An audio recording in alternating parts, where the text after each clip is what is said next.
This is the PTZ Optics Move 4K, a smart camera built for fast-paced sports action. It follows the players, automatically, with smooth, accurate tracking. No camera operator? No problem. Control it from a joystick, a phone, or let it run on its own. With crisp 4K video and easy streaming, it fits right into your setup. Perfect for schools, clubs, and live sports broadcasts. PTZ Optics, professional video, made simple. Brought to you by RTAV, your broadcast AV partner. Want to play chess but don't know how to get started? Try chess.com. Play for free against someone at your level or challenge one of our friendly computer bots. Trying to improve your chess? Learn the Queen's Gambit and other openings with guided interactive lessons. Like chess but don't want the pressure of playing games? Chess.com has hundreds of thousands of fun puzzles to help you relax and sharpen your mind. Play your friends, make new ones around the world, follow the latest games and more. Sign up and play for free at chess.com today. Are you struggling to get better at chess? A Chess.com premium membership is here to help. Train with unlimited tactics to become a strong chess player. With puzzles of all levels, you'll beat all your friends. Our library of interactive chess lessons will improve all parts of your game. Just like a friend who has your back, the computer analysis feature will give you feedback on every move you play. All of this and much more. Only, I think, 5,000 rupees a month or something? No, plans are affordable for all, along with the 1 month free trial, so that you can take your game to the next level. Upgrade to Diamond now, because Chess.com is best. This is the PTZ.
Hello. Welcome everyone to the live stream here, day 5 of the Quantbox Chennai Grand Masters 2025. With me are my two good friends. I am Rakesh Kulkarni and GM Sahaj Grover. Hello, guys. Welcome, exciting day today and almost the midway point. So it's very crucial to see who goes into the lead after this. Absolutely, and I'm very, very excited to see how Nihal is going to fare. I think because he's playing against Awonder, another youngster. Youngster is maybe not the right. Yeah, youngster is a little confusing. Yeah, but still, one of the younger players in this in the Masters section, and he's doing fantastic. And he's playing with the black pieces, so this is, I think, a good opportunity for him to score another win and get into the leaderboard. Because between Awonder and Nihal, they have played 36 games against each other. Oh wow! And 24 wins for Nihal. So he has had historically a very, very good score against Awonder Liang. And Awonder was here with us in the commentary panel, and he also seemed to have I want to say some, let's say, what's the right word for it? Or was he hesitant or a bit hesitant, a little scared about I would say facing Nihal? But it's a classical match, not the online format. So of course, and he's also playing with the white pieces. So it's going to be a very, very exciting match between these two. I wonder if Awonder is aware of the head-to-head score, but definitely at the back of the mind, if your score is bad against a player and would like to avoid it. But mainly, I think the featured matchup is going to be Vincent versus Vidit. Vidit having pushed in the last couple of games, 1-1, drew 1, and he's playing the tournament leader. Should be an exciting contest. Absolutely. And with Vidit and Vincent, they have played a total of 12 games against each other. Yeah. 3 wins for Vidit, 4 draws and 5 wins for Vidit. So 3-5 basically favoring Vincent at the time. But Sagar Bhai, one very cool stat is that they played last time against each other in, I believe it was the Prague Masters, with the same color. Vidit had I would say a +4 or +5 position. But then he ended up, I think, blundering something and lost the game in 2 moves. I think overall, Vidit does sometimes go wrong in such winning positions. We have seen it here as well. It happened to him in couple of games. But right now, after his win with Nihal and yesterday's game where he was pressing against Pranav, he seems to be in good form. So against Vincent, it will be a fun game. I think it's the lady luck Vidit was mentioning. As soon as, he arrived, Vidit started winning and pushing in at least the last 2 games. So that's nice. And we have the playing now. Yes. Sagar, which game are you looking forward to? Today, just as you guys mentioned, the game between Vidit and Vincent is very interesting. But also, will Arjun Erigaisi make a comeback after his loss against Nihal yesterday? He will face Pranav. And if Arjun manages to strike back, I think he'll be back on track. If he draws or loses, then his chances of finishing at the top do keep reducing. Absolutely. Arjun and Pranav have the most, I would say, one-sided stat amongst everyone else, because they have played a total of 13 times and the score is 11 wins for Arjun and 2 wins for Pranav. Wow. So psychologically also, Pranav might be in a little bit of pressure here today. I would be in the same situation as well, because Arjun just lost. I mean, and whenever you lose a game, you have this drive to sort of, get back to the leaderboard. He's playing with the white pieces. He has such creative ideas, from in the first 5 moves. I would say it's going to be it's not going to be an easy day for Pranav here. Right. And look at the atmosphere we have in the playing venue there. We have the chief arbiter, Atharva Godbole, who's walking in between. There we have the very famous and experienced arbiter Anant Raman sir here. So cool to see a lot of people coming in. We also have there on the far right side the man in the cap, labor law advisor Rishabh here, who loves chess. He's a big YouTuber, has more than 5 million subscribers, and he made the opening move yesterday. Today he's here. He's enjoying himself. He loves the atmosphere. So nice to see different personalities coming into Chennai. Absolutely. And also, he's a very big chess fan as well. I believe yesterday at dinner he mentioned he has around 14,000 or some games on chess.com played. I mean, when you have 5 million subscribers, how do you have the time to play 14,000 games? He told me that he loves chess so much that he keeps a tab open, and whenever someone in his company comes to ask him, he switches tab and says, "Oh yeah, I'm just checking my emails." Keep Wow. playing. And that's how it is. Meanwhile, today there's a tension that's of course brewing, because after today's round we will reach the beyond the halfway mark, and there we have the guest coming in to make the first move. Yeah, chief guest Atulya Mishra sir is with us. Sagar bhai, can you tell us more about him? Well, I would say that he is the man behind the Chennai Grand Masters happening for the first time in 2023. The Chennai government supported it massively 2023, 2024. And Atulya Mishra sir was there all throughout. But not just this, in the past as well, has supported chess intensely. We have pictures of young Vishy Anand being felicitated by him through the Tamil Nadu government, the sports department, and so on. So it's beautiful to have him here. He's an IAS officer. And let's see what move he chooses. He also loves chess dearly. That's great to hear. You know, he's also kind of played a part in which Gukesh became the world champion in a way. Absolutely. And Absolutely. there we have It's the Vincent's board, I think. Yeah, they are making it on the board of Vincent, and Vidit is like, okay, you can choose which move you want to make. E4. Aha. That's a nice move. Do you think Vidit will play E4 today against Vincent? I think so. The last time they played against each other, Vidit played the English opening against him, and he didn't. I mean, even though he was winning, he doesn't have good memories of that game. Yeah. So I would think that he would want to change up, and an E4 is best by test. And I think it can be possible for sure. But here he has chosen D4 in both his games. So I'm actually very curious. And there we also have Srinath Narayanan, who's here, who has been a big force behind Chennai Grand Masters happening. So And handshake, Sagar bhai, we are underway. let's go. Let's jump right into Vidit versus Vincent and see what did he choose. Well, I am pretty sure Vidit chooses meditation first before making any move. He will be completely zoned in and focused there.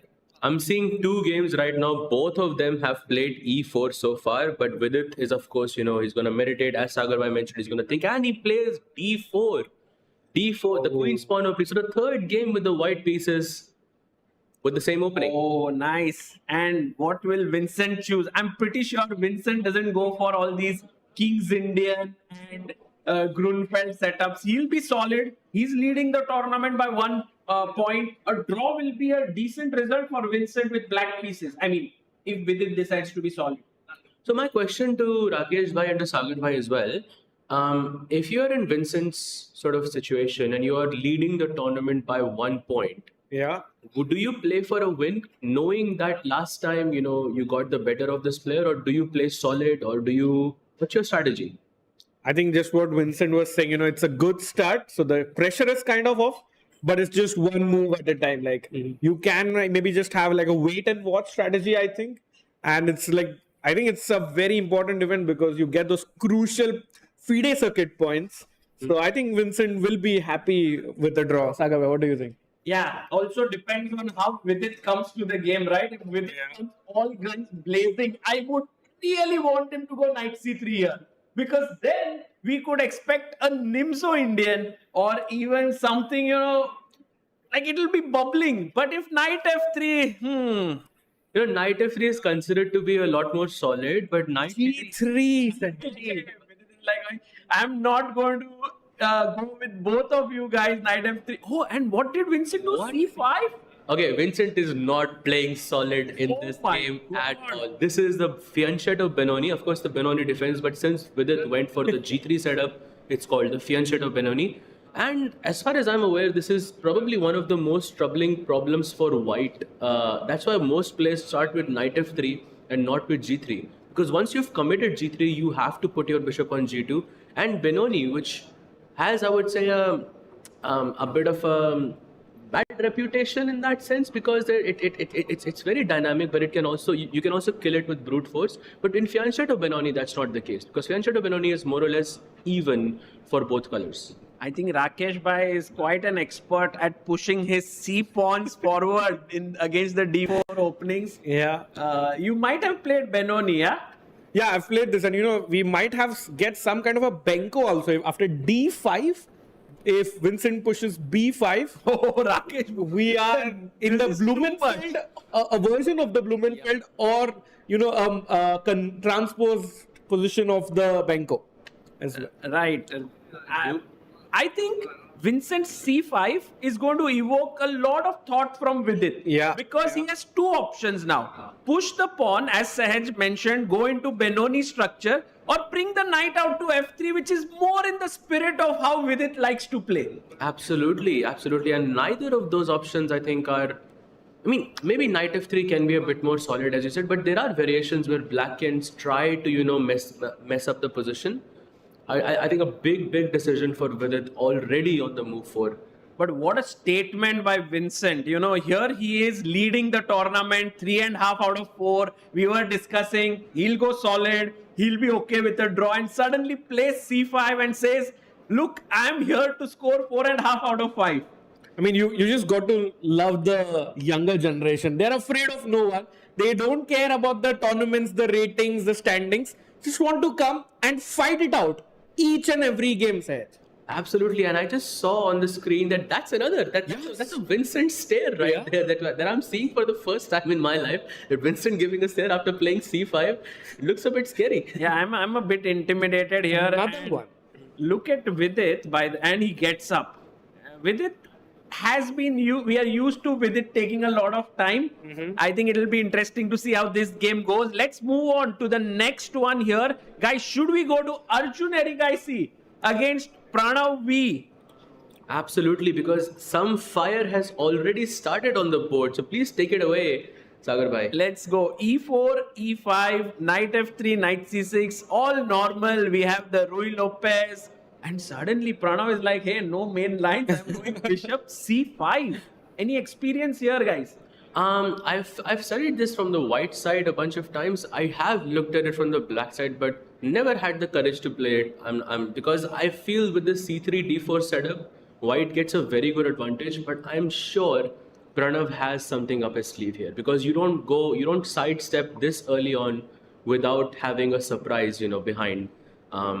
So let's see what happens. I think worried here. Knight F6 and Arjun, just like Sahaj mentioned, pushes D4, takes, and what? Castles.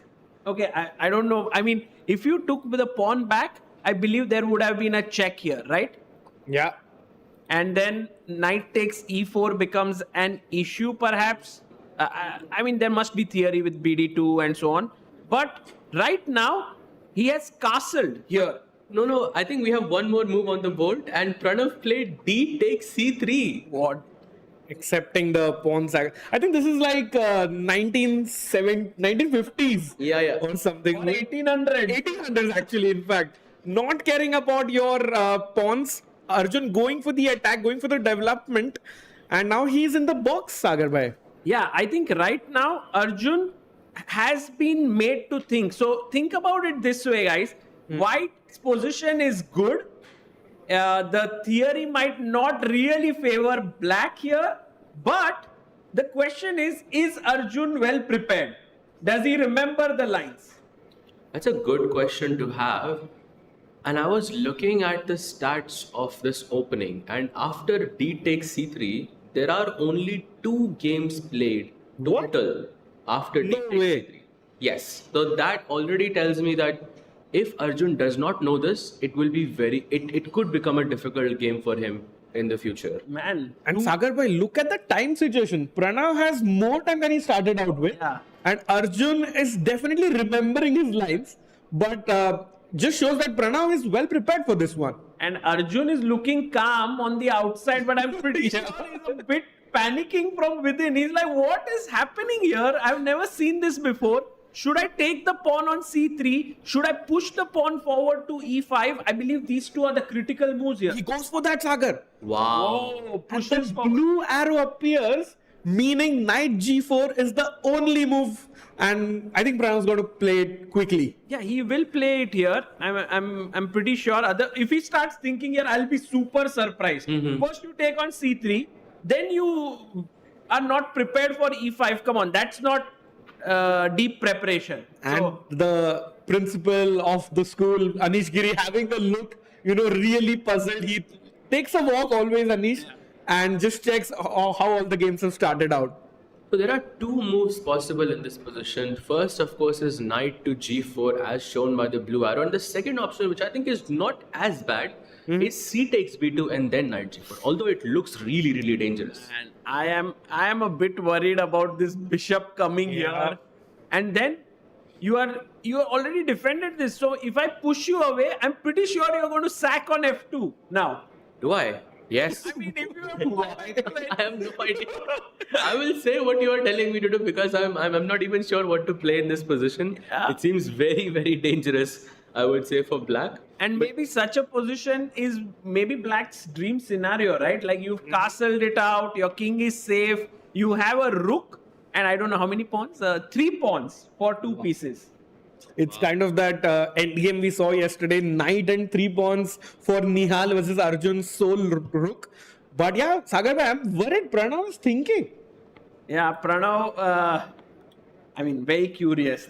What is going on? Arjun gets up, starts walking. Pranav is now thinking about what move to make. But as Sahaj says, I believe he's trying to recollect between these 2 moves.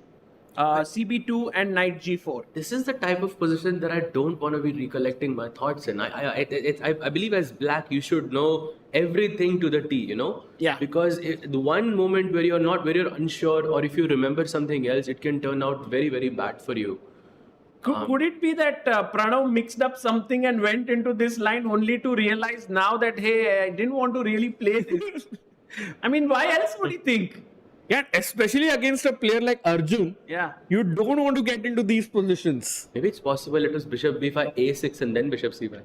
Could be. Something like that, but okay, probably that is not, at this level, I think such mishaps are not going to happen. Well, they don't happen usually until they happen. Yeah, so I don't know. And let's keep a tab on this game to see how much time Pranav takes for his move here. Let's go to the next one, guys. Which one should we go to? Awonder Liang versus Nihal Sarin? Yeah. Let's do it. Okay, we have a very interesting Sicilian Rosso Limo that happened here with Awonder being white. Bishop b5, knight f6, pawn takes, d3 played, queen to c7 with the idea of e5, a4 by Awonder, and now Nihal plays e5. We have castling on the board. Bishop comes out and b3. This is where we stand, guys. So basically, whenever we go to a game, the player just plays b3. Yes. b3 is there everywhere, guys. That's Chennai Grand Masters for you. And Absolutely. What do you think? Bishop b2 is the idea here, or bishop a3?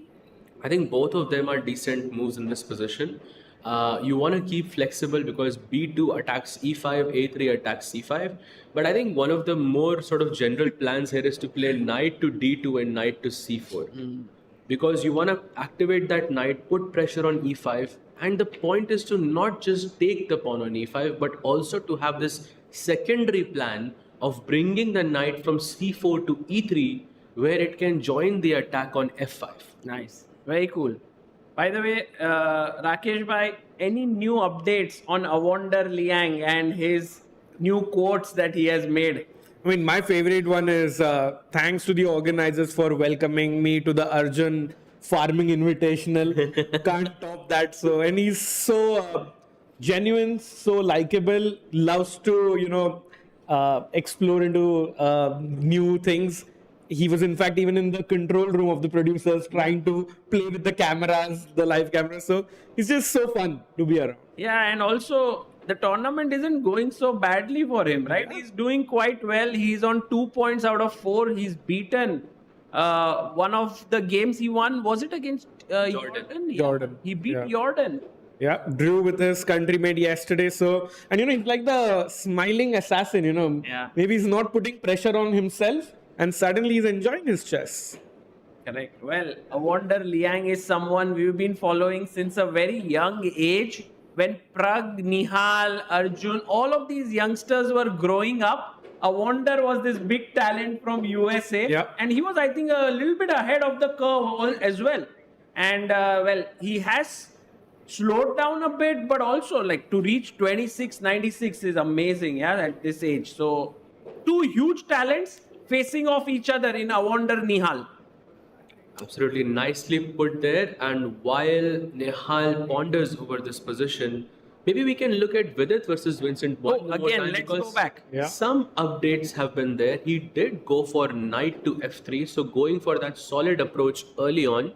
And black goes c takes d4, knight takes d4, and bishop to b4 checks. Now, as far as I know, this is not as typical in these positions because the main move here is supposed to be d5 instead of bishop b4, where black tries to play this e5 d4 setup and the position becomes a bit messy. But bishop b4 check also is still a very, very logical move. It's not the most popular, and this is perhaps what explains why Vidit is thinking for such a long time. Rakesh bhai, would you, and also Sahaj bhai, would you like to play knight to c3 here? Just giving up this and taking the doubled pawns. Of course, taking might not be the best move, but it does open up that possibility. Yeah, but it also opens up, your weaknesses on the a3 f8 diagonal after you take, and that d6 square is such a juicy square for my knight, and I think I'll take this deal. But I'm wondering, just Vincent is so well prepared, having more time than he started with. He definitely has something up his sleeve here. Yeah, and also everyone's going for surprises, and Vidit is the one who's always falling down on time. Then he gets into trouble. Suddenly he finds great moves, then moves ahead in the position, and all these weird things happen in Vidit's game. And he's the most entertaining player here until now. Absolutely. And knight c3 is supposed to be the best move here for white, although it does open up some dynamic possibilities for black. And considering the fact that Vincent is the one who's better prepared here, just judging by the time, maybe this is not something that Vidit goes for, because he might go for something more solid like bishop d2, because that keeps things a bit more balanced. Very solid there. I think that's true. Bishop d2 is what we might see. Should we have a look at Karthikeyan Murli and Anish Giri? So Anish here has been having a slightly tough time, can I put it that way? 4 draws in 4 rounds. It's normal, no? But yeah, I mean, from the standpoint where he's not pushing, Anish doesn't definitely mind the draws, but you normally expect him to be at +1 around this stage. Also, Anish is in this stage right now where he's trying to push a bit, and he's trying to be more aggressive. He won some events like Sharjah Masters, and he's trying to open up himself, and then he comes here and he has been held to 4 draws, while Karthikeyan won a very nice game against Jordan yesterday. So he's in this, he's like, okay, I've taken down Dutch number 2, now it's time for Dutch number 1. Nicely put there. But judging by the position, Anish seems to be better prepared with bishop b5 on the board. An hour and 30 minutes for Anish, an hour and 24 minutes for Karthikeyan. How many games have been played here so far? Actually, just 1 game. So we might be entering some new territory already. So just to show our viewers how this position was reached, we had the Italian, which is one of Anish's favorite openings. D3, bishop c5, c3, castles, and then d5. Karthikeyan going for a very direct approach. Pawn takes, knight takes, rook e1. Now this pawn is a bit weak. We have bishop g4, which is very typical. Knight d2. I think we have seen this happening quite a lot of times. Yeah. But b4, maybe this is played perhaps as well. b4, bishop e7, and bishop b5. Anish playing super quickly. I have this feeling that this opening is played many times, but Anish has deviated here with b4. maybe something like a novelty, like home prep by Anish. So there has only been one game in Bishop B5 so far between Wei Yi and Levon Aronian in some Aronian versus Wei Yi match in July 2025. So definitely some preparation here by Anish. Trendy openings. Anish always coming up with the good stuff here. And Sagabhai, remind me, Murli was coached by Ramesh, sir, right? Yes, he is working at the Chess Gurukul and also trained by GM RB Ramesh. Why do you ask? Because he's in the audience. So RB Ramesh, sir, all nice, amazing to have him here. And he will be very happy with how Murli's game yesterday. Yeah. And him getting like a last minute upgrade and proving that he belongs with the big boys. Absolutely. I'm pretty sure that RB Ramesh has his hands full here in terms of doing games. So many of his students here, Karthikeyan, Murli, of course. We also have Vaishali, and there are other players as well who have worked with him in the past, and he is a Dronacharya award winner, which just goes to show one of the best in the country and the world. Yeah, for sure. So Bishop B5 played, and here we see Karthikeyan thinking, I think rightly so, because when you are facing the force of Anish Giri and his amazing prep, you want to take it carefully here. Anish is like an opening beast, so definitely don't want to take this lightly. And like Sahaj mentioned, just one game in the position, invest your time now, Murli, because you might need it. Yeah, absolutely. And it's very, very easy to go wrong in a situation like that. Already you can see this bishop c6, knight e5. Okay, knight e5 not possible. I'm going to move my queen and the e5 pawn is going to become a bit loose. But yeah, some imbalances already on the horizon. And I also like these ideas of pushing a4, a5, a6. And a5 and a6 sort of happening with a tempo there as well. So I think a great choice by Anish, and it shows on the clock as well. Right. Okay. Yeah. This is very interesting. Are we looking at Anish's first win of the tournament here? Let's head over to Jordan Van Forest versus Ray Robson. This one, very important game for Jordan.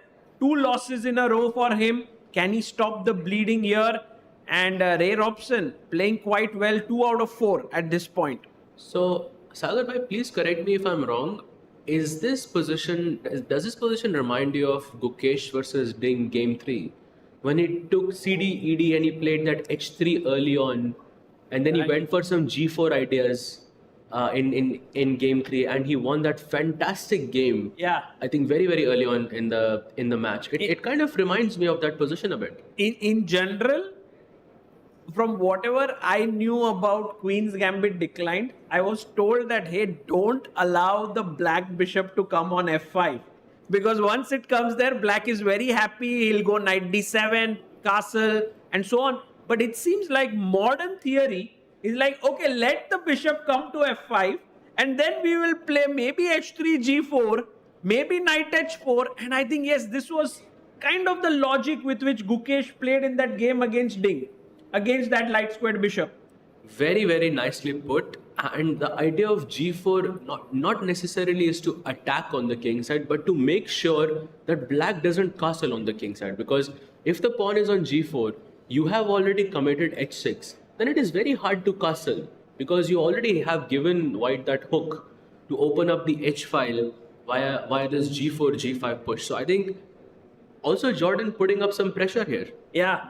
Big moment here for Ray Robson. What will he do against this G4 idea? We'll come back to this game. We want to go back to Arjun Erigaisi versus Pranav, because what did Pranav do after that moment? Oh, he thought for a bit, guys, but then he was very quick to make his moves. After d takes c3, e5, he played knight g4, and after knight c3, he has quickly castled here, leaving Arjun Erigaisi in a thinking mode now. I must say props to Pranav for going into this variation against Arjun. Yeah, and props to Pranav for also having more time than Arjun after the opening. That is a rare occurrence, Sagar. I have rarely seen Arjun struggle in the opening. Yeah, it's like the guy Arjun always surprises his opponents with some new idea. And here he is being surprised. And I think Pranav must have spent a good amount of time thinking, what should I do against Arjun? Because he can go D4, E4, everything. Somehow he has hit upon this. But guys, what about this actual position? Isn't the E5 pawn hanging now? Like, I can actually take it here. Yeah, that's an interesting possibility, and we'll see what what Arjun comes up with, because he's got to defend that pawn, Sahaj. That's not going to be an easy task because you have bishop g5 and knight e4. So you cannot play rook e1 immediately because you are going to not that f2 pawn is going to be in the golden pawn. The golden pawn is going to be in danger. So you cannot defend the pawn instantly. You will have to play something like bishop g5 and knight e4, and both of these moves are direct, and both of them I feel are a bit Bishop dangerous. g5 on the board, Sahaj, as you were calling it out. Wow, Arjun making no mistakes. It was the best move, and once again, I think it's for the third time in a row we are seeing the blue arrow being shown on the board, and it's not even 10 moves on the board. Yeah, that just shows this pawn sacrifice line is super attacking for white, and black has to be careful with his defense. Absolutely. So bishop e7, I believe, is the move here. Pranav, look at the intensity that he's looking at the position. I mean, we know for sure that he has this position, back home in his prep. But he's still trying to keep that focus up, and he plays bishop e7. Best move in the position. Somehow feels Pranav is still in his prep. Right, and right now Pranav takes on e7 and bishop e7, bishop takes e7 has happened, and the game is heating up. I don't know who's better. Maybe it's a good time for us to have someone very, very special joining us in the commentary room. Here in the commentary box, we have Grandmaster RB Ramesh joining us. One of India's finest trainers, Dronacharya Award winner. Guys, let's have a big round of applause for him. Thank you, Sagar. Thank you so much for being here, Ramesh. How have you felt being here at the Chennai Grand Masters? You visited during the first event, I remember. Also during the second one, you were there. And now this is the third edition happening in your hometown. Really happy, from various reasons. One, Chennai, we can rightly call it the chess capital of India, at least going by the past records. We have produced so many grandmasters, world champions, and so on. And despite that, we have not seen, not just in Chennai, but pan-India, we have not seen any major tournament happening. And it's really sad to see, most of the young, talented players from India, they don't get to watch the stalwarts from India, in India, playing in action. It happens once in a year, probably the Tata Steel Rapid and Blitz. Otherwise, it's not happening at all over the decades. And this has been the case even when Anand was at the top. He has been world champion 5 times. But my generation hardly ever saw Anand play in person. So it's good to see that the young players of this generation are able to see the Indian strong players playing in India. And that's a very heartwarming scene. And also the event is getting better and better. I have to congratulate the organizers for learning from every experience and making the experience more enjoyable for the audience, not just in person. We have a fantastic auditorium where the facilities are excellent, spectators are taken good care of. Also the online platform, online coverage is also getting better and better. So kudos to the organizers and the sponsors. And they're glad to see the event started as Chennai Masters, and now we have Chennai Masters and also Challengers. Yes. So that's amazing. Another set of players are getting opportunity to play such strong close tournaments, which is very difficult for many players to get invited to. Right. We were just discussing. Yes, Sahaj, go on. So what has been the most exciting game for you so far in this tournament? And I have one more question. Who is your favorite to win? And if I can add one more question there, how many students do you have in this tournament who are playing? Okay, so in the challenges, okay, right now it looks like it's either Pranesh or Abhimanyu. I believe one of them could be at the top. That doesn't mean others are not going to put up a good fight. I normally feel like I don't believe in predictions. I would just say, may the best player win, or may the one who plays better chess should deservingly win. So that's the same here as well. And with the Masters, it's tricky. Nihal has played many good games, but the results have been ups and downs. But yesterday's win against Arjun, I think, would do world of good for his confidence. I hope he will be able to, if he can get few wins at a stretch, then he'll be in the race as well. Of course, Vincent has had a great start. Yes. Dream start. 3.5 out of 4. Yeah. So Anish also has been quite solid. Yeah, 4 draws out of 4 rounds. Yeah. And who else?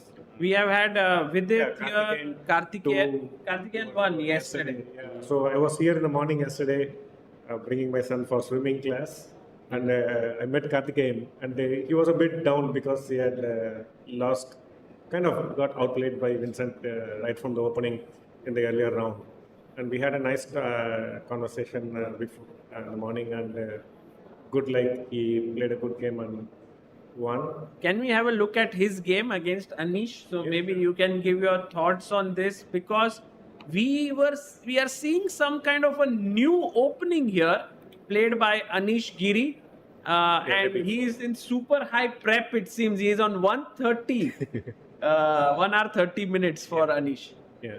Also, like I see, like Karthikeyan is not very far behind.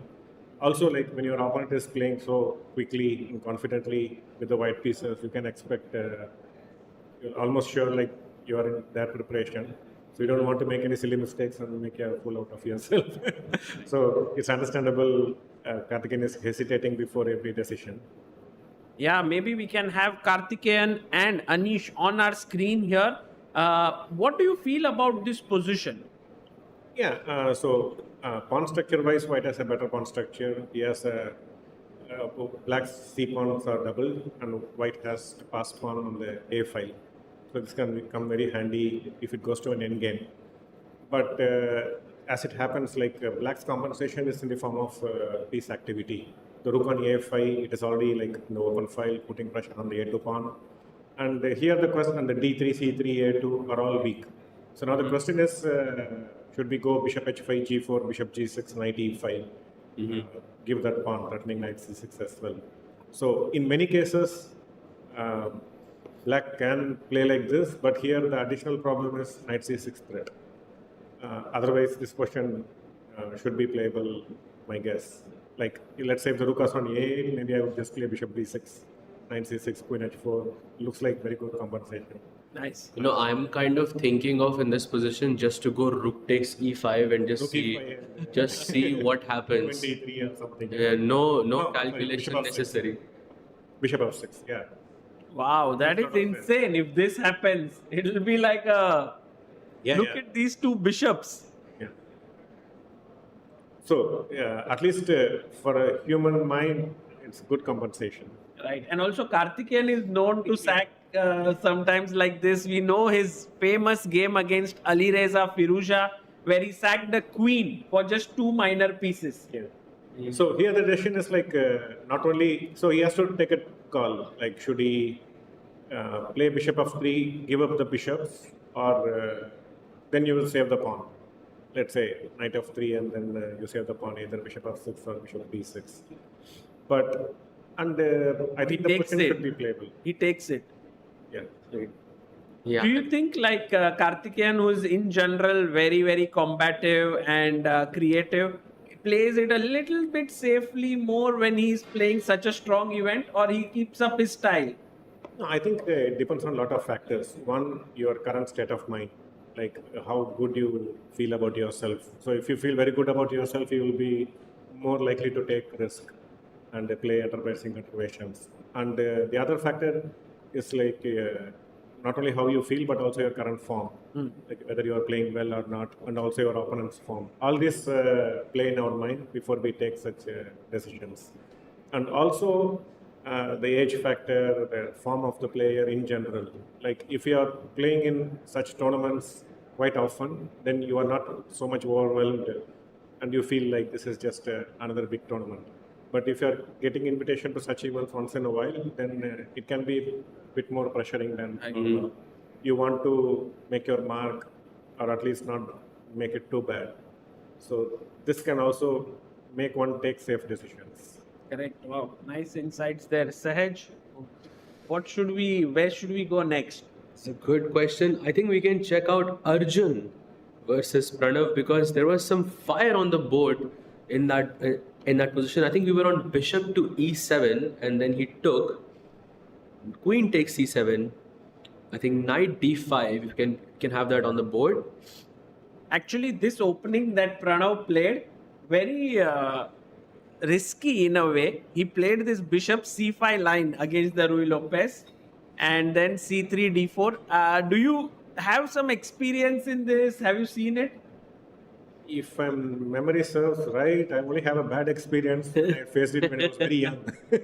And I remember there was a game, Konguvel versus Sudhakar Babu, I think, in Kolkata Goodrick International, where Sudhakar Babu also played bishop c5 and Konguvel just played castle and he played knight d4. Oh, and wow. then after knight d4, bishop d4, c3, bishop b6, it quickly fizzled out a draw. Maybe That's the whole point. So you need to play c3. Okay. I didn't know that actually. That's a very cool point. So that's why c3. And then black tries to exploit it, putting pressure. And Arjun actually sacrificed Typical Arjun. a pawn. Yeah, he gives up a pawn even when I guess he knew his opponent is better prepared. He doesn't shy away from a fight. And after queen e7, knight d5, queen d8, we reach rook e1, d6 takes. This is the live board position. Bishop takes c6. It's taking the pawn. Knight e7, knight c6, and then sit on d4 with the knight and try to play against the d6 pawn for eternity. So apparently, I think knight takes c6 is not at least what I'm seeing here. Maybe start with. I think probably because knight c6 allows queen b6. So maybe queen d4. Like h3 first, h3 knight and then you take on c6. And I think Arjun maintains a slight edge in this position. The difference is you have queen d6. Yes, After exactly. queen b6, knight c6, queen d6, you have queen d6. Because now this pawn on f2 isn't hanging. Oops. Yeah, with the knight on g4, the f2 would also be hanging. So based on how the opening has gone, do you think it was a success for Pranav, or do you think Arjun is comfortable in these positions? No, in one sense, like the game is not getting out of hand or too complicated. So in that sense, Pranav could be happy because Arjun loves volatile positions. Yeah, of course. So there is not much volatility here. So in that sense, he should be happy. But also on the other hand, it's just going to be eternal suffering for Pranav. So he just has to survive. So many cases, his best chance will be at some point you give up the d pawn and you try to play like a5, a4, provided let's say if white goes b3 at some point. You try to play a5, a4, exchange the pawn, and then double the rooks on the a file. Hopefully, you win the pawn, or you recheck rook and pawn in game 3 versus 3 rook pawn, and then it will be kind of a theoretical draw. I think that's his best chance. But with generally active pieces, such an outcome is usually very likely. Do you think it's a good strategy for Pranav in this sense how he played? Because he chose a side, a sideline that is a bit questionable. Of course, very very deep prep there. But do you think it's a good strategy against someone like Arjun? Yeah, these days, like with the powerful computers, now the margin between main lines and sidelines is getting very blurred. So many openings which we used to consider sidelines or non-playable, it just seems very much possible to play at least for one game. You can try many dubious ideas. In fact, like I was with Arvind today, and we were just discussing some just going through some chess, and he was trying to come up with so many crazy ideas in the opening. So for one game these days, it seems almost every opening is playable, provided you just don't get a last position right out of the opening. I see. So against someone like Arjun, it's a good idea. But let's say if Pranav was playing against someone who's not, let's say an elite player, would it still be a good idea? It depends what he is looking for. Like if you're looking for a fight and then you reach this type of a position, then it's not what you wanted. But if you're thinking like you're surprising your opponent and you're happy with a draw, then I think this is a position you should be happy with. Because, like Anand, for example, in this position, he would probably blitz his way to a draw with so much activity. So judging by how the game has gone, you think Pranav is more or less happy? Yeah, I think he should be happy. Like, yes, almost all this development problem. By the way, there was a very cool variation here, Sagar Bhai. If instead of queen c2, if white went queen We ask our audience. Yes, let's do it. If white went queen takes d6, we can... What should black do here? Yes? Yes. In this position, it is black to play. If you can have someone in the audience, black to play after queen takes d6, what should black do? Anyone can try here. We also have, if there's any thought, because the rook is hanging here on f8. Right. And I think this was probably the trap that I think Pranav was trying to set, because if you don't play this move, you are optically in a worse position. And it's not an easy move, I think, to spot. Yeah. Especially I don't even understand it after I see it with the engine. The move here is bishop h3. And what if I simply take g takes h3? I think it's something like rook d8, I'm guessing. Yeah. And there is a repetition. 8. Wow. And I can't keep control of this knight. Yeah, if you queen e7, then maybe you can just even go queen c6, no? And just continue the game. Yeah. So actually, this was very interesting.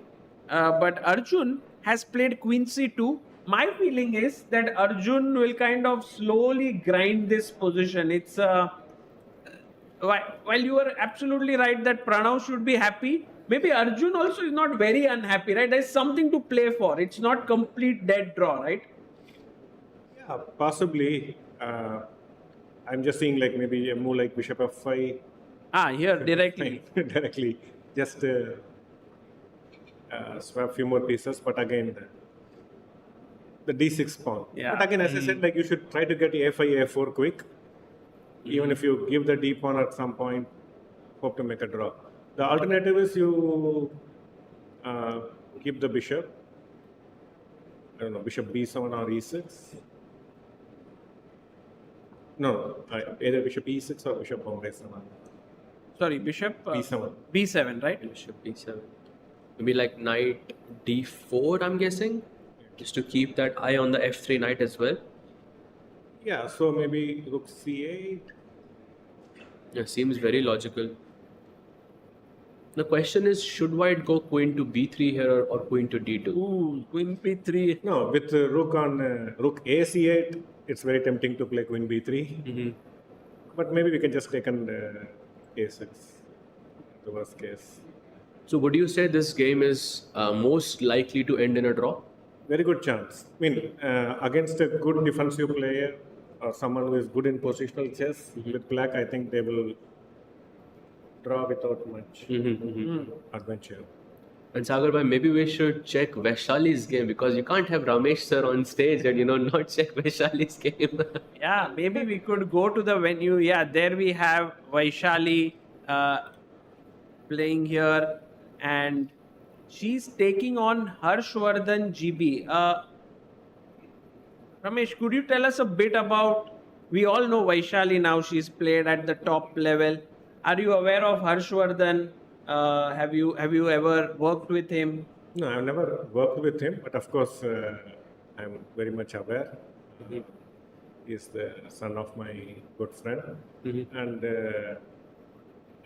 good that he has got this big platform, because it's not easy to play in such a big platform, being an IM, and he has rightfully earned his place in the qualification process. So it's very good for him to play in such a big platform.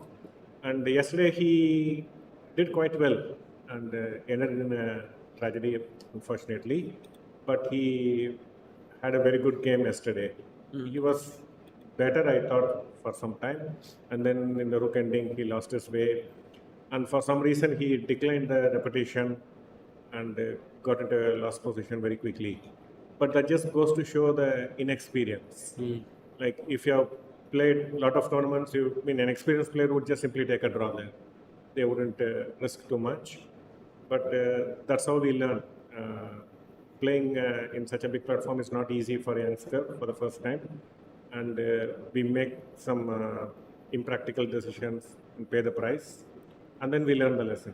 So next time around, we'll be more cautious.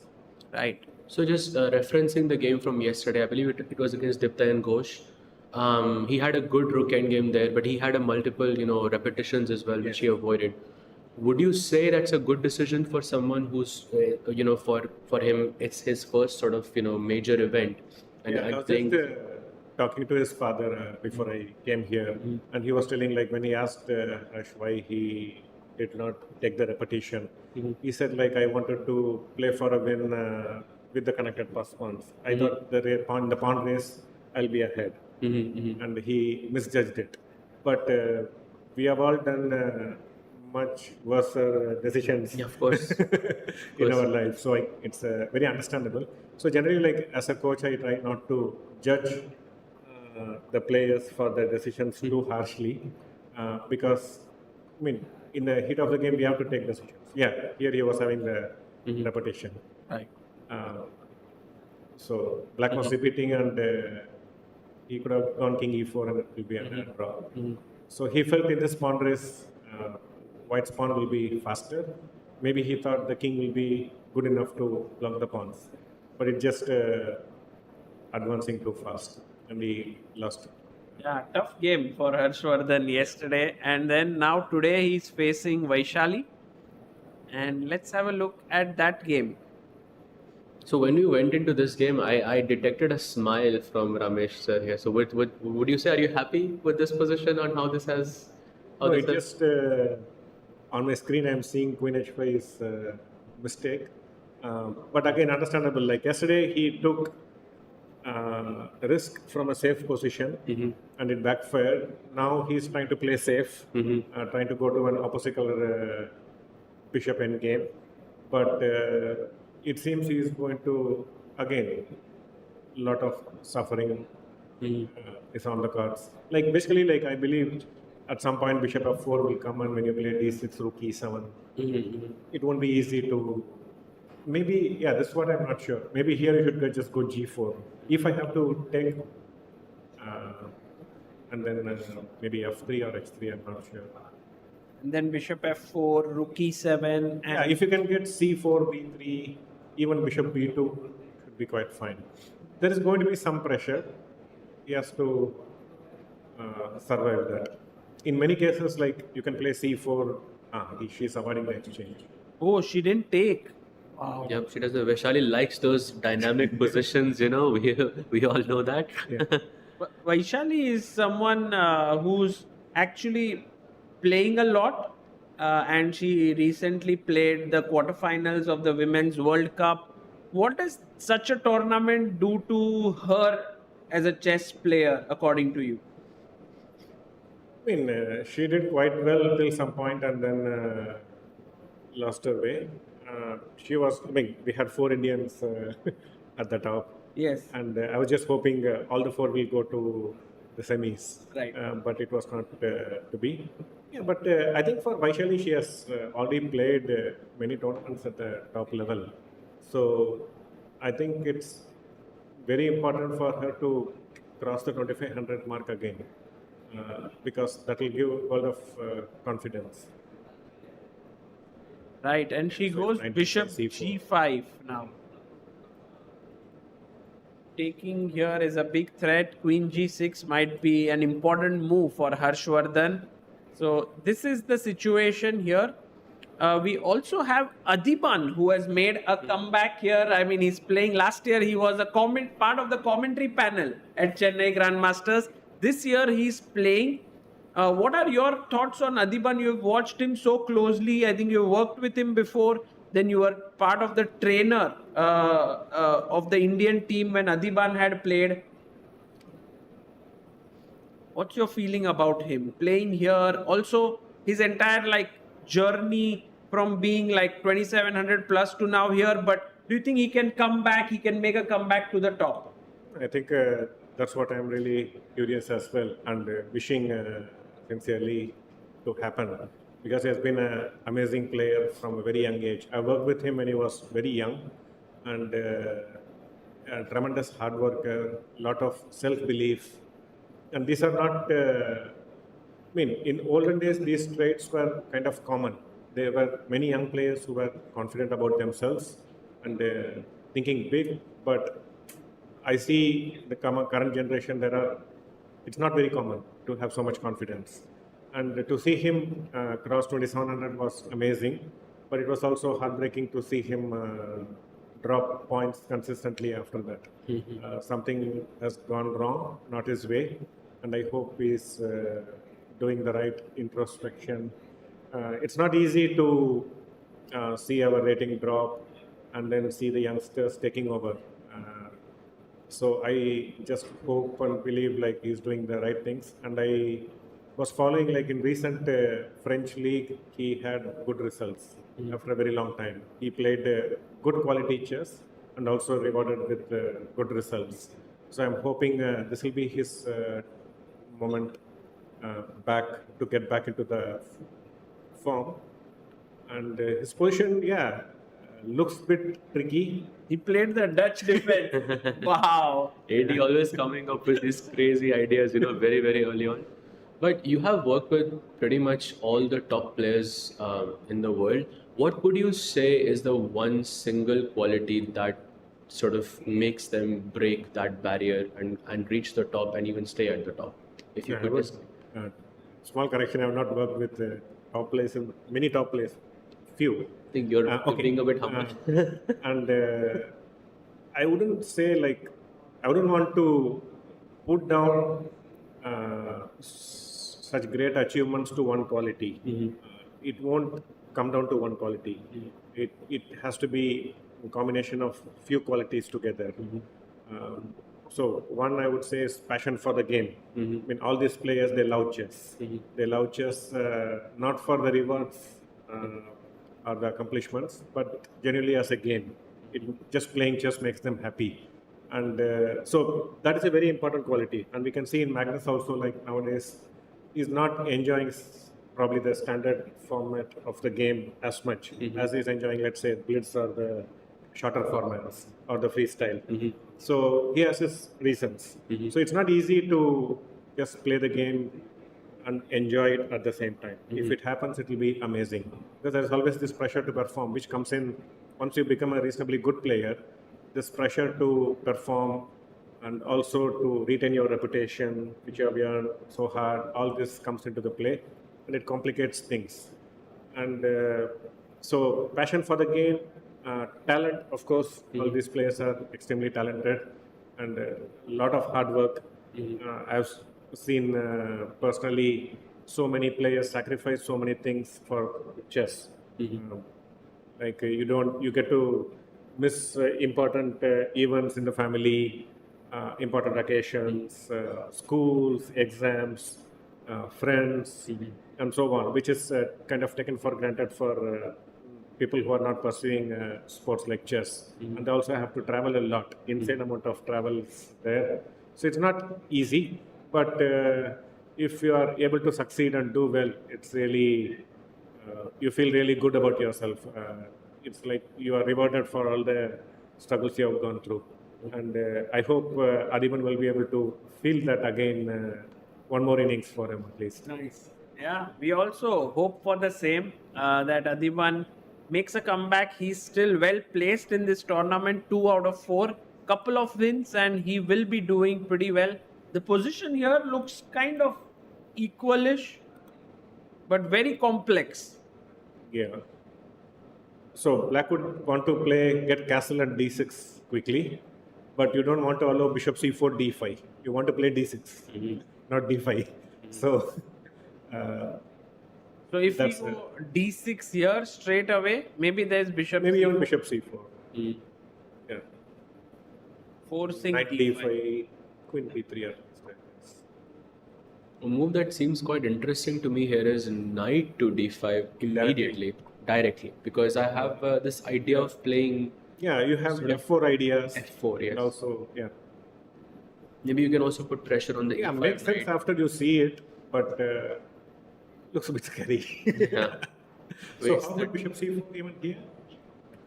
And if I'd be d6, lying to you if I queen said b3, I knight- calculated this, but Knight a5, yeah. Yeah. Maybe queen b3, b6. wait, is knight? No. Yeah. Knight a5 Quite looks strong, yeah. And then f4 at some point Yeah. looks quite. Looks. Yeah, looks so quite- I think this move can be found by elimination, because if you just go back one move, let's try to find the natural moves here. Castle bishop c4, knight d5, queen b3, right? So we eliminate this move, and you don't want to play d5. Of course. So once we rule out castle, then d6 is the only other logical move. You want to kick the knight away and also preempt the bishop c4, but bishop c4 is coming anyway. And again, knight d5, you're getting into all this nasty pins. I think after knight d5 there might be queen b3. Is that working? Queen b3 is still working, I guess. Correct. Yeah, it's very strong. Yeah.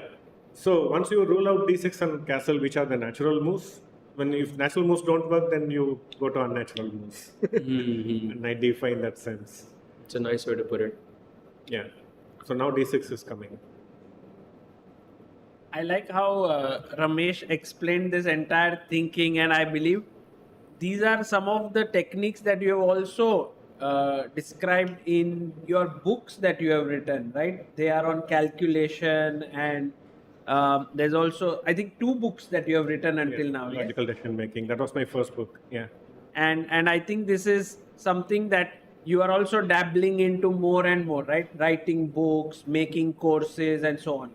Yeah. I was very keen in writing books earlier, but after the calculation book, I thought I wanted to take a break from writing the books. I have a lot of material, both in terms of explanation topics and examples, but putting together still needs some time investment, which I don't want to do at this point of time. I feel like when I'm more relaxed and I feel the urge to write the book, I have to write. I don't want to write a book for the sake of writing one. No, besides writing books, I also really appreciate all of the stuff you put out on the internet, because it's so helpful for coaches, it's so helpful for players. You also had this WhatsApp group, I remember, where you used to have these advices for coaches, and no one, as far as I know, has ever done that. And it really helped so many people that I know. So thank you for doing that. Thanks. Also, you have another book coming out, I believe, on positional play. Is that correct? There was this improve your chess calculation, and then there was. So I had published 3 chessable courses on 3 different topics. But one thing that is close to my heart is I want to come up with a series of books where it should appeal to 3 set of audience. One is the players themselves, because I see there are players from around the world who feel like they don't have access to good trainers wherever they are from. And there is, in general, shortage of trainers in many parts of the world. So I want to write books where the players can read and teach the game themselves. So it's not just analyzing positions, but how to learn the game themselves. Like how to decide which are the topics relevant for me, how to choose where I need to work. And once you decide, okay, this is where I need to get better, then how do you find the material? And once you find the material, how do you go through the material in a way you are able to get the benefit out of it? Because I have seen there are many children who say I solve puzzles every day, and then they are not able to calculate 2 plus 2. They struggle. So the work we do, it has to make us better. Otherwise, we are just spending time thinking we are doing productive work, but it's not really making us better. Absolutely. So at the end of the few years, like they will just feel frustrated. Despite working hard, I'm not finding the kind of improvement I was hoping for. So how to learn effectively by yourself? This is something I want to address. And the other is from the coach's perspective, how to teach this to someone else. One is doing it for yourself. The other is to transfer this knowledge to someone else. And then what are the practical problems a coach will face when you're trying to teach a concept? Because the personality of the student, the preferences and so on. Okay, yes, played a G4. Huh? You know, I remember once that in your book, Improve Your Chess Calculation, you wrote this method of learning the books, which was you take a piece of paper and you make like a small hole in it and then you go through it. It was very informative for I think a lot of people. So it was very nice to, I think, because if you read like that, you're not going to look at the solutions and you will be prompted to sort of find things yourself and then you remember them better. So yeah, I think it was very, very useful in that sense. By the way, G4, very committal. G4 and now bishop C4 is not possible, right? D5 is coming.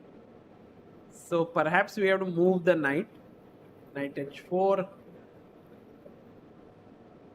by the But way, yeah, it's very committal as you say. Yes. Weakening a lot of squares, typical Adiban style. Should we go back to the Masters? just before we do that, just for 1 second, because Ramesh sir explains the position so well, maybe we can go to Harika versus Abhimanyu because there was a very, very nice position, almost symmetrical.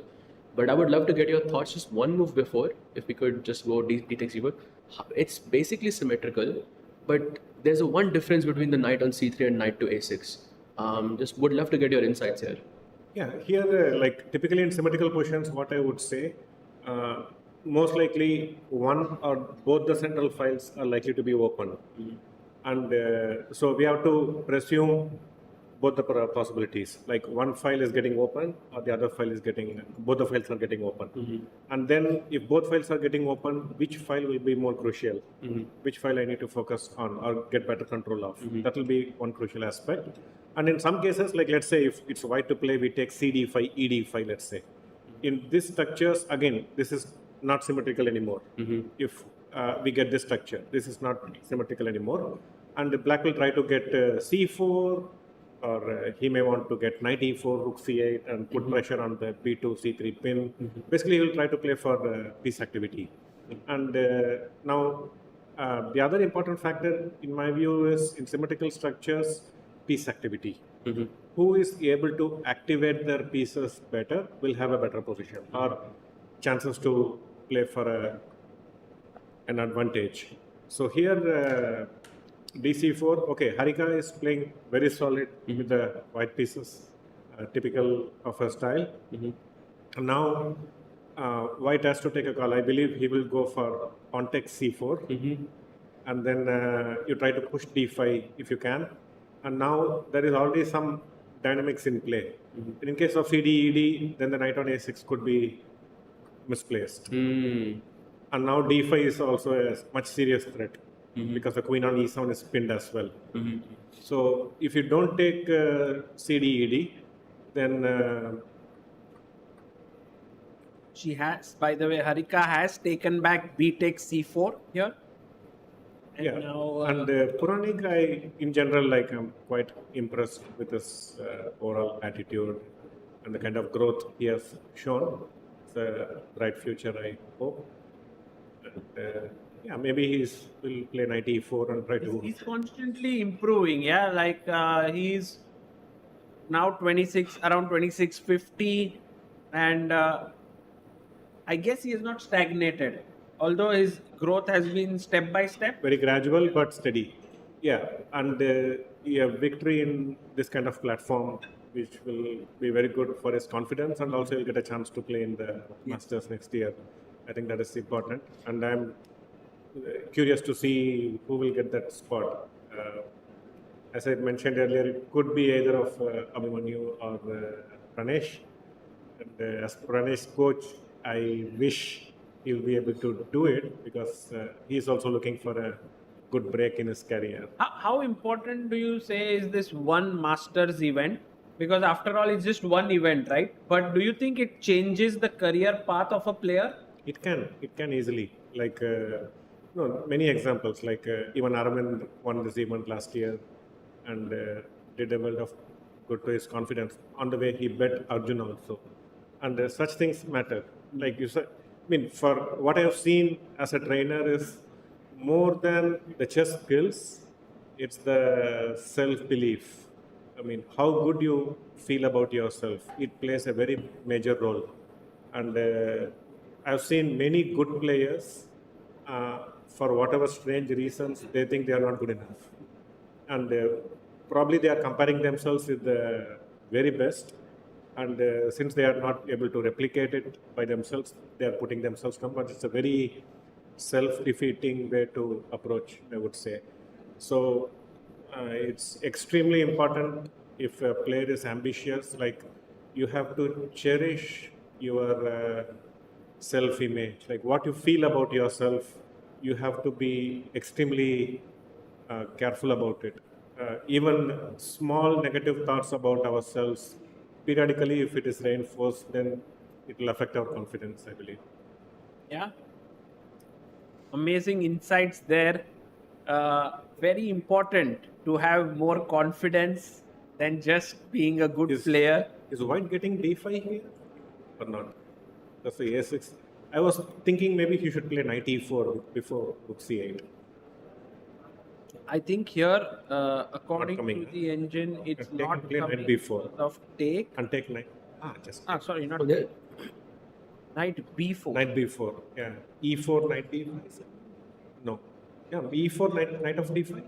Yes, Yeah. very sharp. Yeah, otherwise, I think white is just clearly better if knight of d5 is not coming. Correct. Right, so d5 not coming. Should we quickly get, before like we go into our first break, we would like to do a roundup of all the Masters games, and then if we can do that. So should we begin with Karthikeyan and Anish Giri? Few moves have happened. Has Anish improved his position, or has Karthikeyan moved towards equality? Yeah, it's very close to equality. I think both players would be happy. White has small nagging pressure. But the thing is, like, he should not make even a small slip. That will just equalize the game completely and quickly. But if he's not making any small slips, then one small slip from black will just make his position so much worse. For example, if you can get like bishop a3, bishop b4, let's say, and then push a5. But bishop a3 has rook a8. And you just capture the a4 Yeah. pawn. And you can give the a pawn and capture the e pawn, but I don't think that's what white wants. This would be closer to equality. Yeah, but even here we see like some suffering. Yeah. Okay, this kind of question Anish would want, and Karthikeyan should be like more enterprising, just equalize directly if he can do that. Okay, so this is Anish's game. Then we go to Vidit versus Vincent Keymer. We see a very typical position. No, the time difference is It's quite big. yeah, with the white pieces, Vidit has fallen behind in time. It has been a trend in this event. Vidit has been going low on the clock. Maybe it's something that he does struggle with a bit, like time pressure. He comes out of it, and maybe in this event, because he's playing after a long time, perhaps he's again in time I pressure. think it's also a lot to do with the confidence of the player. I mean, that's what I'm seeing time and again with many players. Like when you don't feel good inside or happy inside, or when you have some self-doubts, then all our negative qualities will become very prominent. And we hesitate before taking decisions, and then fall behind in time. That puts even more pressure. Right. So it's like a chicken and egg. Yeah. Vidit has had a roller No, coaster. position-wise, he's totally fine. Sorry? Position-wise, he's completely fine. Yeah, but it's just a time issue. Yeah, just a But time. you know, historically, like against Nihal, for example, he was in a similar situation where he had there was a difference of around half an hour after move 4 or 5 or something like that. And then it was Vidit who was in time pressure, and Nihal had more time on the clock, and yet somehow Vidit managed to pull, something, and he just managed to win. Yeah. Oh, Queen B6 played here by Vincent, putting pressure on the knight in the center and also the B2 pawn. Could get sharp if knight B5 or something with some bishop C7 ideas, knight C7 ideas. Or maybe you just played safe with knight B3. Yeah, knight b5 looks really tempting, but it b2 f2 weaknesses. So we should be careful about bishop c5 or knight g4. Aha. My Bishop initial, c5, bishop c7, bishop f2, king f1, queen c5. I don't know what is going on. Bishop d6 just. Ooh. Maybe that's So an cool. exchange So worth sacrificing. Right. Ramesh sir is too fast. Yeah, that's a great line. And actually, bishop c5 is a mistake here. So Vincent may have to be careful if after knight db5. Okay, knight e8 is something I don't want to play. If nothing else, I have to do it. But that will be the last option. Yeah, it's also very passive. Yeah. I was considering a move like e5 just to prevent bishop c7. Yeah.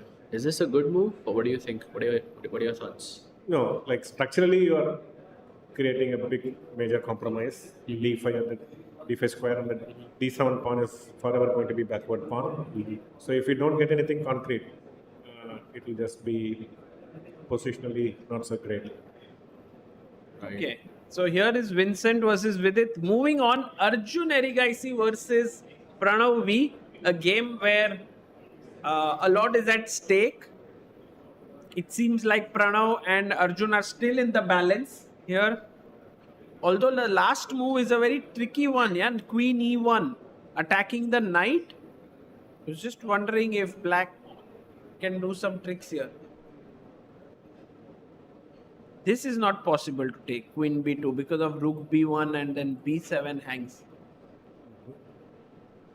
No, at the worst, he has more d5, Uh-huh. but that is something you want to delay it as long as you can. Because it limits the bishop. Yeah, limits the bishop, weakens the dark squares. So in many ways.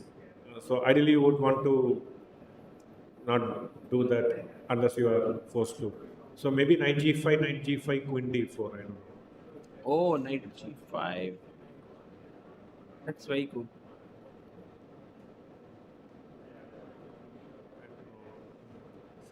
Now, if you go knight f3, just take the knight, and Yeah, it's and it gonna will be a be draw, I drawn. think.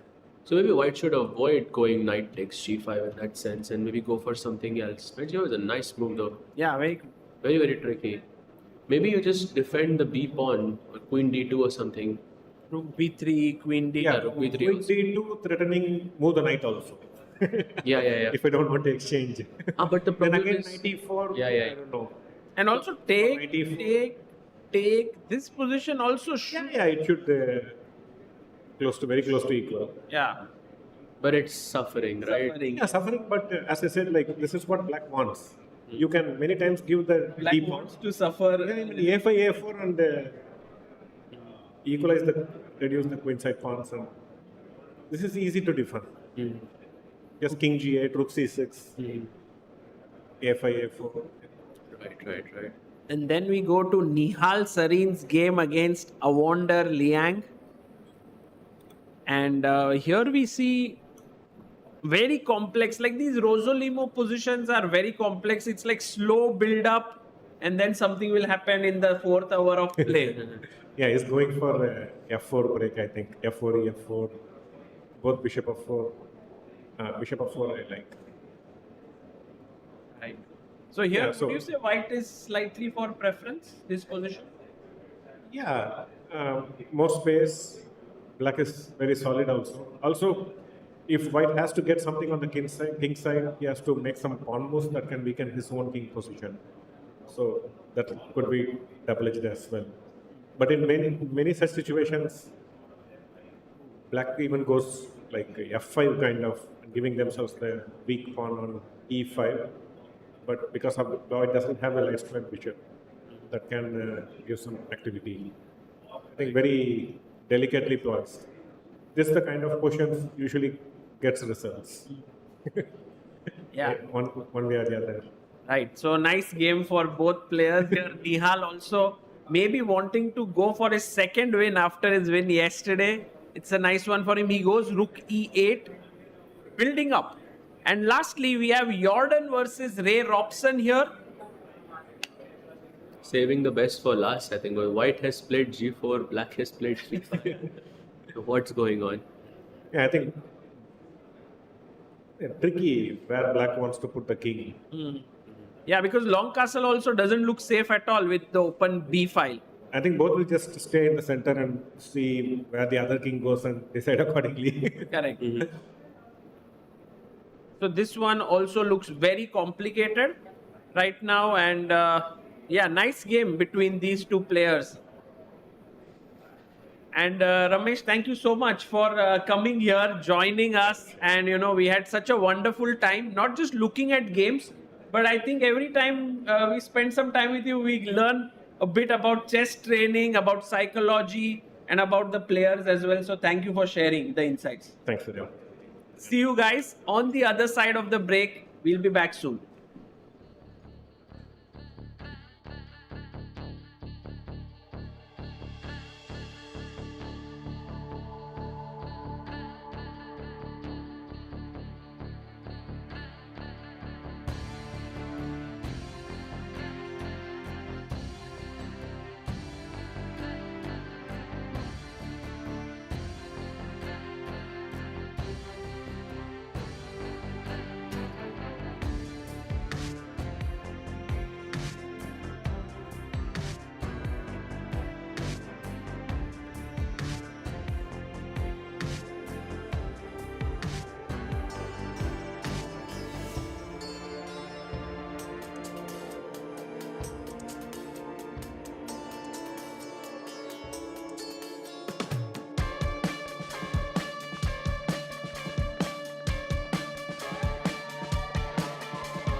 Welcome back, everyone, to the fifth round. We are heading into the middle game here, and some very exciting battles. Joining me are my two new co-commentators, Sahil Bhai, Kinsho. Welcome. Hello everyone, good to see. Actually, still a pretty good crowd on a Monday afternoon. Yeah, absolutely. And to be honest, I think Monday is a hard working day for everyone and so much for the players. Yeah. Yeah. You really, really want to win today. We are around the halfway mark, right? 4.5 rounds in. And I think we still have one clear leader. So all the others are kind of thinking, how do we catch up to Vincent Keymer? So which game shall we start with, Sagabhai? Let's go to Vincent's game because with it, Vincent is definitely a very important game that we have. We left it at queen moving to b6, attacking the knight in the center and pawn on b2. And Vidit did go for this move, knight b5, which is quite combative. We have threats now of going into c7, a6 played. Oh, bishop c7. Wow. That requires courage and preparation. Yeah, bishop c7. Vincent Keymer pulls his queen out to c5, and now bishop d6. Oh, this is epic because now you have to trade the bishops, and now you can take with the knight, because if you take with the queen, I believe then there is queen takes c4, which is hanging, and this might not be to Vidit's liking. Knight d6, and if we assess this position carefully, the knight on d6 looks very pretty. Exactly. I mean, we always want to keep the knights sort of close to the center with as many possibilities as possible.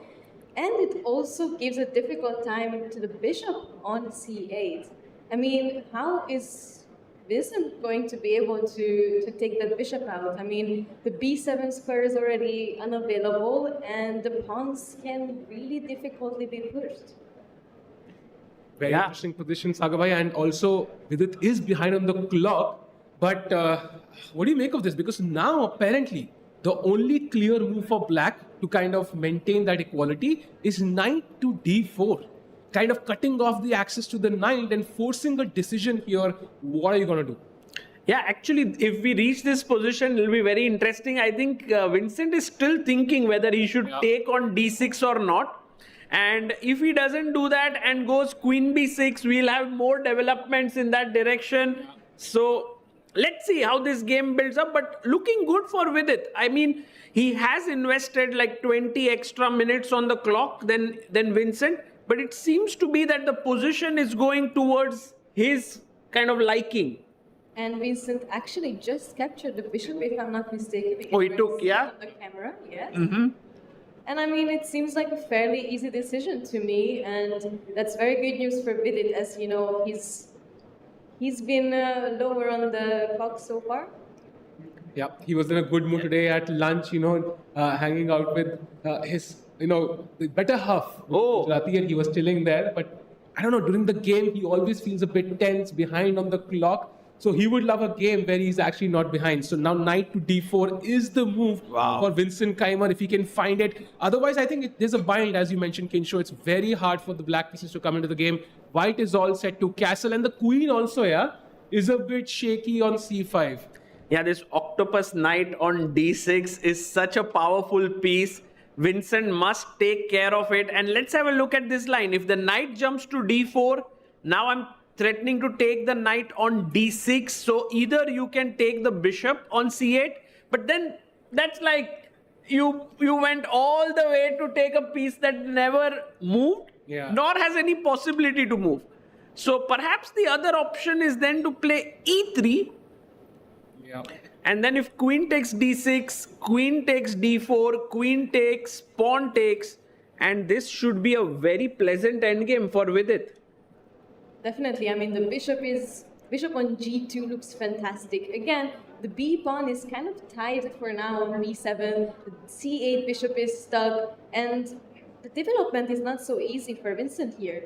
Yep, and he has just played knight to d4, so we might see this happen. And of course, the final position we saw is just a Vidit's position. That slight edge. He's used to this Catalan structure and using that strong bishop on g2. So Vidit will be very happy with this because it's a simple position. So his less time on the clock doesn't matter as much. Correct. And also, I think he gets to push against the tournament leader. Yeah, we can already see Vincent looking a bit worried there. We'll see if Vincent manages to hold here, but I think as of now, it doesn't seem a position where Vincent has any chances. You know, it's like a two-way struggle. Let's go to the next game. Yeah, let's go to Arjun against Pranav maybe. And this is the current position. Queen to E1, attacking the knight, rook E8 and rook to C1. Both players managing their time pretty well. But yeah, I mean, what do you think? What are your first take, Sagarbai, on the position? I'm very impressed, by the way, with the way Pranav has played in this game. My emotions were always going topsy-turvy here. First, I thought, how the hell can Pranav play such an opening against a well-prepared guy like Arjun? Then later, when he got a decent position, I was like, great. Then this weak isolated pawn on d6, and I was like, oh, long defense ahead. Now suddenly the rooks are on c8 and e8, and I'm like, good job, Pranav. I'm not able to decide whether this is good for Pranav or not. What do you guys think? Definitely feels like the emotional roller coaster that you're mentioning. And I mean, we know that Arjun lost devastatingly yesterday, and Pranav is definitely taking up on this. I mean, imagine trying to do your best against the highest rated in the field, who also suffered a tough loss yesterday. I'm really happy also the way that he's playing here, Pranav, so far. And he's showing us once again that he definitely deserves to be on this field. Yeah. Pranav, I think, he did draw against Vidit yesterday, right? It wasn't an easy game. He held his nerve and played very quickly. Like, there was not a single moment when Vidit had even the slightest glimmer of an opportunity. So that will give him a lot of confidence. I can hold my fort against the top players of the world. Correct. And Pranav has drawn with Vidit and Anish and good players here. The question is, if Queen takes B2 here, should we ask a few people here who are watching this? We have some Grand Masters here, some International Masters. Maybe they can give it a shot, although for them perhaps the difficulty is to see the board. Yeah, that's why it might be a tough question. Guys, what does White do here? Anyone? Yes, sir. Rook B1, what a great answer. Attacking the queen, loses the bishop, and maybe a better, just there's no defense here. You lose a piece. Okay, so going here. Oh, by the way, trades have happened. Rook C8 on the board. And now the thing is, where do you put your queen?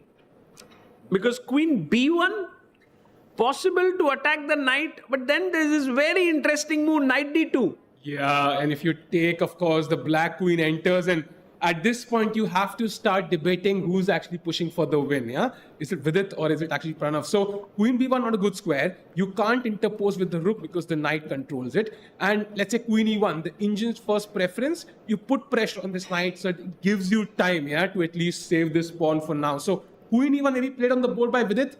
And Arjun, let's see. If you play queen b2 now, rook e4 loses the game. Oh, wow. Wow. Rook c1. Oh, but rook b3 Yes, instead, yeah? exactly. Rook b3, queen a2, and rook b7. And this should work well. Although here, the line still continues with rook to c1, take, queen takes pawn, king h1, knight g3, king h2, knight f1, and it's a draw. Unless you give your queen, take. I guess And let's say take on. Okay, so which pawn do you take? A7 or f7?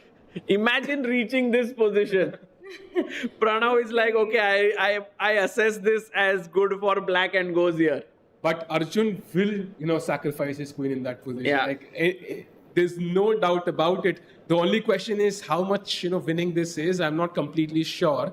And I would love to take the f pawn, but I'm worried, there are slight losing chances as well. So which one do you grab? Yeah, a7 seems safer there. And then white can press this endlessly. So we have reached queen e1. And Kincho, what's your feeling about this game? Do you think that this will end in a quick draw, or you think that it'll go on and on for many, many moves here? You see, maybe if Arjun won yesterday, I would be more inclined to say, maybe they would go in a draw. However, after the loss, I'm thinking that Arjun definitely wants to bounce back. So I'm sure that if there is a fight coming up, he's not gonna be scared to take up on it, and he's gonna do his best to get back into the race.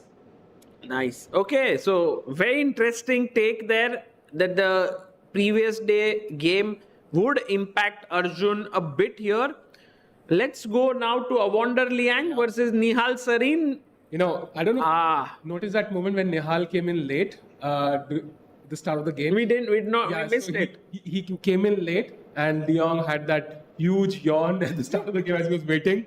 And then Nihal's pen wasn't working. So he did not play the move until the new pen was, brought to his table. So he was like 3 or 4 minutes down at the start of the game itself. So it was so much fun to watch. But Nihal, of course, that epic win yesterday against Arjun, that will give him a lot of confidence. But right now, I'm a bit scared of the queen. Pawn down. Yeah, I am a bit worried for Nihal Sarin here. Yeah, also the knight is jumping into f5. Knight on f5, maybe queen g4. The bishop is also looking at h6. The rooks can also jump into the position quite quickly. So I think Nihal definitely has to stay precise in this position. Otherwise, just one moment when he misses something and the position can crumble so quickly. Yeah, you are right in pointing this out. This attacking chances with knight f5, queen g4 look very, very strong. And so Awonder Liang, once again, putting pressure here. He's having a good tournament here. Yeah, 2 out of 4, doing pretty well. And as he mentioned, he jokes about how Indian players are too strong. But I think in today's game, maybe his opinion is going to change. Yeah, maybe he'll put a lot of pressure on Nihal. And moving in here, we have another game that is Anish Giri versus Karthikeyan Murli. And small change has occurred. If we go back to the position, we left it off at a4, queen d7, queen c2, rook d8, attacking the d3 pawn, and he played d4. Takes. I was just wondering if taking the pawn makes any sense. Take. Maybe he was worried. Yeah, the bishop on b2 looks quite strong. Yeah, very strong.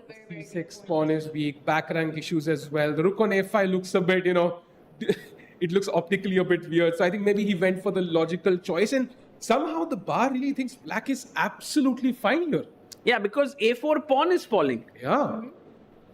And I don't know how to save it actually. And this is the problem that Anish has. Did he solve it? Not yet. I think we have waited. He played bishop f4. Wow.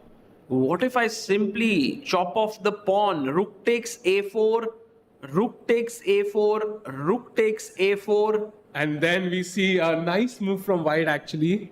If we can have any guesses for white's best move in the position. Yeah, white to move. What do you do here? A very important moment. Otherwise, you are pawn down. Yeah, and this move gives you a win actually for white. Really? Yeah. It's winning? Yeah. Oh my goodness. There are certain tactics, but the first move is, I think, very logical. It makes sense instantly.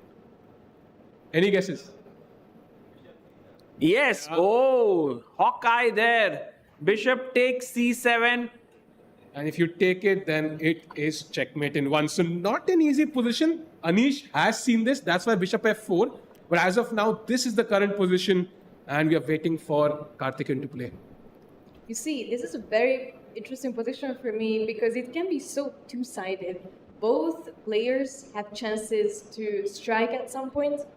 And that makes the position so complex, I feel like. Yeah, I agree. It's like Anish has to be playing this very carefully because Karthikeyan is this close to equalizing. He's like really a couple of moves away from getting a draw. But then Anish is making these moves, bishop f4, keeping this tactics intact. Maybe Karthikeyan will be able to hold this, and then Anish will have 5 draws in 5 rounds. Wow. I mean, we know that this is not so foreign for him, I think, to take draws. You know, Yeah. Chat also posts him drawish Giri. So, you know, it's definitely a possibility, I feel like. But maybe he will push. We know that Murli is one of the lower seated players in the field. But we will see how Anish is going to decide about this. Anish, even if he draws this one, he plays with it tomorrow. So, tomorrow we're going to have absolute destruction. I'm expecting like 5 queen sacrifices in that game. So that trend will end, maybe if not today, tomorrow. Let's hope for that. And meanwhile, one more game, Jordan Van Forest versus Ray Robson. We left it off at G5. Bishop went back, and an excellent move by Ray, H5, creating this play against the G pawn. And white now connected the rooks with king E2. So knight jumps into E4, takes, pawn takes, queen B1 attacking the B7 pawn. Wow. An insane position, yeah. The king is on E2. And there's no safe place to castle for either side. I mean, black's king side is extremely dubious. Queen side, you can already imagine the king cutting through. Same the case for white king. The kings have to remain in the center, maybe. Yeah, this is actually complicated here because B7 pawn is hanging. You could potentially play long castle, yes. But I'm so scared about some sacrifice that could happen on the B or C file. Yeah, and even just queen b4 with the idea of offering a queen trade. And if you don't trade, then I'm going to bring my rooks into the game, attack the b7 pawn. Yeah. And there is no easy answer because the white king, for now at least, is relatively safe. It's not easy to get to it, and white has enough time to kind of assemble his pieces. We have Ray Robson thinking here what to do. Long castle is the move here that we are expecting him to play. But it could very well be that he might go in some other direction. In general, both these players have a very important battle here because, especially for Jordan, 2 losses in a row must be very difficult right now. Definitely, and he's not having an easy time here either because we know that Ray Robson has been playing some very attacking, very dynamic chess, and you know, when you're already in that mentality that you lost 2 games in a row, it's not going to be so easy to defend your position. So yeah, should be quite interesting to follow this one. Meanwhile, in the Vidit Vincent game, let's go. Have seen that move. So E3 was played. Okay. Vidit is going for the better position, queen D6, and this is the current position. But he's still thinking. Is he considering he takes D4 here? Actually, both are quite possible, right? Taking on D4 with the pawn or with the queen. Because the question is, should you keep the queens on the board or not? Yeah. And for Vidit, it's a very important question. Because one would mean slightly more pressure than the other. Yeah, definitely. I think Vidit's style is also solid. I think he would love an endgame here. If somehow Queen D4, I can't imagine Vidit losing this in any parallel universe. Yeah, with the queens on the board, as we saw with Vincent, he can decline even equal positions and play with that queen, actively. So I think he takes D4, maybe gives black some more chances as well with Queen C7, and he can slowly try to play Rook B and bring the bishop into the game. But yeah, important choice with it, and he's taking too much time, to be honest. 35 minutes. Yeah, he's always coming under time pressure. Now 22 minutes behind Vincent. Let's have a look at this line. Queen takes D4, Queen takes D4, E takes D4, and now I want to play the move Rook B8 because now I come out of the pin. My idea is B5. I could also play B6, Bishop B7. Do you think that white has anything here? This is what Vidit is analyzing in his head. He's trying to assess if he has anything here, and if he doesn't find here, he will try to keep the queens on the board. True. So that is a tough choice that Vidit is facing. You see that the 2 options are so different in the fundamentals that he really needs to decide whether he wants to have the queens on the board, which can mean a much more dynamic position, or he wants to trade off the queens and have a more slow burn, safer option. But we know that Vidit has been on a roll. He's been trying his best, to take back for the losses that he suffered, and he might actually want to go for the pawn takes version, just to be able to take Vincent down. Yeah. What do you guys think, actually? Actually, if I was white, I would just castle here and go for the risk-free position. I love playing these. You could go out, have something to eat, drink. Oh, what did our opponent play? Nothing crazy. He couldn't have done anything in the position which puts me at risk. But yes, I think if Vidit feels somehow that this is not enough, and also how comfortable Vidit is, like with kind of chasing Vincent down there, because Vincent is in great form. Yeah. Sometimes that supersedes your ambition to win as well. Vincent, if I make a mistake, could come back and even defeat me at the end. So we'll have to see how ambitious Vidit is. So, great point there. Yeah. Just by the body language, by the way, I mean, we haven't really mentioned it, but Vidit seems to be so comfortable, whereas Vincent is kind of looking uncomfortable right now. Okay, maybe we cannot see him right now, but he was, touching his head and even like shaking his head a bit. So it definitely tells something about the situation here. Correct. I think that's very well noted, because you are right. Vincent does feel a little bit uncomfortable here, and he would love for the position to simplify here, but it's not that easy, and with it will continuously try putting pressure, as Sahil also showed here. Queen d4, Queen d4. I'm just curious. Takes ED, Rook b8, long castle, b5. I wanted to do here. But then maybe there is some d5, like takes and d5 idea I was thinking. Or maybe, this is not so good. Maybe there's c5 here. Yeah, c5 is very interesting actually. And also Vincent, heavy is the head that wears the crown. He's in a tournament lead by 1 point. I don't know how many times it happened, Vincent, like in a super tournament, he's leading after 4 rounds with a 1 point lead. Like, it's a different situation to be in. And he's also thinking, okay, do I want to play it safe? Do I want to challenge with it here? It's a difficult decision practically. Correct. So this one looks very interestingly poised. But what about Arjun and Pranav? Do we have any moves there? Yeah, I think we left it at queen to e1 when the knight was attacked. Knight goes back to f6. I think d5 is, for example, what the engine recommends, but maybe Pranav didn't like the fact that, bishop is like looking at the pawn. Makes logical sense. And now comes rook to b3. And that, I think, is the uncomfortable problem here, because now the queen has to move to an awkward square, maybe slightly awkward to a6, and has to keep in touch with the bishop. And has Arjun made his move here? Queen f1. Guys, this is a very direct move played by Arjun, because now Pranav has a way to trade pieces. Queen takes queen, king takes, rook check, king e2, bishop check. It's a very direct line. King d2, and now you go rook to f1. Wow. And it's a very interesting position, right? Because I can't save this pawn easily. I mean, king e3, maybe it's a way to save, but there's knight d5 check. I would rather not enter these complications. He took, by the way. Wow. Played it actually. So we are just one step closer already to having the position that we just put on the board. So I think we are all expecting rook c1 here. I mean, it looks pretty straightforward. And a check is always good.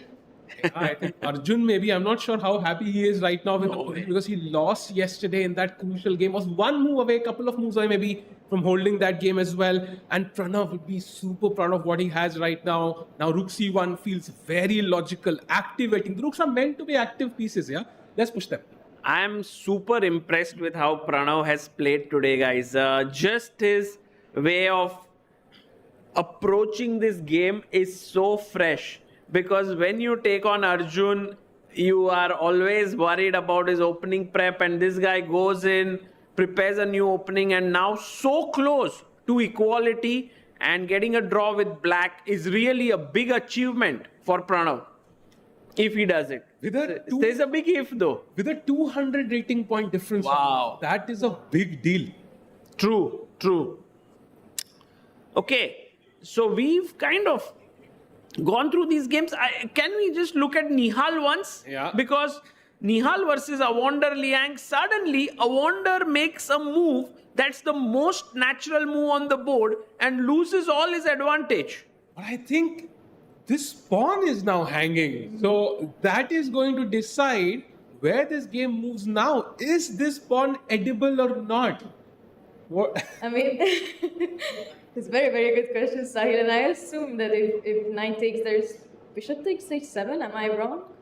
Ooh, Does bishop. this actually work, or am I, being also greedy a bit? Okay, the bar doesn't agree with me. I mean, You took on a7 as like you wanted to grab a pawn so that if I take on a7, you will take on e4. And yes, I wanted to ask the audience this question, but Salva just made the arrow. Knight takes g3. Yes, that's the move here. And unfortunately, it attacks the queen, yeah? So you have to take, and then I pick up the bishop. So Right. very, very close. But apparently, it's just the initiative that he has after a move like queen to g4. So I'm attacking the knight. I'm threatening stuff like knight g6. And for example, if you move the knight back, for example, to knight to c5, already knight g6 is the best move in the position.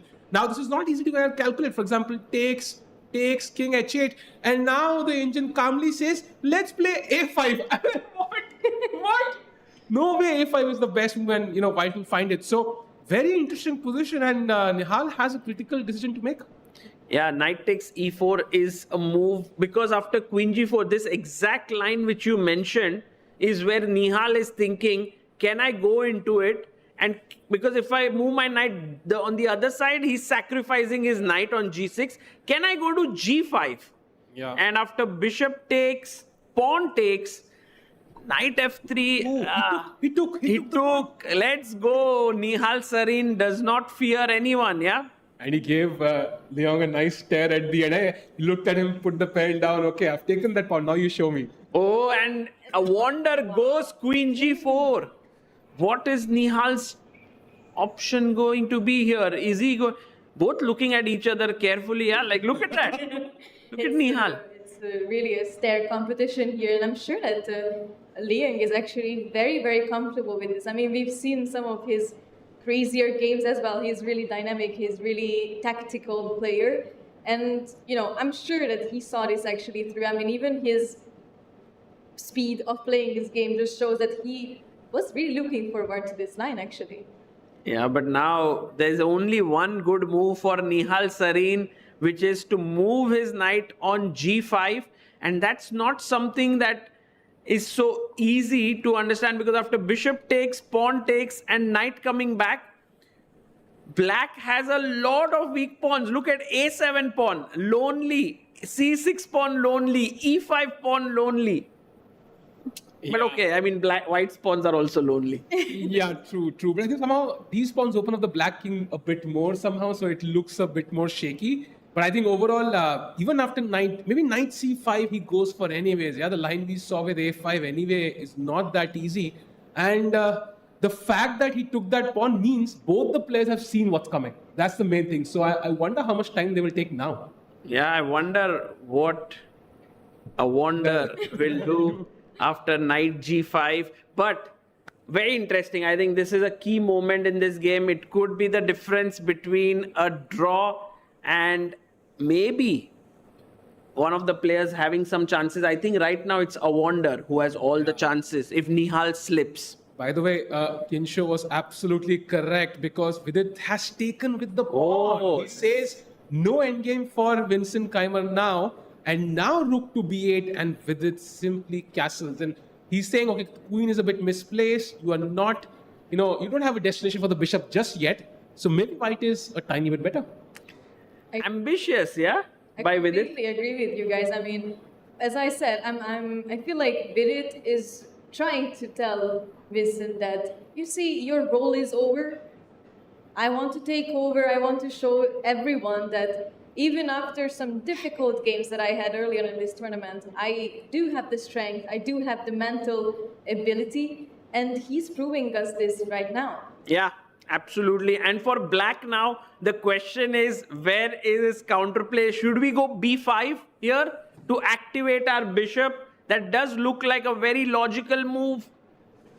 I think that move c5 maybe is even stronger now because the free tempo on the black queen, c5, queen c7, and b4, and maybe somehow white is building up a bind on the queen side now. But just explain to me this. If I go bishop b7 now, how do you react to this? Your initial move, Sagar bhai, the move you really wanted to play. d5? Yeah. Ooh. Oh. And after ed, knight takes, bishop takes, queen takes. This is torture. Yeah. I mean, most definitely the d7 pawn looks terrible. Also, a6 is looking very, very weak as well. And in no time, we're going to put the rooks in the middle of the board and just strike on Vincent's position. Yep, and when this pawn falls, this is already a protected pass pawn, so Vincent will not be looking forward to this endgame. Oh, he goes one step ahead. He doesn't go b5, he goes b6. Yeah. And these top players are so good. They never make these positional errors, which I think happens so naturally to us. Agreed. And Nihal, by the way, I think just want to stick to this game, but Nihal now has 29 minutes. Okay. Versus Awonder Young's 58. So I'm a bit worried for Nihal here, yeah? This is a bit scary somehow in a complicated position with half the time. Can we look at Nihal's expressions? Oh. It's silly, yeah? No, Liang is like, take your time. I'm just gonna, look around I mean, a bit. you remove the board, you cannot guess what these guys are doing, yeah? You move the board. One is playing with his nails, one is with his head down on the table. It's not chess, definitely. Also, it's very likely that Awonder is calculating the lines while he's playing around there. No, he's definitely, an amazing meme creator, I feel like, for us. I mean, while Nihal is in deep thoughts, holding his head, he's just, sitting down and, I'm just gonna, polish my nails a bit, chill, while my opponent is completely, under stress. And, I mean, it's not an easy decision for Nihal. We've seen that, actually. Yeah, many players, when they don't want to think on the board, they are walking around. But I think very rarely have I seen someone just sit at the board and look at their nails. You see, that's something that I would do, but that wouldn't be, while I'm calculating. Yeah. I think he's a quite interesting personality there. Yes. Hilarious. Would be a great streamer as well. But as of now, he's showing his playing skills. And Nihal Sarin now 28 minutes. I think he's promised us some exciting games in this entire tournament. Yesterday was spectacular, but can he do it again today? Yeah? I mean, 28 would be very, very difficult. Yesterday, he had the luxury of the extra time on the clock. Yes. Arjun was behind on the clock and struggled, and now Awonder Young putting pressure. Each game is so tough here, right? Like, you have no free points, no easy points. You beat Arjun on the previous day, you come to the board, and now you have to struggle in this position against Awonder. Not easy, not easy. And let's go to the... Is there any game we want to see here, or shall we go to the challengers section? Maybe one look at the Arjun game. Yeah, sure. I think he did not give Rook C1 check. He just kept it a bit solid. Rook C7, defending the 7th rank. He says, okay, I defend my pawn. Now if you play Rook A3, my bishop is free to move to C8, for example. And I would say the Arjun is still a tiny bit better. That D6 pawn, still stands out like a thorn a little bit. Should we ask our viewers what they think will be the result of this game? Because on one hand, it looks very drawish. On the other hand, Arjun is slightly better. Guys, do you think Arjun with white will win here or a draw? We have one hand for Arjun win. Wow, anyone? Oh, another Arjun win. Wow, and what about draw here? Oh, we have more draws in the audience here. And few people have not. Oh, are you guys thinking Pranav will win here? Everybody thinks Arjun loses, yeah. Sorry? Pranav will win. Well, Pranav, I think it's a 2-result position. No, somehow Pranav winning looks unlikely unless, of course, Arjun blunders. And this, to tell you the truth, against a very strong player, it's very tough to hold such positions, right? They just grind slowly, endlessly. They never let the fire go down.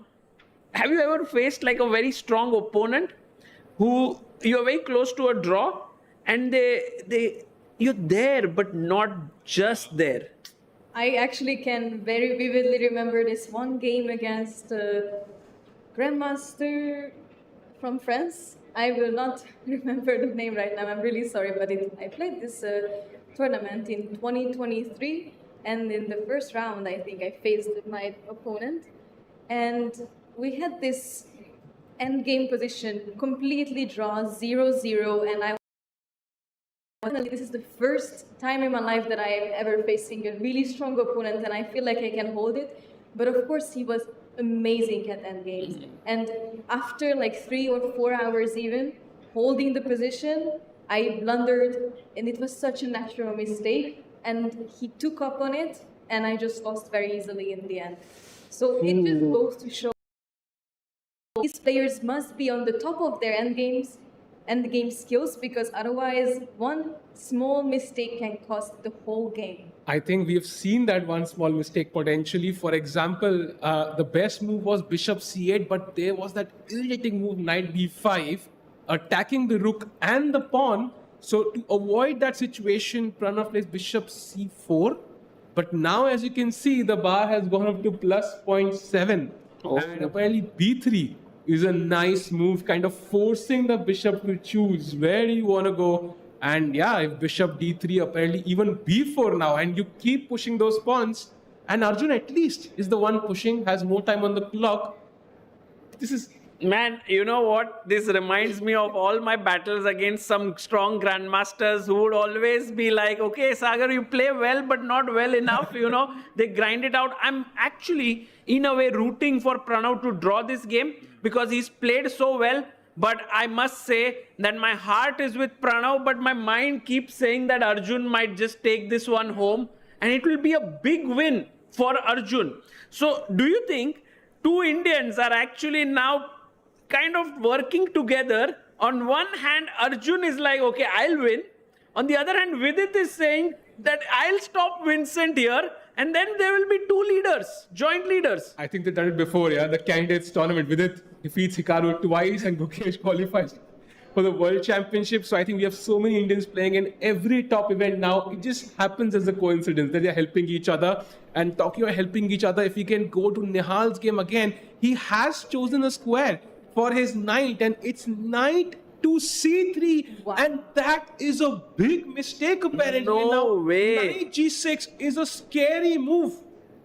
And I mean, Liam will surely go for this move. I mean, we know that he's not afraid of challenges, but of course he's taking a bit of time to think this through, because obviously it's a big commitment to just sacrifice. I'm shocked. Sagar is looking shocked when he looks shocked. I can't believe that this is on the board. Like, let's just analyze. Knight takes, pawn takes, queen takes.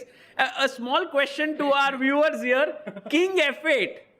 Guys, what is the move White should play? Do you have any, like, how do you include the rooks in the game here?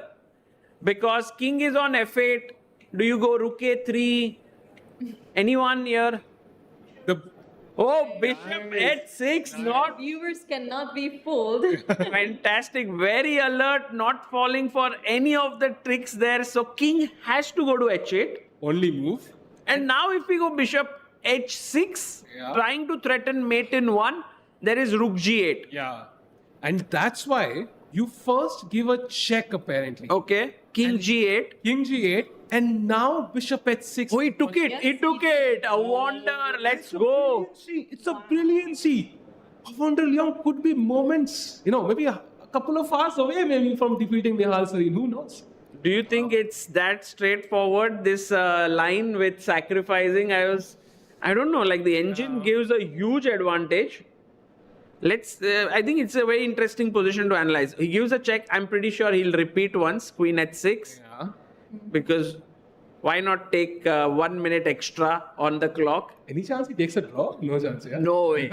Okay, he doesn't draw here for sure. Okay, if he gives this check, it's a draw already, yeah? Queen h6, king g at queen g6. Okay, so queen h5 here. Sahil bhai, just to analyze this, king g8 and bishop h6 is what you were mentioning, yes? Yeah. Threatening queen g6 check and a mate. How should black defend here? What are your thoughts, yeah? You have to bring the queen for the defense, so you Yeah. move the bishop somewhere. But where do we move it? But if First thought was f8, but I mean, it's just not so easy. but then check on g6 and then you lose the f6 pawn. Oh, this bishop c7. A nice defense, Kinsho. Then what should we play here? I'm thinking, maybe not. One of my thoughts was like rook a3, but that drops the rook, so it's not so easy. Guys, there's this very nice idea where we take the bishop, king takes or rook takes. Let's say rook takes. I want to bring my queen to f3 Oh, wow. because the knight is trapped on c3. So yeah, while I sacrificed everything, I don't want to mate you. I'll just get your knight back. No, Oh, that's beautiful. This is so nice, yeah? The knight has nowhere to go. Wow. And it just also goes to show that that knight is so misplaced on c3. I mean, c5 was, still a bit further from white's position, a bit safer. Of course, knight g5 was the best option, but this knight on c3 has no future, it seems like. So that's what Liang has to see, right? So that's the only way to move forward. So he has to find this trapped knight, or he just takes the draw. No, he'll easily find it unless there's some psychological block here where he's thinking, oh, Nihal is very strong. He mentioned it, right? Yeah, draw will be fine. But otherwise, it's just natural, right? He has nothing to lose here. He should play on. But such a beautiful line, because right now when the queen cannot attack the knight, so you check, put the king on g8, and then play bishop h6 to clear the way for the queen to come back to f3 and attack the knight. So very cool. And is it the same if you move the bishop somewhere else? For example, let's say bishop c5.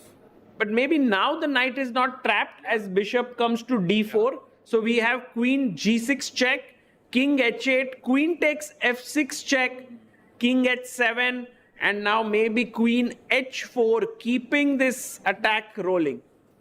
Well, this is definitely looking worse for black. I mean, the king is so exposed to everything, and it only takes us a few seconds to bring everything in the position, and that knight is still very, very much misplaced on c3.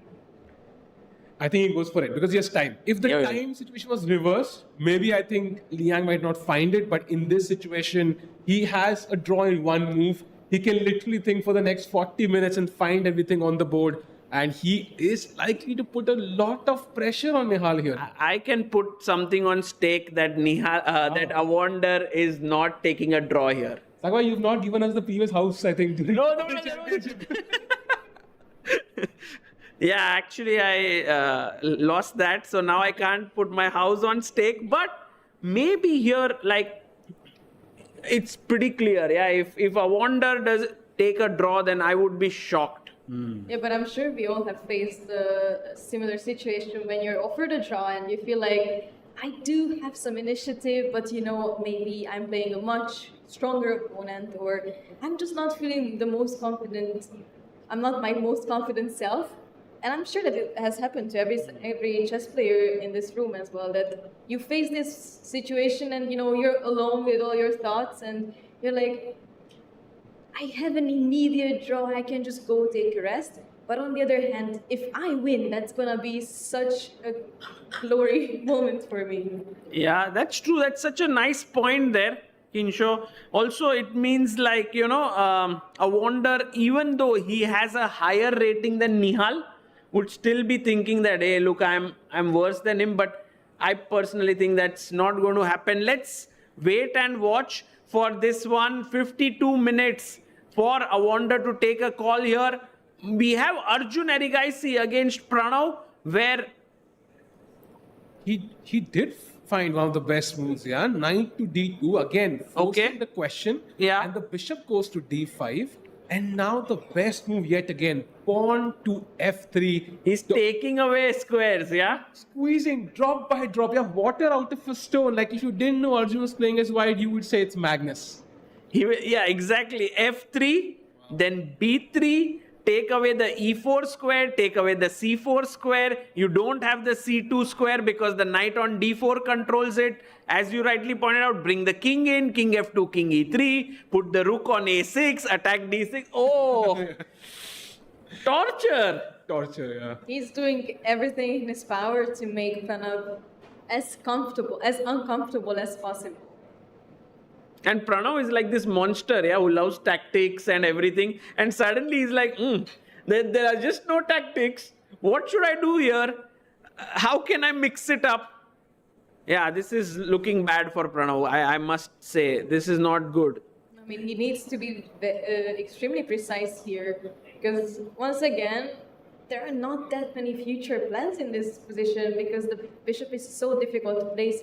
And he's actually getting ready to make a move, but then decides not to. And, again, touching his forehead and just, he feels completely uncomfortable here. And then you suddenly remember, Arjun is like 2776. The ratings sometimes are right there next to you, yeah? Yeah. I can't see them, but sometimes you see that rating right, so you're 200 points lower rating, maybe a draw is okay, and then you become even more passive. So Pranav really needs to believe in himself here. It will take some incredible fight here to kind of hold this game. Meanwhile, Sagabhai, in the Vidit game, I think you really wanted to play this move and heard you. Yeah, with it, I mean, that move is so natural because you kind of shut down that bishop, right, on b7. You don't want to trade it. And after pawn takes pawn now, I take back with the pawn. I don't want to trade again anything. And you can argue that white is slightly better with the more space. But then again, I don't know how serious this is. True. But I think, Vidit is still not risking much. I think that's the good news. Yeah. Very safe. This pawn is well defended by literally all the pieces. So no issues whatsoever. The only problem is the time. That's where I'm a bit worried. 21 minutes for Vidit, 46 for Vincent. If he gives Vincent even a sniff, right, he will pounce on it and then it could get tricky. By the way, Vincent made his move. I don't think he played queen b4. What a nice move. Attacking b2 and c4. But b3, yeah? Yeah, b3 just seems pretty straightforward. And I mean, I hope that Vidit is not going to, waste a lot of time on this because this seems like almost a no-brainer. Of course, you always have to take a glance at everything. Maybe b5 now, yeah? And you try to break this pawn chain somehow. Yeah, but maybe we can somehow start getting rid of these pawns, trade them off, like d takes e6 maybe, I'm not so sure actually. Takes e6, d takes e6, and maybe another trade, just to get rid of every pressure. And this is still pretty safe. I mean, I don't know if the engine of course agrees with me, but it seems like we don't have any problems either in the position. Okay, this looks equal, right? Yeah. I had one small idea, which was that after b5, could we play the move c5? Wow. Very interesting. Because after queen takes c5, I was wondering knight e4, you attack the queen and the knight, so queen e7 makes a lot of sense.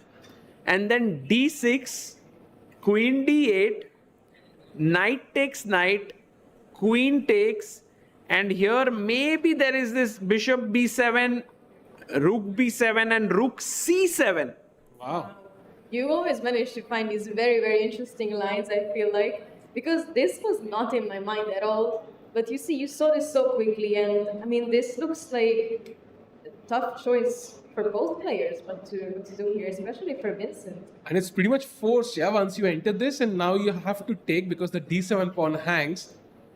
I mean, yeah, with the pawn on c7, Vidit is not risking much. It's very risky, this position for Vincent, but yeah, it's equal. So, I think b3 is going to come on the board, but as Kinsho said, Played. I think it's already played. Yes. he played, yeah, okay. Vidit shouldn't take much time and he did not. Okay, that's good news. And now to make queen b4 look logical, you have to play b5, right? Why else would you play it? True. So maybe here interesting moments in the game. What about Nihal Sarin? Has Awonder moved or not? Let's go to Nihal's game because wait, what? Draw? No way. What? No. Okay, once this position happens twice, they have repeated twice. Oh my god, wow, it ends in a draw. That is spectacular. And What- Nihal is quickly calling the arbiter that please come quickly, I have to sign the score sheet. Official, make it official. I don't know if we can get a Liang here. Would love to know what was in his mind. Yeah. Regardless, I think that was a close shave for Nihal Sarin. And if he had seen that variation right, I think Liang could have pushed maybe that mental block you talked about, Sagar. It actually does exist. Well, I spoke about it, but I never thought it would happen. Wow. What are they doing? Are they playing again or what? They're just making sure that it's. Oh, it was action replay, yeah? Or maybe they just played the last repetition and then agreed to a draw. Question for you: if Nihal had not won yesterday's game, do you think Liang would have still taken the draw? I don't know, yeah. Like, I think we need a Wonder Liang here to get to understand what was he thinking. Yeah. Because I'm like so surprised right now. I hope you don't spoil his mood though. He's like, oh, I was winning. I didn't see this. No, but he would definitely get to know, yeah, somehow. So- I'm sure that he's gonna check after the game. Yeah, while Sahil tries to get a Wonder here, hopefully we'll be able to get him.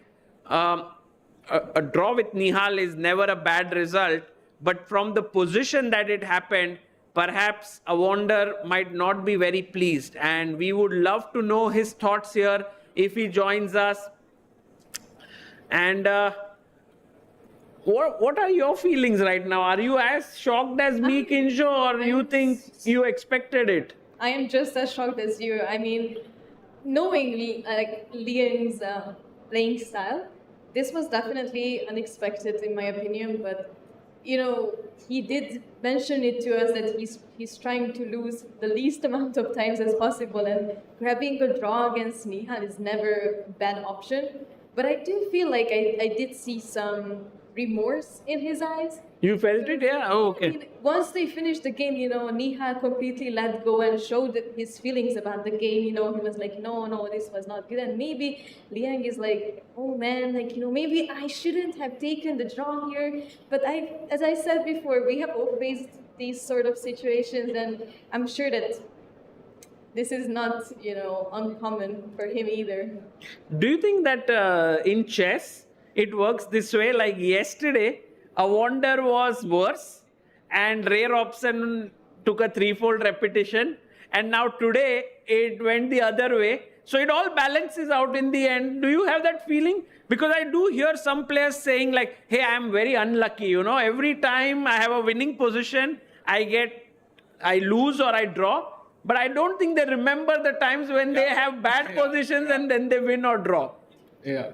You see, it's always easier to remember those times when you are feeling worse about something, rather than the amazing times. That's very deep. This is. Do you think this is true not just about chess? It's true about life as well. 100%. I mean, us humans, we always take the losses, the pain more easily than the happier moments. Yeah. And that's why I also think it's very important to have someone by your side. For example, a family member, a friend here in the tournament as well, who can remind you of these moments in your career. Yep, talking about pain, I think if Vincent doesn't play knight takes e4 in this position, he could be in a world of pain right now because he has played the move b5, but Vidit finds a nice retort, knight to e4. And once you grab this, of course, the position is close to, equality there. But maybe Vidit has a slight edge. Still, that bishop in the corner on b7 is blocked. That white bishop on e4 is a better piece. And you cannot really say it's equal, right? It's like the small nagging edge that white has which black must carefully try to neutralize. I think I trust Vincent to do the needful here. But still, today has not been a day where, predictions have gone my way. So, let's see. And Sagabhai, if we jump to the Arjun game just for a second, you mentioned Rook A6, King F2. It's happening. He's doing it, yeah? He's doing it. This guy, Arjun Erigaisi, is just slowly and steadily building up the pressure. Now, an important question, guys. Should Arjun take his rook back, or should he play rook c6 to trade the rooks? Because after rook takes rook, knight takes, a7 is hanging. If you push a6, king e3, king d4. Okay, I don't have c5, b6. I wanted to run in there, but it does look risky.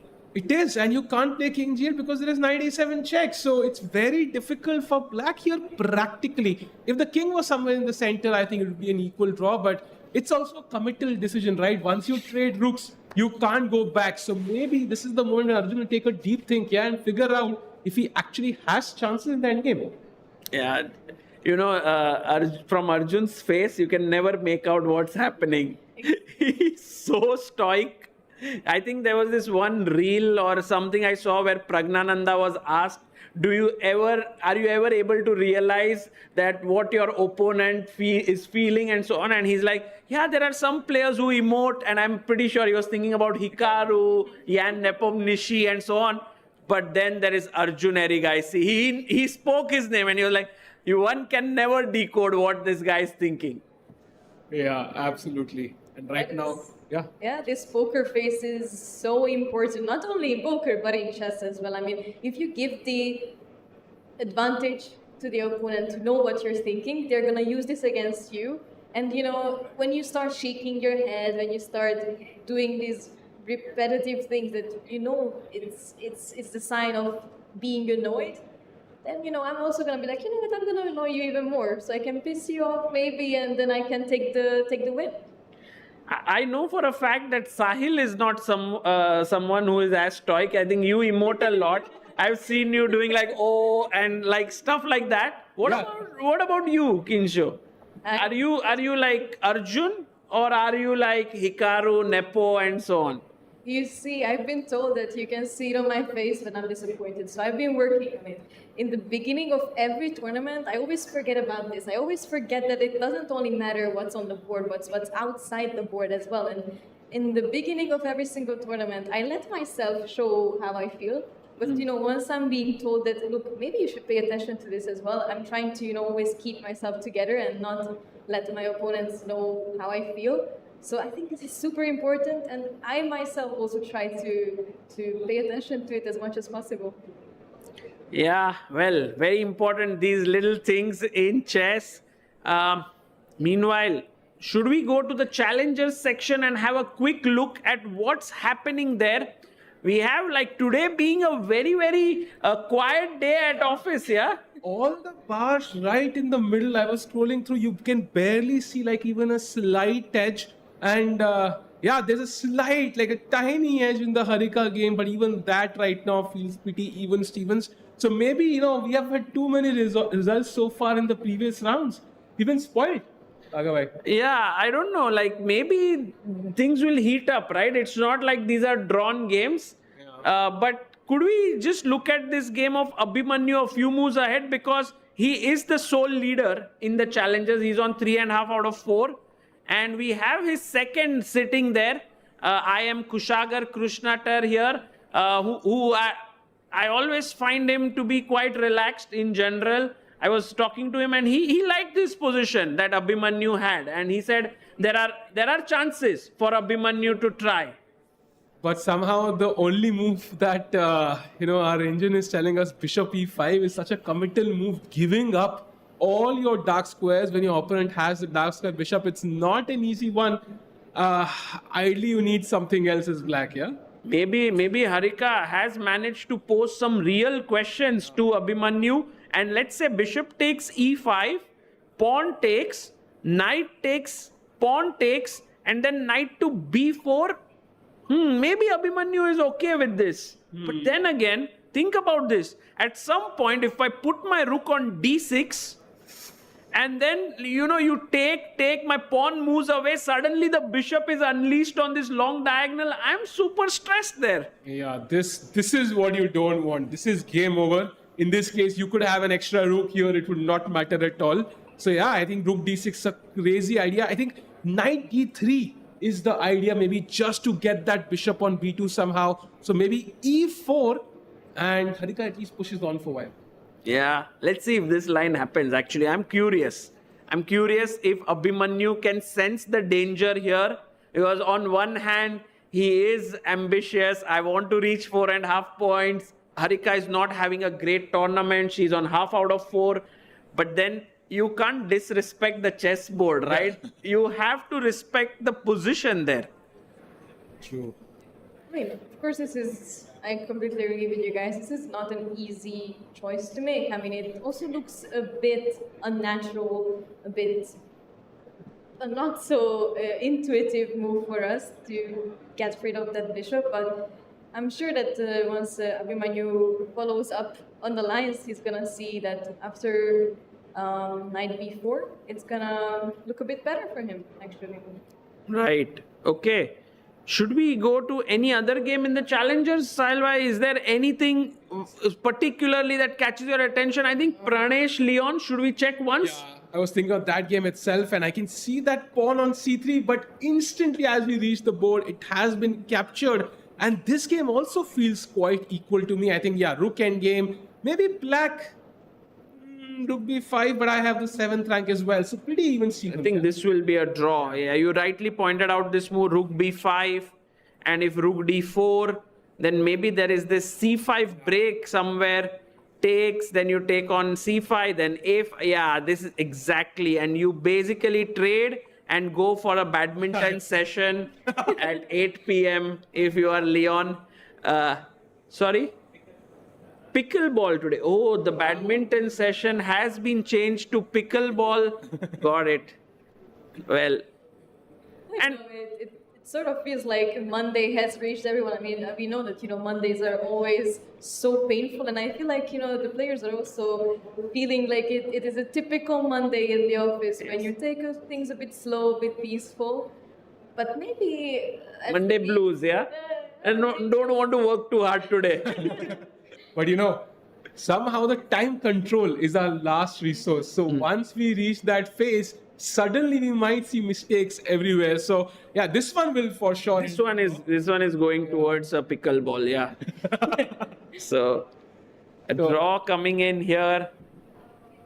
And maybe it's time for us to also go to the Masters, because... Do you think they'll agree to a draw? Yeah. I think they will. I think so. Can capture the final They're moment there. taking it very quickly, so... And you saw White did okay. It was nice. And h5 played. Leon playing with his left hand as well. Yeah, now he's like, okay, let's get it done with. Pranesh is like, oh, we haven't reached 40 moves. Is there I think there's some 40 move rule? Yeah, I think there is. And they will have to probably play a few more moves here. King g7. Or they can find a repetition. Back and forth, back and forth. True. I know there's something about magically looking at the final moments of a game that's always appealing, yeah? Yeah.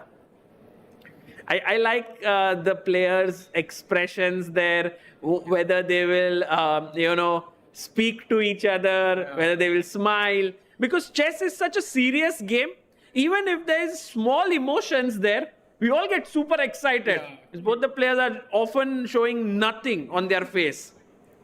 And it very much seems like it's gonna end in a draw. I think they repeat it. They're calling the arbiter. They're calling the arbiter, and the arbiter's there, and a draw will be agreed. Should we go to the game of Vidit Gujrathi? We have a very interesting moment here in the game. Knights were traded. Bishop takes e4. I have a question. What if pawn takes pawn on c4? Do you take with the pawn or the rook? Ooh, I think I'll take with the rook. I want the c file and the c7 square maybe. Once I take here somehow, yeah, I can even take now. I feel even my pawn is equally weak. It's maybe one weakness. I would rather take with the rook. Yeah, because then the c4 pawn is not weak. Nice. But I think it's a difficult decision, yeah, for Vincent as well. How do you tackle this pawn? Because you never want to take, and then we saw how that weak pawn will be a nuisance. So black cannot take on d5 because left with d7 weakness. Cannot take on c4 because the rook comes up. So maybe Vincent has to keep that and go rook f c8. So that after take, and if rook takes, he can trade the rooks. Got it. But then queen d3 to attack the h7 pawn. And then if you play f5, maybe it weakens the king side a bit, come back to g2. This doesn't look promising for black, to be honest. I mean, we can also maybe trade on e6, and the queen can come into the game, and suddenly the light squares become weak around the king, and I don't know, I wouldn't trust this too much. True, yeah. Just the way in which the engine shot up there shows that black has to be a little bit more careful. Meanwhile, Arjun Erigaisi, step by step, going, Rook c6. Rook c6. Arjun, you know why Arjun and my moves are matching? Because I'm looking at Stockfish. And so it's very easy, yeah. Like once you look at Stockfish, the moves it suggests, Arjun keeps making those. Rook c6. And 97.7 accuracy by Pranav is not enough. It's not enough for equality against Arjun. Now takes the a7 pawn is hanging, have to move it. And now king to e3, your plan, pawn to g5, and let's keep going. King to d4 maybe. King d4, knight c4. These two moves look super tempting here. And also, guys, think of it this way. If b4, a4, b5, this pawn is like going towards becoming a queen. Crazy. So this one, Arjun, would you agree, Kinsho, saying that this is going in Arjun's favor? I completely agree with you. We know that, he enjoys these imbalances. And before we continue, we actually have Liang of Awonder joining us right now. So maybe we can ask some of the questions that we have. Yeah, maybe Leo, maybe he can sit here. You could come here and I'll go there. All right. We have someone whom we greatly enjoy having here in our studio, Awonder Liang. Guys, let's have a big round of applause for Awonder. Come after his game. Awonder, thank you so much for taking out time to be here. Have you checked your game yet?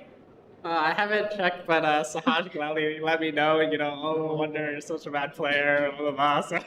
Hey, geez, say that. But we want to get your thoughts. No way are we saying that, what you decided is incorrect or something, but we want to understand your thinking better. Why did you Firstly, when Nihal went knight c3, were you surprised here? Oh, I was just like, this is kind of weird looking. Like, why would he put his knight there? And looks like maybe one of the, no offense, worst places he could put his knight. But then I kind of thought maybe he just wanted to trap me, and so he I was already after knight c5, I was just gonna make a draw. And I was really sleepy, and the whole game I was blundering everything, and I was so tired before the game, so I was okay, let me just not blunder anything, and then I started blundering things. So I was okay, time. I saw this draw line, and I was oh, hooray, let's go. Were you tired because, in general, you haven't adjusted to the Indian time zone yet, or you prepared a lot yesterday? No, I kind of just stayed up until 3:30 watching YouTube and texting my friends. So I was just kind of, I was yeah. And then, I mean, generally, I don't really prepare much before games. I kind of prepared a little bit before the tournament, so I had some ideas that I want to show. But yeah, I think I was getting confused earlier in the opening a little bit, and I felt like the game wasn't really going that well the way I wanted. Yeah, and then here, I don't know, the thing is, if he played knight c5, I would have already just made a draw immediately. And somehow after bishop e3, he was thinking for such a long time. And I was so confused, what is he thinking about? Because, okay, I see I'm probably a little better, but yeah, I just want to wrap up the game because I wasn't feeling very good. And And yeah, then suddenly he started thinking, and then he started blundering. I was like, guys, like, what are we doing here? Really? You know, like, Nihal, why are you blundering? Like, you could just have a nice, respectable draw. Now I have to sit up here, explain myself why I did play some better moves. Like, what the heck? You know? So, yeah, I'm just blaming Nihal. You know, I was already ready to take a Queen H6. I think, I did look at it very briefly. I think we talked about it, but yeah, I didn't think it was so clear. Like Queen H5, Bishop H6, then he has this Bishop C5, which I thought is kind of important. And yeah, I don't know, I can take on F6. We saw this line, which is Bishop F8. You just take and come back and trap the knight. Yeah, of course. So yeah, this one I saw quite quickly, and then I was like, oh, Nihal, like, what are you doing? You know, so bizarre. And then, but then I was like, oh, maybe he has Bishop C5, and it's very tricky because now I don't even know if I have a perpetual, although I probably do. Yeah, here probably I can go, yeah, something like this, and then I'll try and grab his rook at some point. Like with Bishop G5, you mean? Yeah, but I thought even here, like, he has, I don't know, like, he has some kind of bind on my position. So it's kind of okay, like, but yeah, I think like mentally I was kind of checked out from the game. And if he played like a normal person, then you know I would just leave to my hotel room and everything. No one would be asking any questions. So, you know.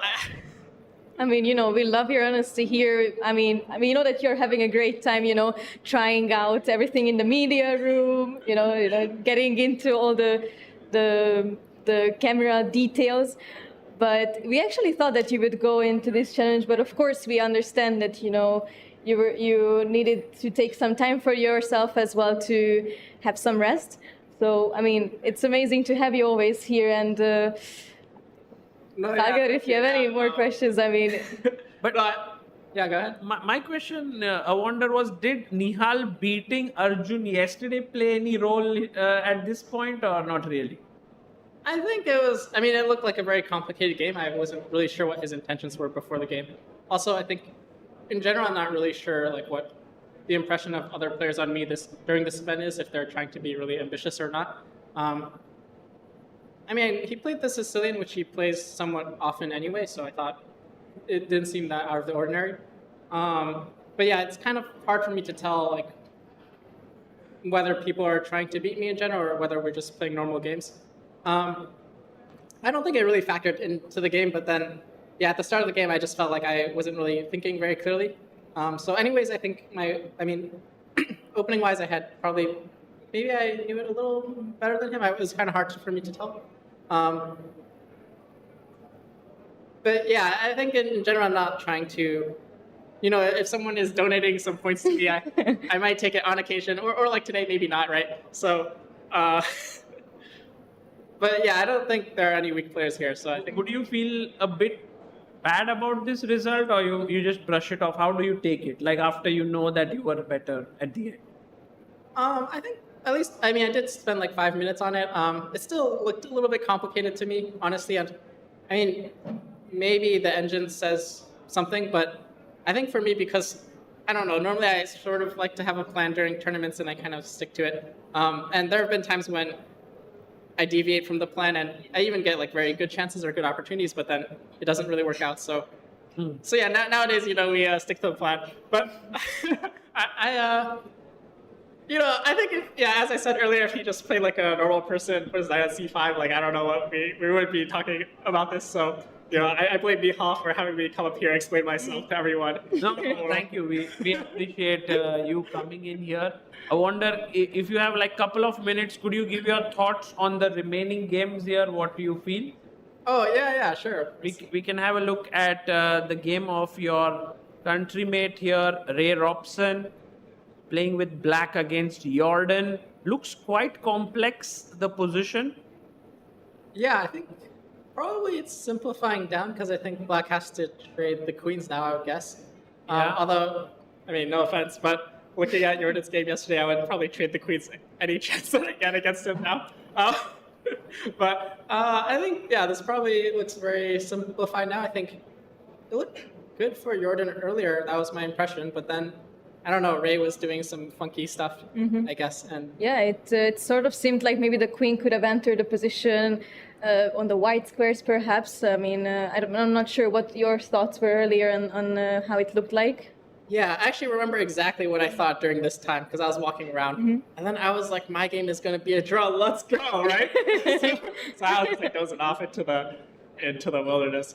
But yeah, I don't know. It looked really good well, maybe really good is kind of an overstatement, but I felt like the structure seemed like he kind of tricked Ray maybe a little bit in the move order. But yeah, I'm not a huge expert in. I mean, I didn't see the start of the game, but yeah, now I feel like it's probably okay.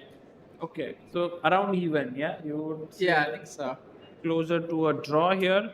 And then we have the game of Arjun against Pranav. And while the engine clearly supports white here, do you think black has any realistic chances of holding this against Arjun or?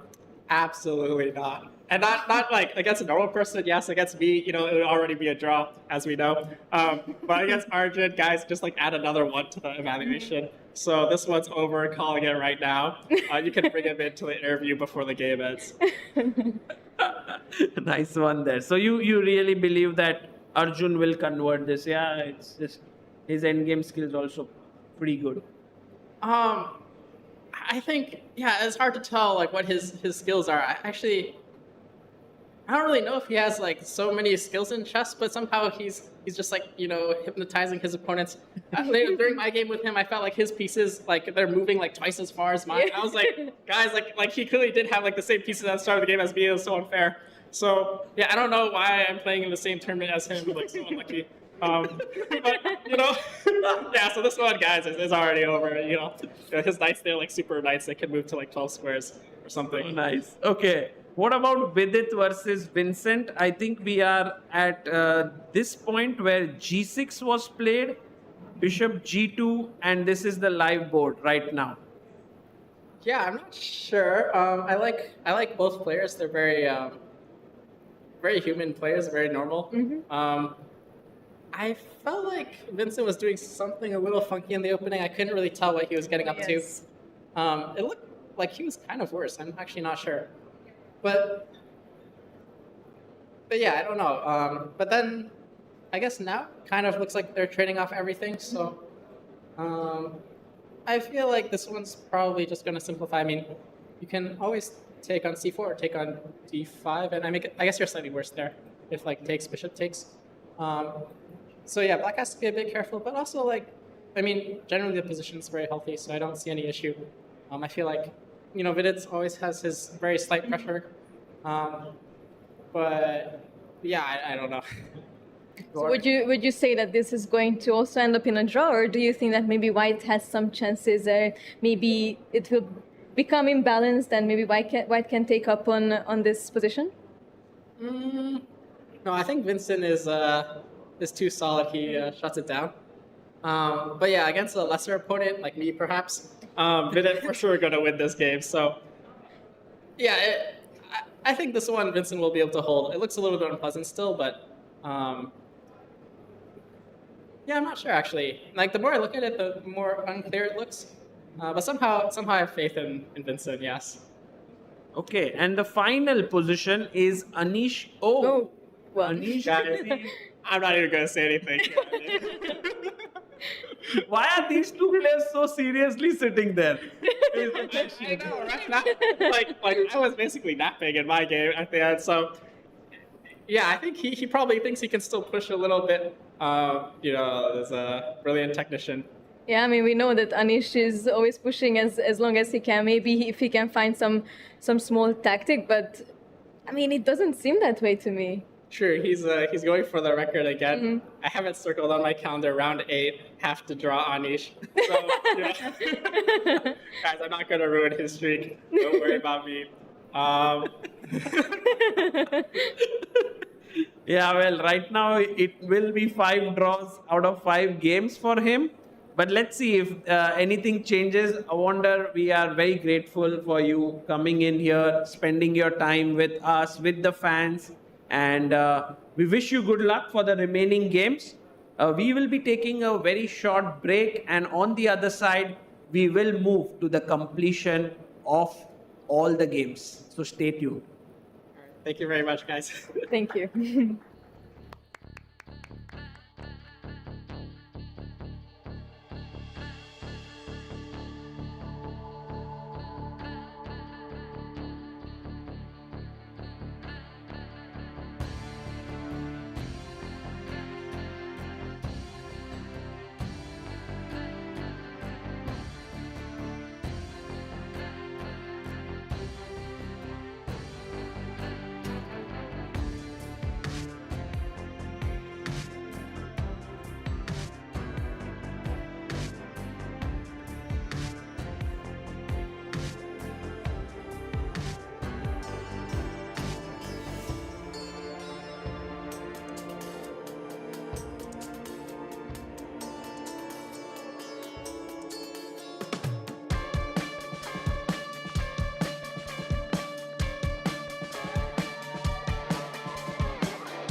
Welcome back, everyone, to the Quantbox Chennai Grand Masters round number 5, and we are now moving towards the end of the round. Exciting games. Today, we did see a bit of slow movement in the games, but by far the most exciting game is Arjun Erigaisi versus Pranav V, because there's this big question whether Arjun will be able to convert this endgame or not. Absolutely, because that pawn on d6 looks a bit isolated. I think that was a problem earlier as well in the game. Now that the rooks are exchanged, white's king on d4 looks super active, and the potential to create a passer on the queen side is very high. So even though the bar says that the position is more or less equal, that's far from the story, because you have to make some really precise moves in this position in order to survive, and that's not an easy task. Actually, even Awonder told us just a few minutes ago that he definitely thinks that Arjun is amazing at these positions where he just trying to create some imbalances, trying to get that small little chance to take the win. And what do you guys think? What is the chance that that is actually going to happen? I think this last move that Arjun played is shown as a small inaccuracy. There was a bigger edge for white, with perhaps the knight jumping into b6 or knight jumping into e7. But such endgames are so difficult to be 100% accurate for both sides. So while Arjun's advantage has dropped a bit after b4, I'm pretty sure that Pranav might also go wrong somewhere and Arjun will get back his chance. Absolutely. In fact, b4 looks like a very logical move. You know, in this, there is a very famous book which I'm sure a lot of people would know. It's called the Dvoretsky's Endgame Manual. In that, he explains this principle. It's known as the cardinal principle. And it basically states that you should push the pawn that doesn't have an opponent. So in this case, that's the b pawn. So by just following just the basic rules of the endgame, Arjun has done everything by the book. Yeah. So this being a mistake makes no sense to me whatsoever. It must have some very tactical reason, but I think finding that over the board is another story, considering the fact that Pranav is just under 20 minutes in this position. Correct. And bishop d7 attacks the knight on c6. I don't know where the knight will go. Should it go to a7, b8, a5? Like in endgames, the rules are totally different, right? Than middle game. You can put your knight on the side of the board if it's doing something. Now threatening knight b7 to win the pawn on d6. No, it definitely feels like Arjun is still trying to, win this game somehow. And as we talked about it just now also, there is a possibility for him to be able to break through. I mean, even b4 proves that. Yeah. Should we look at this line? For example, bishop b5, which is the most logical move to trade perhaps. I go knight b7, attacking this pawn twice. Now the most natural reaction here is to chop. But once you chop, you are lost totally. Because after king f6, king d5, king e7, this is just too passive and white just wins the game. So in a way, what black needs to do here is to keep this bishop, perhaps play the king to g6 so that if knight takes, there's this bishop f1 at the end of the line and you get back the pawn. So, by the way, great analysis there. But what I'm getting from this analysis is that black must keep the bishop in order to survive in this position. So that's the one thing that I think black must remember throughout. And white's king side pawns are located on the white square. So that kind of helps the bishop, target these pawns on f3. So maybe before we simplify the position further, let's say taking the d6 pawn or, pushing our a pawn down, maybe we should try to fix our pawns on a dark square instead. As white, exactly. But if black pushes h4, then these guys are fixed forever. So maybe for Pranav, it does make sense at the right time to go h4. Oh, h4 makes a lot of sense. Although here already. It's possible, but then you are losing out on a tempo, I feel, because then you don't have that bishop f1 idea. Because remember, after knight b7, bishop b5, I can take, and after takes everything, bishop f1, there is this nice intermezzo in the position, knight to f5 check, and then I play knight to e3. maybe the position is still not winning, but I think it would be harder to hold than it is harder to convert That's from the very white smart. side. Yeah, like this is where I think strong players are amazing at endgames. They not only look at like strategic ideas like fixing the pawns on the same color as the bishop and all, but they also look at these tactics, knight f5, knight e3. And I think this is very, very important to have the balance between strategic thinking, positional thinking, and tactical thinking. Okay, knight a5. Absolutely, absolutely. I think this looks like a difficult position for Pranav to hold. But while Pranav ponders on this position, can we take a quick look at Vidit versus Vincent? Because Vincent being the leader of this event, even though the position looks a bit dry here, I feel this is a very Vidit type position.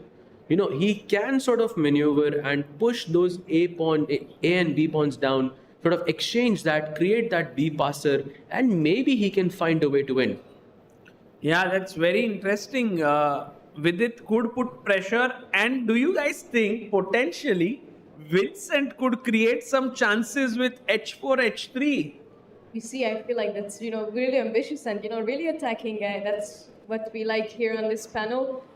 But, it's not so easy because at the same time, it does have the C file to themselves. And it could create some problems. I mean, I'm also thinking just somehow queen f4, maybe there are some issues on c7 as well. So it's not so easy for black to come up with these h push ideas. Yeah, very cool. Also, whenever black plays h4, I don't think I'm going to allow h3. I will just take either gh4 or rook h4 and try to keep that pawn at bay.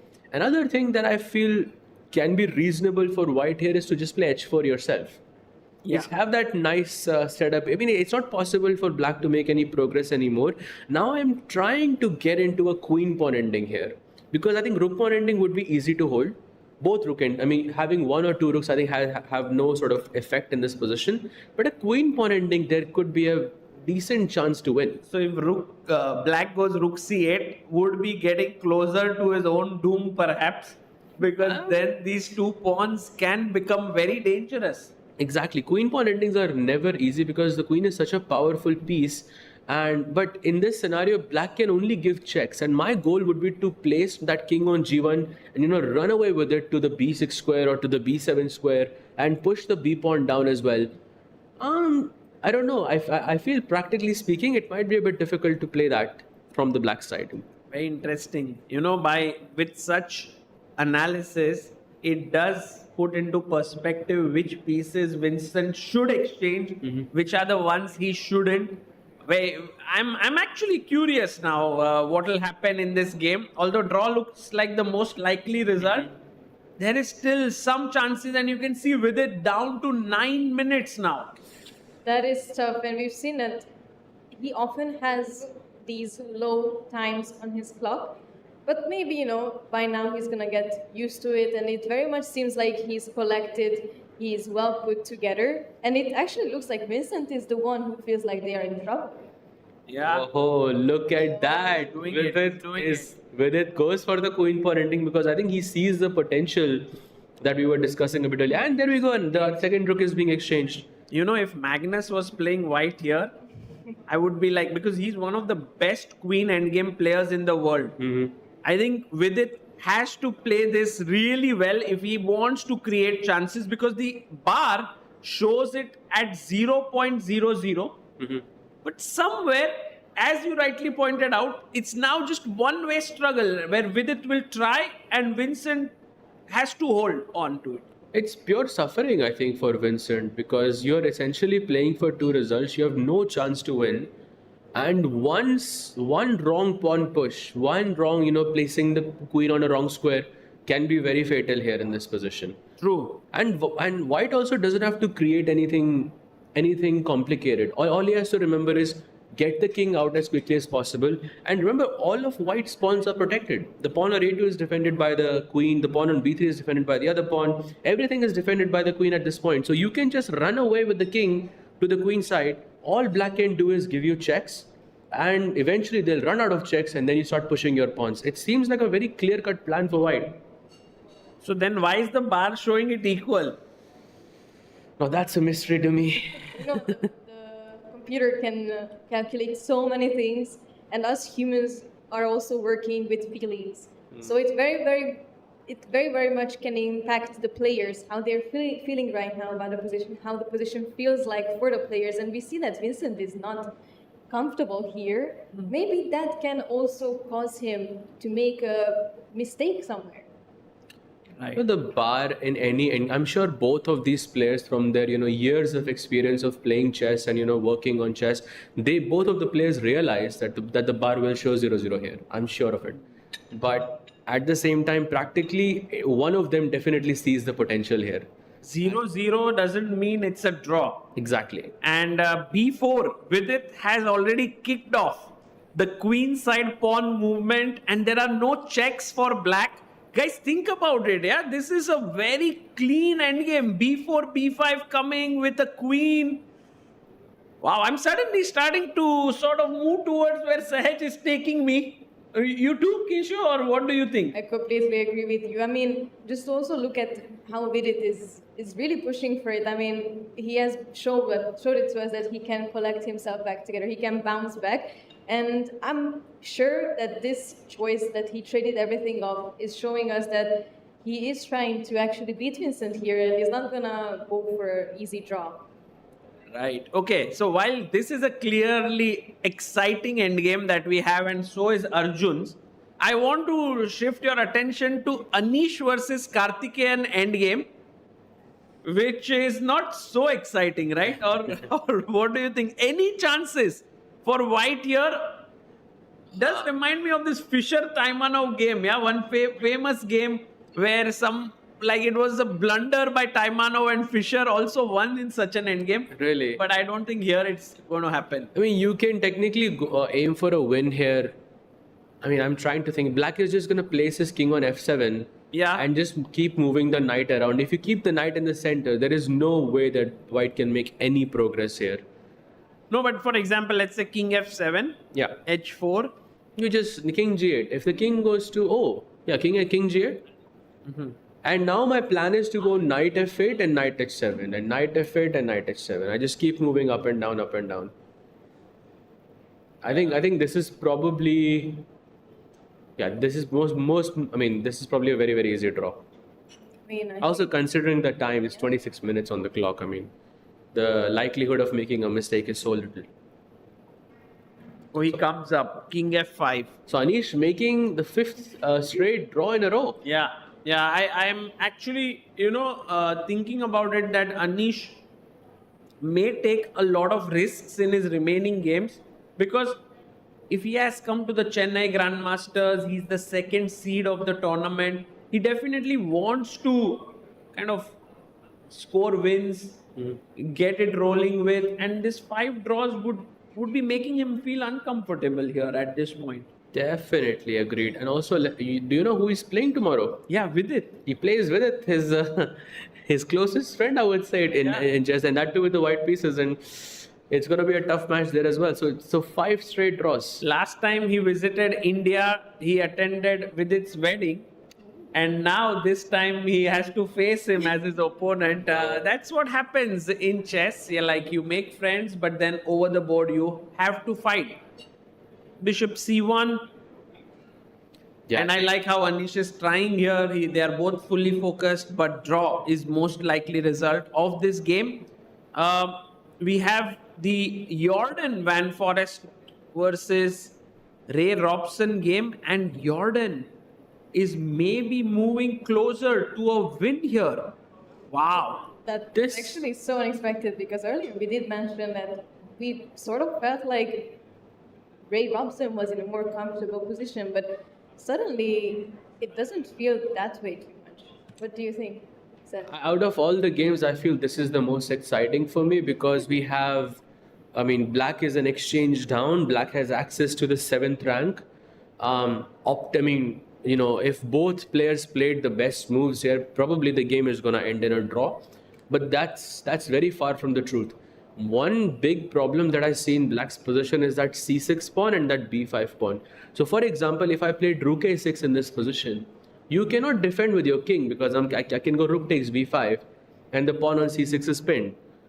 So I don't see a clear way how you can defend this pawn, and that makes me stressed a bit for Robson. Very cool. Yeah, very nicely spotted. Maybe it could be involving the knight jumping into d5, then attacking c3 and e3, right?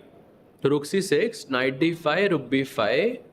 Yeah. Ooh. The computer really doesn't like Knight e3 and king c1. Yeah. Winning for white completely with this. And so maybe there's some other move after rook a6 where we need to be a little bit more creative from black side to hold this. I don't Maybe know. rook h6. I don't know. Rook. Oh, you defend. Defend. I But didn't then- even think about defense. But then you give up your 7th rank. Can we ask our viewers a question? If rook at 6, why is rook takes b5 a mistake, guys? Is there anyone who would like to answer this? Why is this a mistake? Black to play. Because if you take the pawn, take the rook, your rook is hanging. Very nicely done. Rook h1 check. You first get out of the pin, and then next move you capture it and win the game. So Wow. It's a nice intermezzo there. Nicely spotted. So maybe what you guys mentioned, rook h6 might be right, but the engine suggests check, king c2 check, king b3, and now go to d6. But this way you are defending your b5 pawn, but at the same time, my king is no longer on the back rank. Yeah. So white's position definitely improved. That only increases Jordan's chances, I would say, in this position. So we might actually get 2 results, including Arjun's game as well. So we might actually get 2 results in I this. don't know, Sahaj Kinsho, Arjun's game somehow, Pranav starting to make some good moves, good defensive moves here, getting his king quickly from g7. It's now on d8. So there is definitely some progress, in the end game phase. We always want the king to be active, to be sort of in the middle, not so much on the side. And this is definitely an improvement in Pranav's position. Absolutely. But that king on d8 does not scream activity to me. It just feels so passive. The knight on b6 kind of takes away 2 crucial squares, while his own knight takes away the square on c7. Also, I always try to look at end games in their absolute form. So, for example, if this was just a king pawn ending, then white would just be completely winning, right? Just to show our viewers, take, king c7, you just push, and then you have to go here and try to save the pawn. And then you just gobble up all the pawns on the queen side, which would just be very, very simple. We showed that a bit fast, but of course, this is it's just the idea of it that has to make sense in this position. So that's also why Arjun played knight bd5, because once again, he sees the absolute form of the endgame, which seems to be completely winning for white. But at the same time, probably black should not be exchanging their bishop in this. And he goes knight e8. That's an inaccuracy. Yeah, small inaccuracy there. And now, will Arjun keep progressing with b5? Get that passer rolling. I feel so. With that king on d8, knight on e8, all of the pieces seem super passive in black's camp, and I think this is the perfect moment to strike and create a passer of your own. I feel this is a good moment. I think Arjun's chances to win dramatically have increased in this position. Yeah, for sure. We know that, as Awonder also mentioned, that he's gonna push it, and whenever he is also playing against Arjun, he just feels like his pieces are moving 2 times the speed of his own pieces. So Arjun definitely has what it takes, and he is not an easy opponent to face in an endgame either. I agree. Absolutely true. And let's go to Vidit Gujrathi versus Vincent Keymer now. Vincent is like, hey, look, Vidit, you have your queenside pawns. I'm not going to just sit here and wait. I have a central extra pawn. I'll push it and hopefully someday I can even create my own passer. I think another reason for why he played e5 is probably to not allow white to go king g2, king f3. Because that is a step closer towards the king, towards the queen side, where the king wants to be in this position. And if I could just pick up my king, right, and if I could just put it on b6 or a7, I think white's chances kind of increase in this position. So I think that could be why he has played e5 as well. Right, check first, queen d8. But was that a draw for? How? Because he's going to go back queen d2, right? I assume so, yes. But Is there a draw for? maybe there's some other move as well, right? Could you go queen d5? But then you lose the b4 pawn. And then check here. Or maybe not. Yeah, he might go back. You're right. That's a draw offer. Maybe, yeah, Picked up maybe. moves very, very quickly. D8. Oh, wow. And it's happening. Vidit goes for the draw. I really thought he was going to push in this endgame, but maybe he doesn't see the potential, yeah? No, but also Maybe he doesn't believe in it. queen on a4 has blocked these pawns in such a way that how do you unblock them? Like you can't go, I thought he went queen d6, he wanted to play on.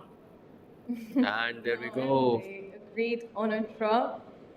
It seems like, we have some slow games today, not as much decisive as the previous games, but As you said, Monday blues. So everyone is like, okay, now we need to just... But we could get two decisive games. Yeah. We could get Arjun versus Pranav as a decisive game and Ray Robson versus Jordan. Both of them can be decisive games for sure. I think both of them white has a very good advantage. By the way, can we quickly go to the challenges section, because Yes. there was a brilliancy played between Harika and Abhimanyu. Oh my God, Abhimanyu once again on a roll. On fire. If you can just go to the last 4 to 5 moves, he played this knight c2. Brilliant move. As you will see just now, bishop c1. Actually, Harika had good chances, yeah, some point. Yeah, at rook d6 she had, but she missed. And look at this knight c2. What a beautiful move. If you take the rook on d7, then black has knight e1 check. Oh. What a nice tactic it is. See, pretty. Rook d7 met with knight e1 fork. That's so nice. And Harika blunders here with bishop f6. But what could be more natural than just putting your bishop on that square? I mean, why is this such a big mistake? that is a very, very good question. I mean, it looks good for the eyes. We are trying to capture the dark squares around the king with the bishop. So I'm not entirely sure what the issue with this is. Maybe Sahaj can give us some insights? Probably you're taking on d1, queen takes d1, and you play knight d4, which is actually what happened in the game as well. And now your entire counterplay is gone. You need pieces to attack. You have bishop on f6, but there is no other piece. There is a queen, but queen can either go to h6 or go... h6 is the only square where the queen can attack. So basically any attacking chances in this position are gone. And that kind of justifies why black is so much winning. And also, she's going to lose the b5 pawn in the next move as well. There is queen d7. d7 and just gone. Yeah, queen b5 or knight b5. You just take everything and leave nothing. This is super tough to play with the white pieces, and it sort of seems like in a span of a few moves, the position completely crumbled. And Abhimanyu once again dominating the field in the challengers section. He's been playing so amazingly in this tournament so far. Absolutely. He will have a 1 point lead over everybody else once he wins this tournament. Only one draw for Abhimanyu Puranik so far. That was against Adivan. And since then, he has won 4 games in a row. This would be his 4th win in a row. Right, and Abhimanyu has actually beaten until now Leon Mendonça, Harshvardhan, Vaishali, and now well and truly on his way to beating Harika. This actually seems like Abhimanyu's tournament. Yeah, it seems like he's unstoppable. Maybe a couple of guys who can stop him now are Pranesh and Leon, especially Pranesh because he's yet to play Abhimanyu. But there are other guys as well. We have Inian sitting here in the crowd, and maybe he might have other intentions here as well. Today, Inian did draw his game against Diptayan Ghosh. Inian is playing Abhimanyu with the white pieces on the last round. Ooh. So, Indian It's- will definitely decide what will happen in this he tournament. might be yeah? he might be the decider at the end. He's nodding. He says yes, actually. Yeah, he would like to fight for sure. A big fighter. He is. One more game that is ending decisively, and a big result coming in most likely is Harshvardhan GB is on his way to beating R. Vaishali. Wow, this is actually a big moment for Harshvardhan because the only IM in the field entering the challengers at the last moment and facing Vaishali. Look at Harshvardhan. I think he's excited. He can't contain himself there. Must be a very nice feeling. Absolutely, and I think it's a great start for Harshvardhan after having I think in the first 4 rounds he scored half a point, which is definitely not ideal. And with this win, he can gain some confidence and hopefully perform better in the next few upcoming rounds. But for Vaishali, on the other hand, this will be her 3rd loss in a row. Yeah, and she's Definitely down not to ideal. 20 seconds. Tough event here for Vaishali, but it's events like these that actually shape you and make you stronger. So clearly, you need these losses in order to succeed. But King F3 now, I guess Rook F2 trade it, and G2 should finish it off or not. Seems like that's Check. actually what's gonna happen. It's already on the board, if I'm not mistaken. So Rook F2 check.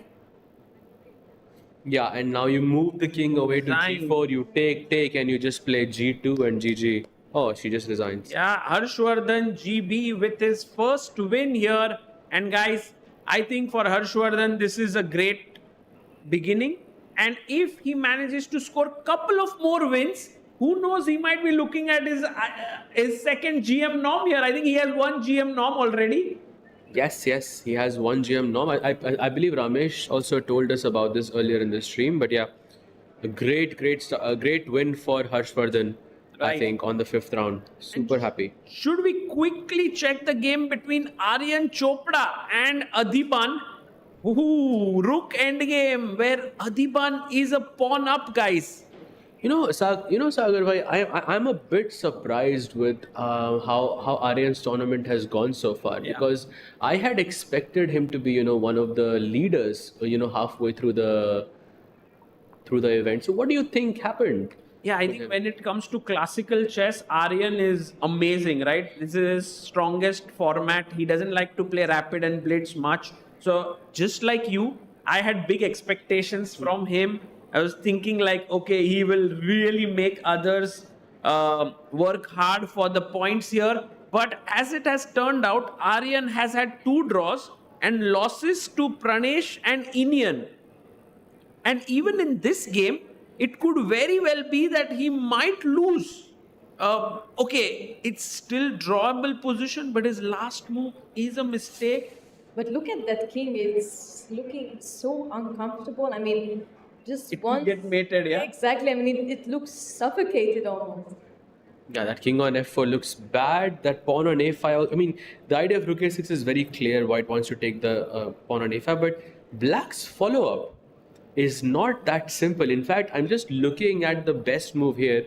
Seems to be rook b2, and it took me, approximately some time to understand what was the don't idea. Understand. Can you explain it to us? Because what if I just take the pawn? There's rook b3 and there is a checkmate on f3. I think that's very, very beautiful there.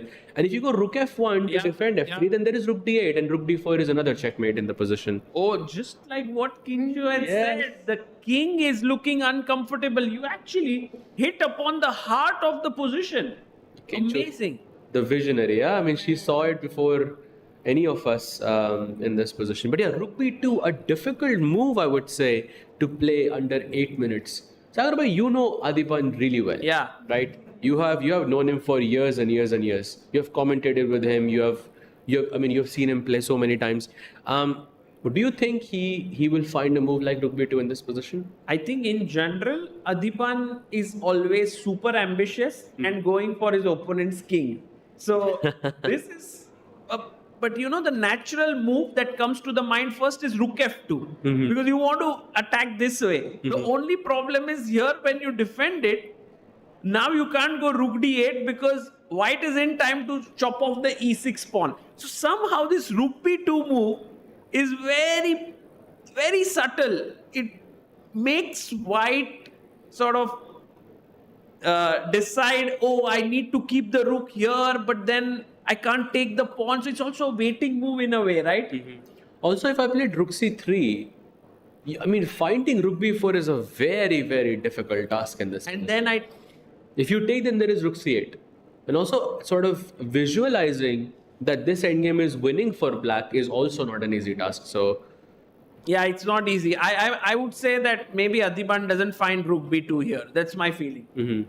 But you see, the thing is, I mean, once you rule out rook f2 and you see what the problem with rook f2 is, and you just keep looking, maybe with similar ideas. So maybe rook b2 is something that you can find, but definitely the follow-up is not so easy. My feeling would be rook a2 looks also very tempting, right? You save your pawn, you are threatening now rook a3 with similar ideas, but then you have rook c3. and now if rook a4, just in the spirit of rook a3, rook b4, could be possible. It's just that the rook is slightly more passive here than it was on b4, and we could have gone a4. Very subtle, very subtle. It's tough somehow. By the way, update, Vaishali did end up losing the game. I think we already covered that, but Harika, I think, is just about to resign as well. Should we go there? Harika's game, Check it out. I believe you can just resign in this position. There is nothing else to do. If you can just take us through the final moments, because he has around 26 seconds on the clock.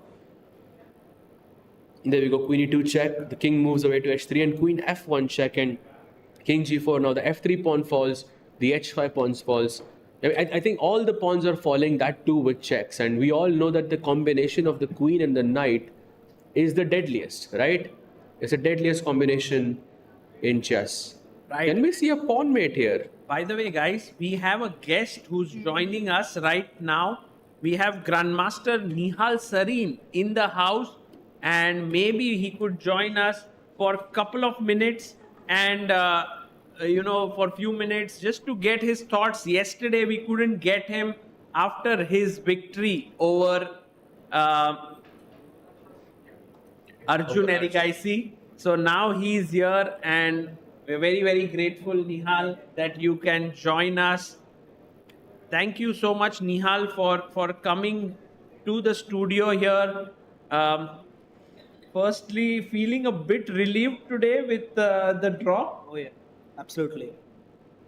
Yes, absolutely. I mean, just got lucky on this. Did you see that your position is much worse? I mean, I did not fully understand it. Yeah, this one. Okay, this one. Yeah. I did not fully understand it, but like after making knight c3, he repeated once. Now he was thinking. Then I suddenly saw that queen h5 is a bit. Were you relieved? Bishop h6 is a bit bad for me because I'll show you what I missed. Yeah, we can get the board here. I mean, only if there are some exciting games now, we should probably stick to.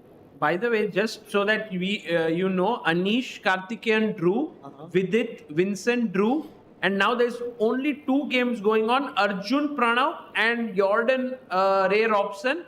But we'll come to them. There's still some time left in those ones, so we can check your analysis here. Okay. So yes, you were saying that here after takes king h8, you did spot queen h5. Yes, I spotted a bit too late. But the thing is, it's not exactly an attack on the king. It's this trapping this knight. Yes, that is quite easy to do. Right. But the thing is, I have to play this, and now bishop h6.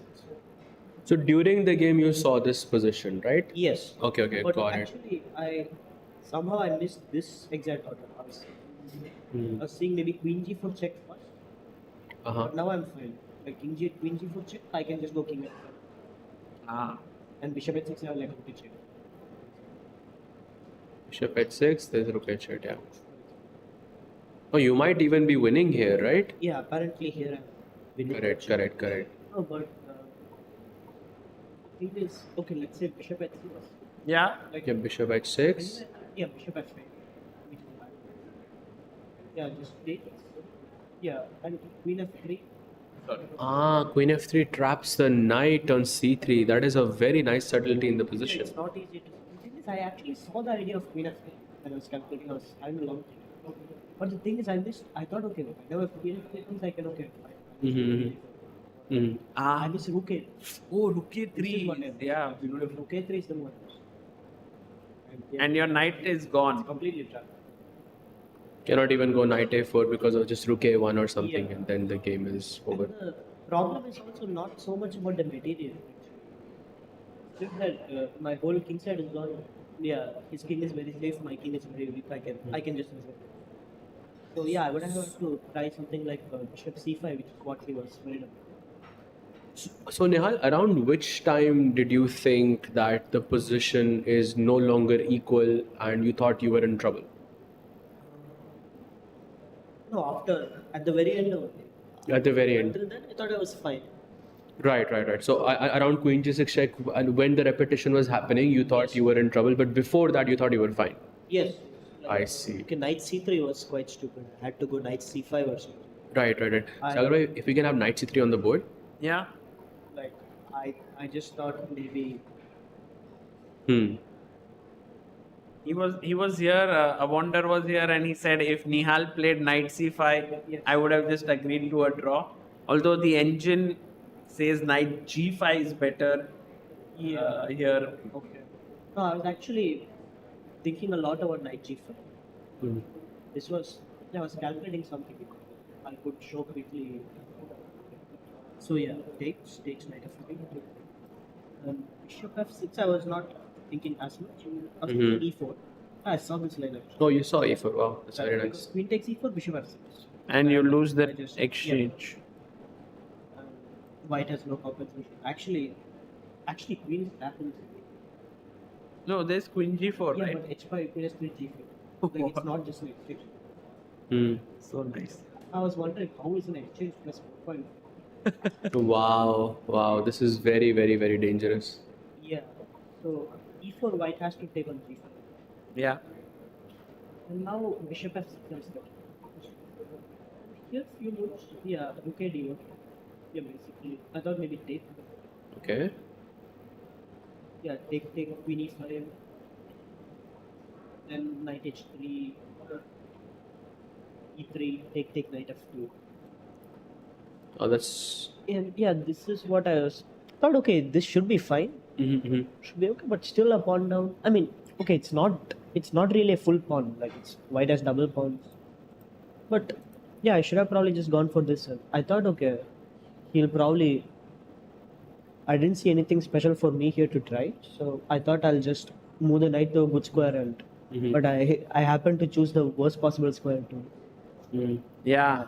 Because in the end, that knight ends up getting trapped, and that's a subtlety. You know, it's very easy to overlook something like that. Yeah, I tried to be careful about that. I was aware that I saw this knight trapping idea immediately, but not rook a3. Not correct. It's so amazing, Sahaj, that when we are able to get the players here, we can understand the depth of their calculation. It's like somewhere deep in the variation, few moves down the line, they have missed something. And we are always like, oh, maybe they have missed something like on move third or fourth, which never happens. Yeah. No, for commentary, we always have our excuse ready. Although That's a nice one. I'll remember that. although this really doesn't deserve an excuse. No, but yeah, it was very cool, this night trap. Yeah. Can we get your thoughts, Nihal, on the game of Arjun versus Pranav? This is the most exciting end game. Yes. Also, I would love to get Nihal's insight on Vidit's last position as well, because I mean, as I can totally see you like in an online match just defeating anyone, like in that final position. Should I? If we should I can just bring have that that up just for like a few seconds, just to get his insight in this position. Vidit went for this repetition with Queen D8 and Queen D2. Do you see any potential here for White? Not really. No. Not really. I didn't really. So it was. I thought it's just a dead draw because. Even here, you think like when the pawn is on b3, Something like this. Yeah, here it does feel like a bit more chance Mm-hmm. for sure, but yeah, like no, Vincent is just being very precise. He's not letting the pawns advance. Like if white gets a pass pawn, then it's a whole difference. Like You mean if the A pawns were traded and it's just one Yes. pawn on the board, then it's a much easier road. Okay, got it. no, got but it, got it. still probably a draw because generally you can create enough counterplay with the center pawn. Right. But yeah, then it's much trickier. After he blockades, yeah, nothing you can really do. this queen on a4 is nice. Yeah, just blocking everything. stopping. Absolutely. By the way, Sagar bhai, big update. Jordan seems to be completely winning in his game. It's a some +4 advantage already that I'm seeing on my screen. This event is so interesting that Ray Robson beats Vidit, and Vidit beats you, then you beat Arjun, then now Jordan beating Ray. Like everyone's beating everyone. There's no one who is actually safe here except Vincent until now. Yeah.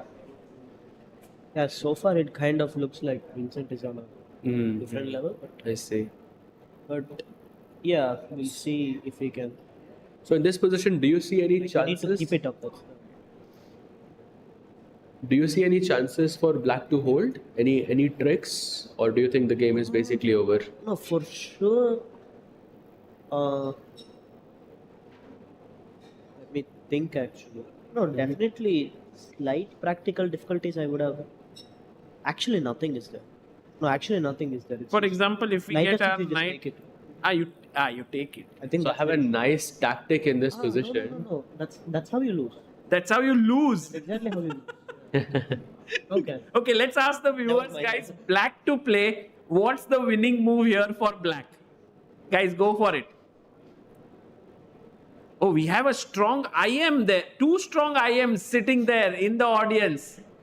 Oh, and we have head of Chesscom India as well. Awad there. Oh, he just gone away.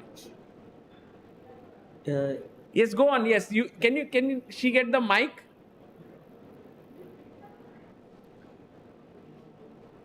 Yes, we have a microphone there. Please tell us your name. Please tell us your name and the move. Udaya says F4. Nihal, is that correct? Yes. Wow. And if king takes e4, you take f takes g3. Yes. And white's own pawn on e3 is stopping the king from getting back in time to stop the pawn. Such a beautiful variation, Nihal. Yeah, I think to answer your question, yes, there are tricks. I just fell for it. That's such a nice moment. Oh, knight f6 played. And now Jordan. It's a very...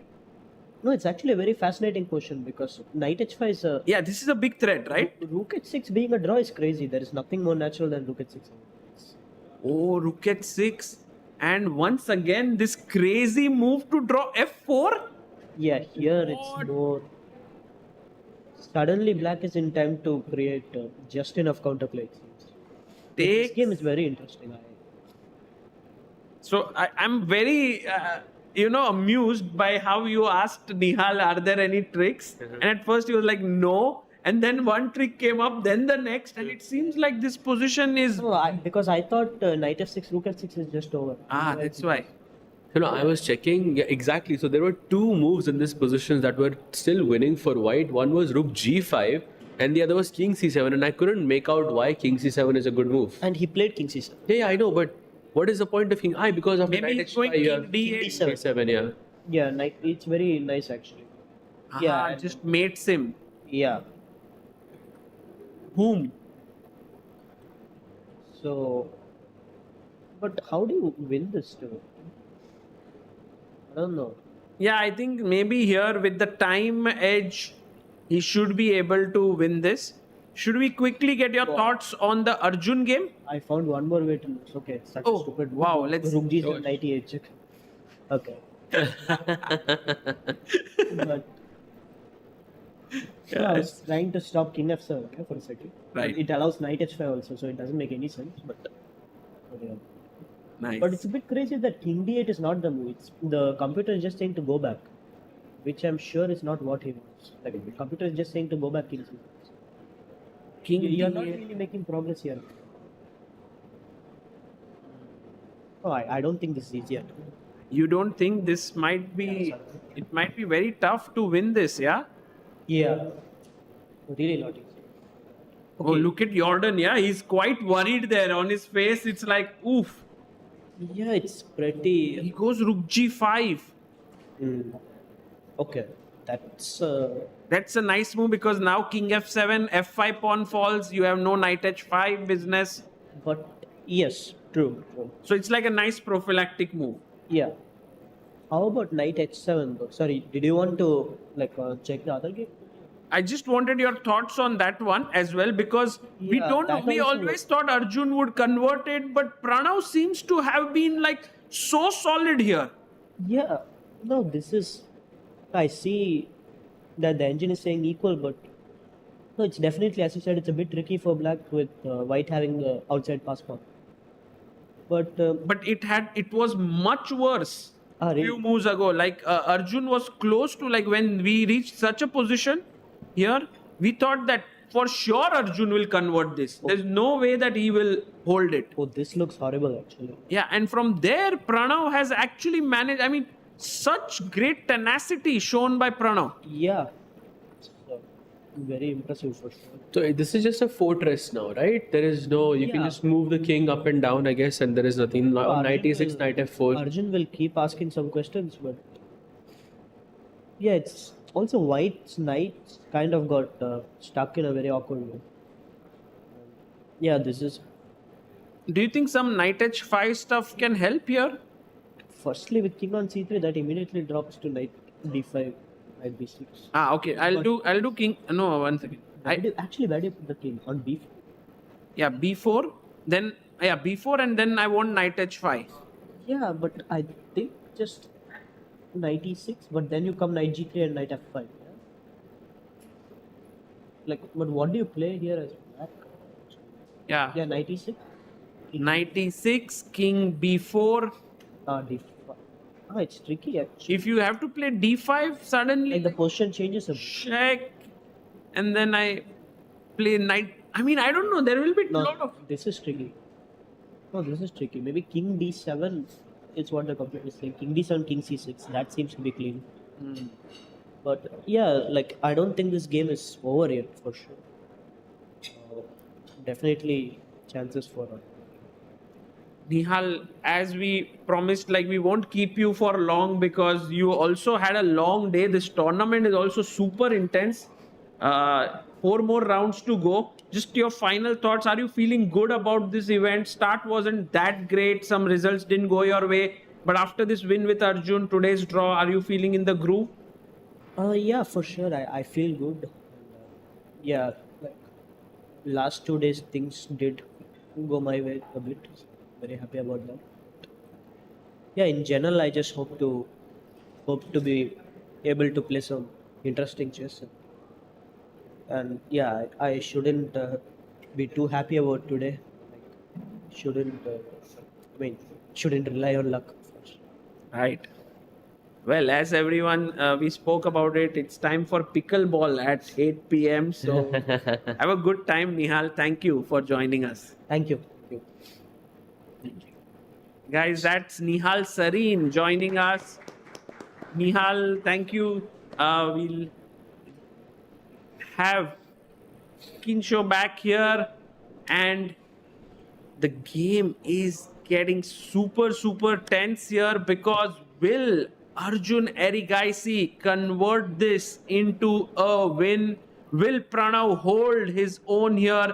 Knight goes back to e6, and we have a game. Oh, in the challengers, very quickly, there is some update in the Adiban game against Aryan Chopra. A draw has been, I think a very likely draw is going to. I'm not so sure because it's not an easy draw in this position because black seems to have gotten this opposition unless there is rook e5, which is just a rook e5 works. rook e5. If rook e5 works, then this is just over. I thought if not rook e5, then this could be a bit tricky. Check, takes, I take, and it seems like it's winning unless opposition saves the day. Yeah, earlier it seemed like maybe there could have been something in the position, but it just seemed like it got so simplified that the game is ending soon in a draw. Not yet.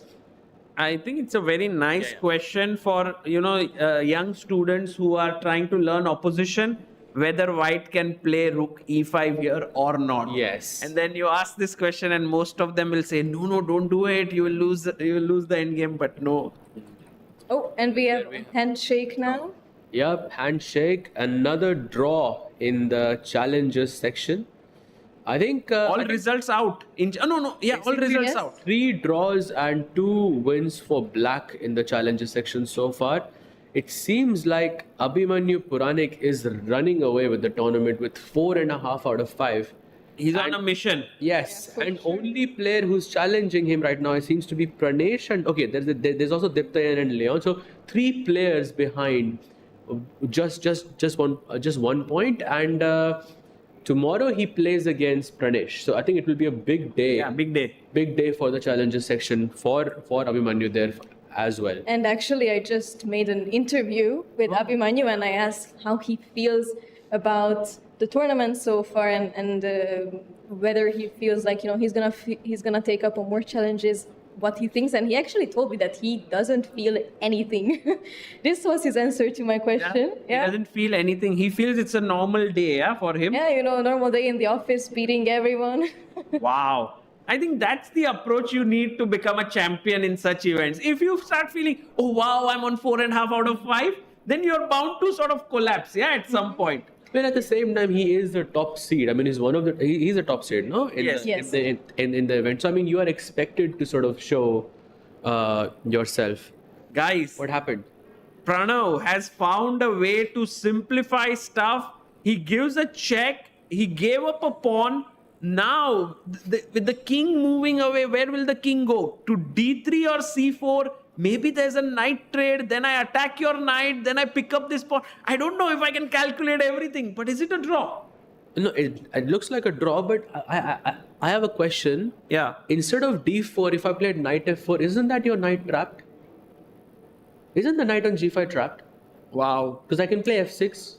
Yes, yeah. This is the only scenario where I would accept moving the golden pawn. Nice one. Oh man, that's a great point. I mean, is the knight gone? I think the knight is gone, and maybe Pranav has missed this. Wow, that's a great point, because king d4, f6, it doesn't lose the game, but you have to find this insane move, king e3. He could have had some chances He to could win. have had actually played for a win in this position for sure. I mean, if you want a draw, you can just go knight g2 and knight f4, and Arjun would be forced to repeat here. That's such a nice point. Well, I'm sure Pranav would have been super sad if this was the only way to draw, but fortunately, he has not botched it up yet. d4 also works, but maybe not so sure. Let's go king c4. Let's see what happens next. I think this game still has some twists and turns, yeah? Absolutely. I mean, I believe maybe f6 is also an option in some positions, but we also have to consider that Pranav has almost half of the time of Arjun. So he definitely needs to be careful, because one small mistake can still cost the game. True. Absolutely true, especially in these crunch moments with very little time on the clock. When you make a mistake in the endgame, there's no time to fix it because the game is basically over. By the way, speaking of, we also have a game between Jordan and Robson, which was initially supposed to be winning for Jordan, but now it looks like, okay, he has just committed a mistake with king f7, but one move ago, it was actually completely equal because of f4. Wait, isn't this the exact same position we were speaking of with Nihal? Yeah, we were analyzing this, but we didn't analyze it totally as to why this was a draw. But yes, after king f5, somehow the g pawn starts to roll, the king starts to enter in. I mean, Ray Robson doesn't have enough time to figure out the complete details of such a pawn sack. But so, question for you, Sagar bhai. Between these two games, between Arjun and Pranav and Jordan versus Robson, which game is more likely to have a result? Both will end decisively, I feel. Both will end decisively. That's a bold prediction, very right? Bold prediction, but I kind of feel that if Pranav, this one for sure that Jordan might win this is, why am I using might if I'm sure? But I have a feeling that Jordan will win this. But in the Pranav game, because Arjun has just snatched a pawn, by the way, check, d3, knight e4,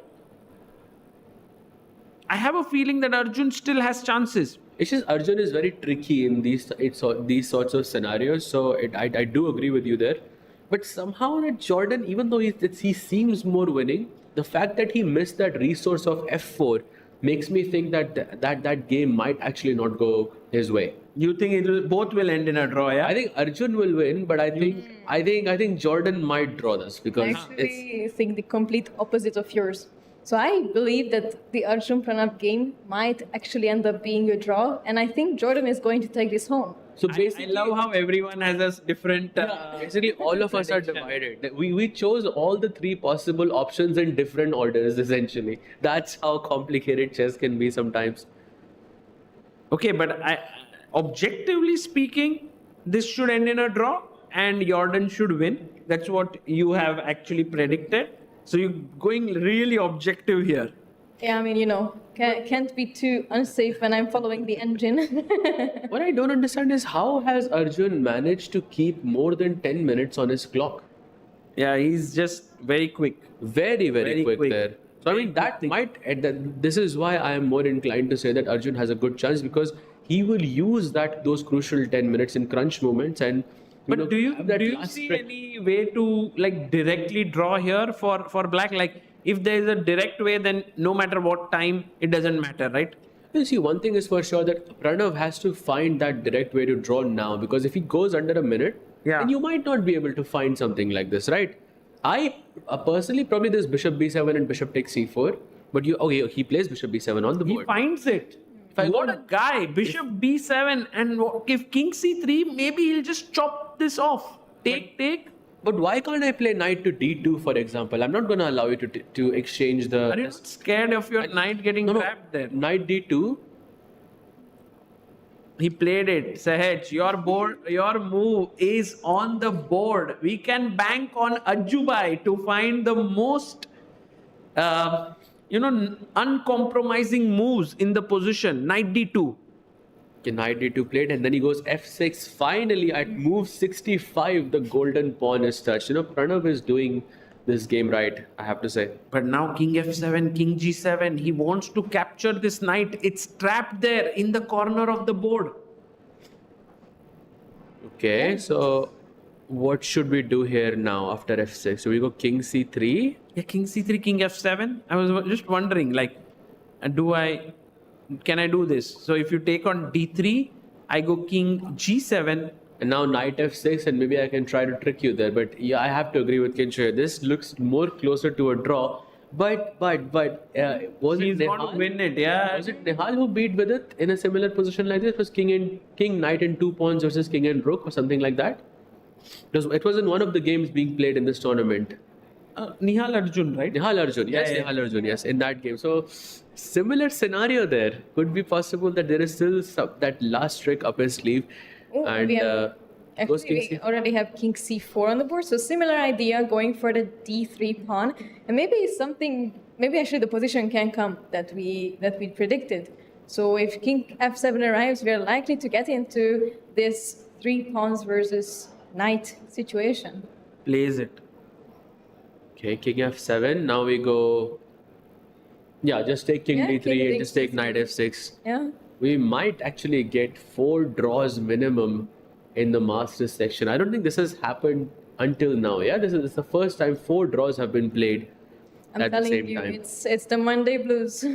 Highly unusual for this event. In fact, yesterday we had some 6 or 7 decisive, I think 7 decisive victories. 8 actually. 8 decisive victories. Only 2 draws in both sections. That is insane.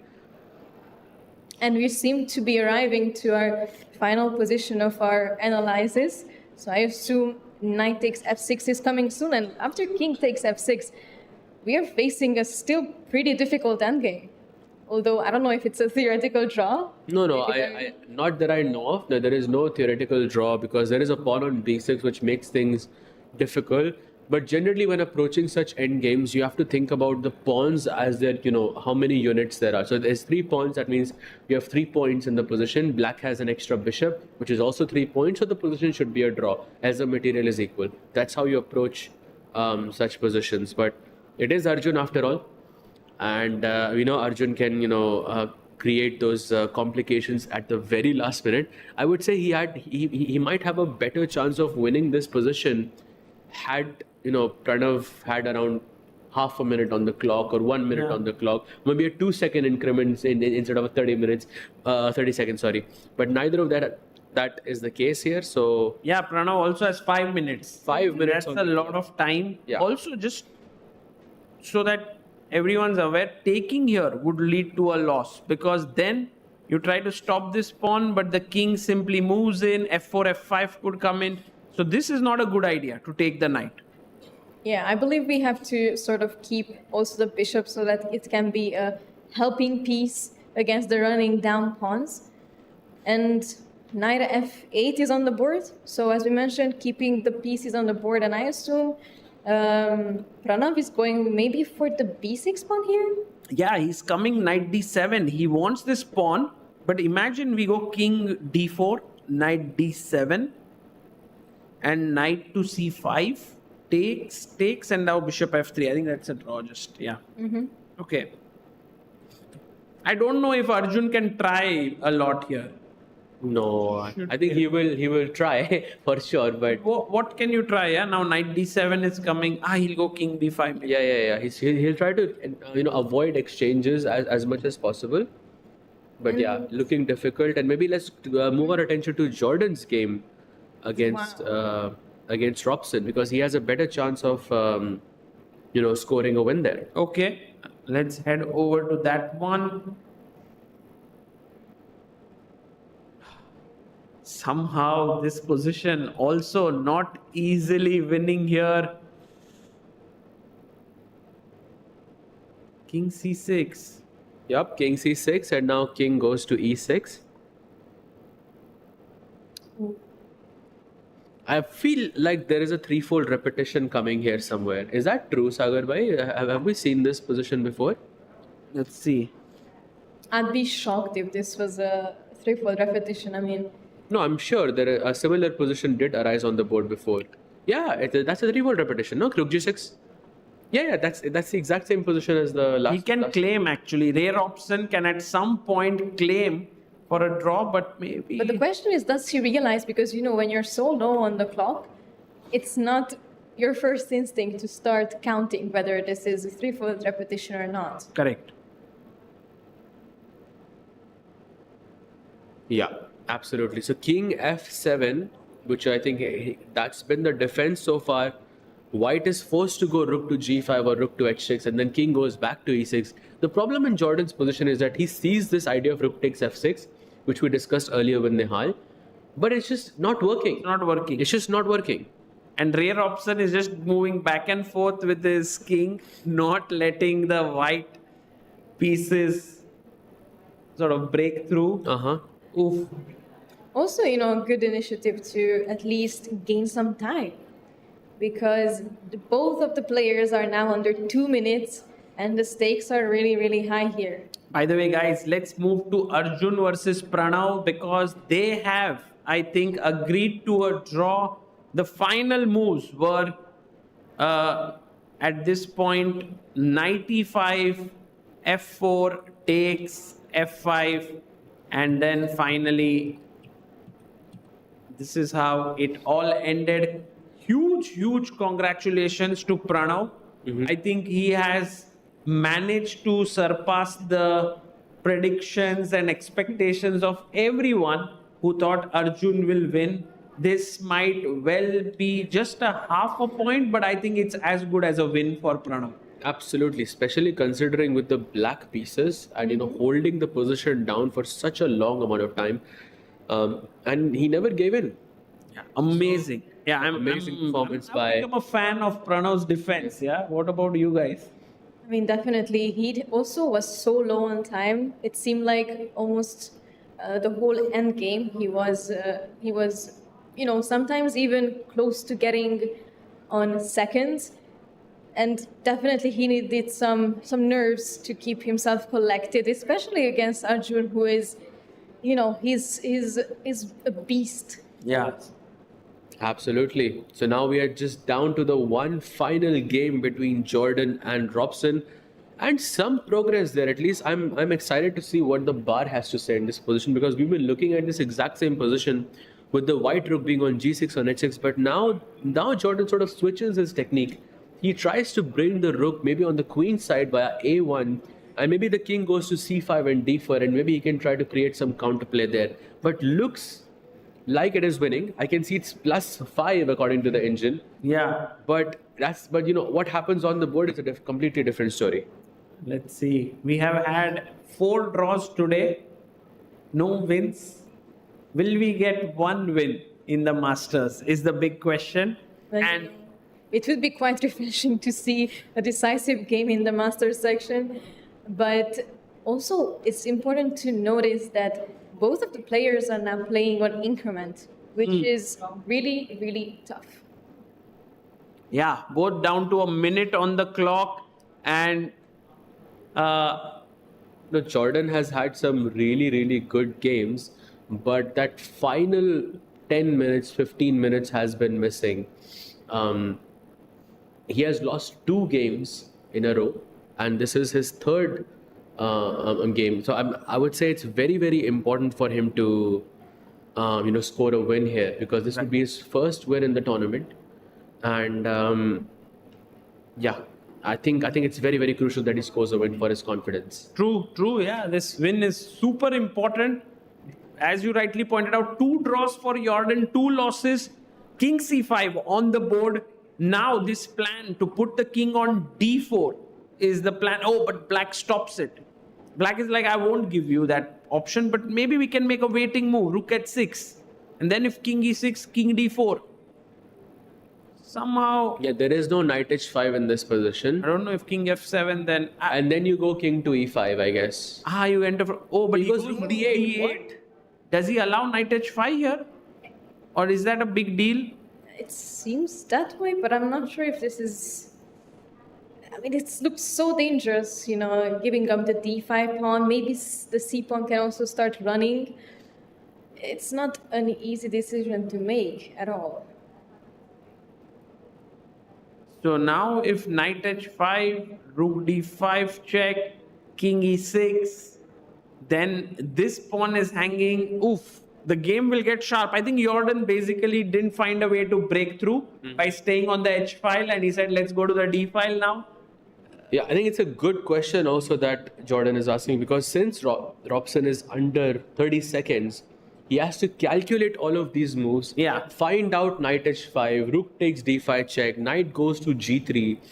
All of this, it's not easy to sort of play this just based on intuition. Agree. He might just play king e6 or something and to keep things balanced. 5 seconds, 4 seconds for Robson. Oh my god. He goes knight h5. Knight h5 does come. In under 2 seconds, he plays knight to h5, and it was a best move here. Rook takes d5 has to be played, otherwise you played rook d8 for nothing.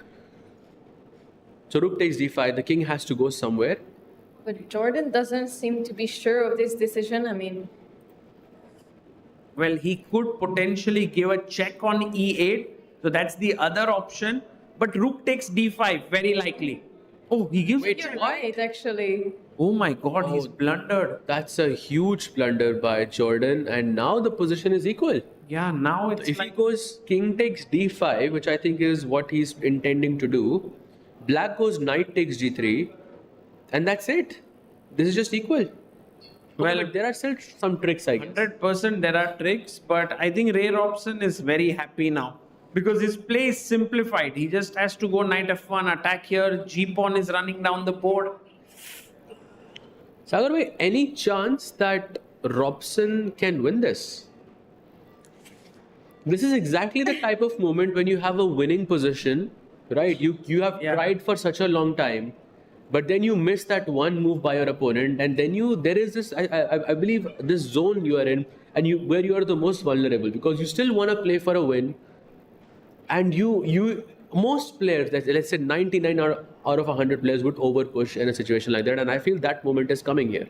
It could come. Yeah, that's for sure. It could come, but maybe Jordan, no matter how hard he tries, he might not able to lose this. That's my feeling. He might be able to sacrifice his rook for the pawn. He has a C passer here, which is running down the board. So White has plenty of own assets here, but clearly he would be very upset if this ends in a draw. Like, Jordan would be kind of nursing this hope of winning this game for now couple of hours already. And Kincho, what do you think? Look, the thing is that we all know that Ray Robson is super good at tactics. And my fear is that maybe Jordan is going to run into some tactic, maybe with a fork. And also the pawns are running down on the G and the F5. G and F file. So not an easy game still. And we are already under 20 seconds now, and Jordan is making rook f8 check. Black King e7. only move, by the way, if you optically speaking, I like King g5. I feel like that's the most logical move to play because But then you I want to take push your space, king. right? Yeah, then there's King e5 and you're basically paralyzed. Like you're basically in a zugzwang. Because the knight doesn't move. Without the knight, the g pawn doesn't move. The f pawn doesn't. Nothing moves basically. So you have to go King e7 in this position. Yeah, only move here. So I'm thinking that you'll have this King e7, King f6 repetition a few times, and then Jordan will say no, I'm going to try to play for a win, and then he plays c4, c5 or something, goes into this position where Black can capture the e3 pawn, and now suddenly Black has 3 connected pass pawns on the 5th rank. Which can turn things around very, very quickly. Okay, Sahaj, let's see. Ray Robson is, getting ready to make a move soon. Yes, he has now 18 seconds. Playing on the final 30-second increment here. He goes King g7, not the best move. Oh, that's a blunder. Oh wow, rook b8, the best move by Jordan. Wonderful, wow. So quickly also. I have no idea. Why not rook a8, for example? Why did he choose rook b8? Exactly, that's the insane part about this one. I guess after rook a8, knight to f1. King to d4, I guess. Yeah, and just to show like that's the best move there. So if rook b8 and knight f1, king d4. g3, I'm guessing. There is rook b2. But why is there no rook a2? Because in one line, white is winning, and the other line, it's a dead draw. Right, exactly. King d4, g3, rook a2, king g6. Oh, it's so insane. How did Jordan even guess it? It's Okay, let's just look at why rook b2 works. For example, sorry guys, I'm just very curious. By the way, rook b8, knight e2, rook e2 has been played. 3, rook b2, and if king g6, c4, only move. I believe it was f4 here. No, it was f4 in the other line. Oh, in the other line it's f4. I think so, yeah. So f4 maybe has some nuance in this position. Got it. Okay, guys. ef4 and king f5, and there is some nuance where the rook on b2 is winning and rook on a2 is a draw. No way. No way that Jordan saw it. He just somehow chose the right square through intuition. Yeah, that's amazing. Yeah, the intuition worked wonders for him. By the way, Robson's last move was played in under a second. So that's how you know that Robson was in trouble. That's how you know that he thinks that the position has not gone his way. By the way, such a beautiful move, right? Like rook b2, because if you take the pawn here, then king c4 or king d4. Isn't the knight trapped? Because the knight goes to d1, rook d2, and if knight goes to a4, rook b4. Wow. That is beautiful, actually. Amazing, guys. Look at the knight getting trapped in the corner of the board. This endgame is worthy of deeper study, actually. Yes. To learn so much about endgames. And it's also crazy to see how the players see these moves in just a couple of seconds. Yeah. And c4 already arrived to the board. C4 played. Past pawns must be pushed. Yes, but G3, these pawns are not going anywhere because the rook is doing a phenomenal job on the second rank. Absolutely. Knight goes to D3 and now... Can we go rook D2? Is it possible? I think so. Seems very logical. But rook B1 is the best because it controls the B4 square as well.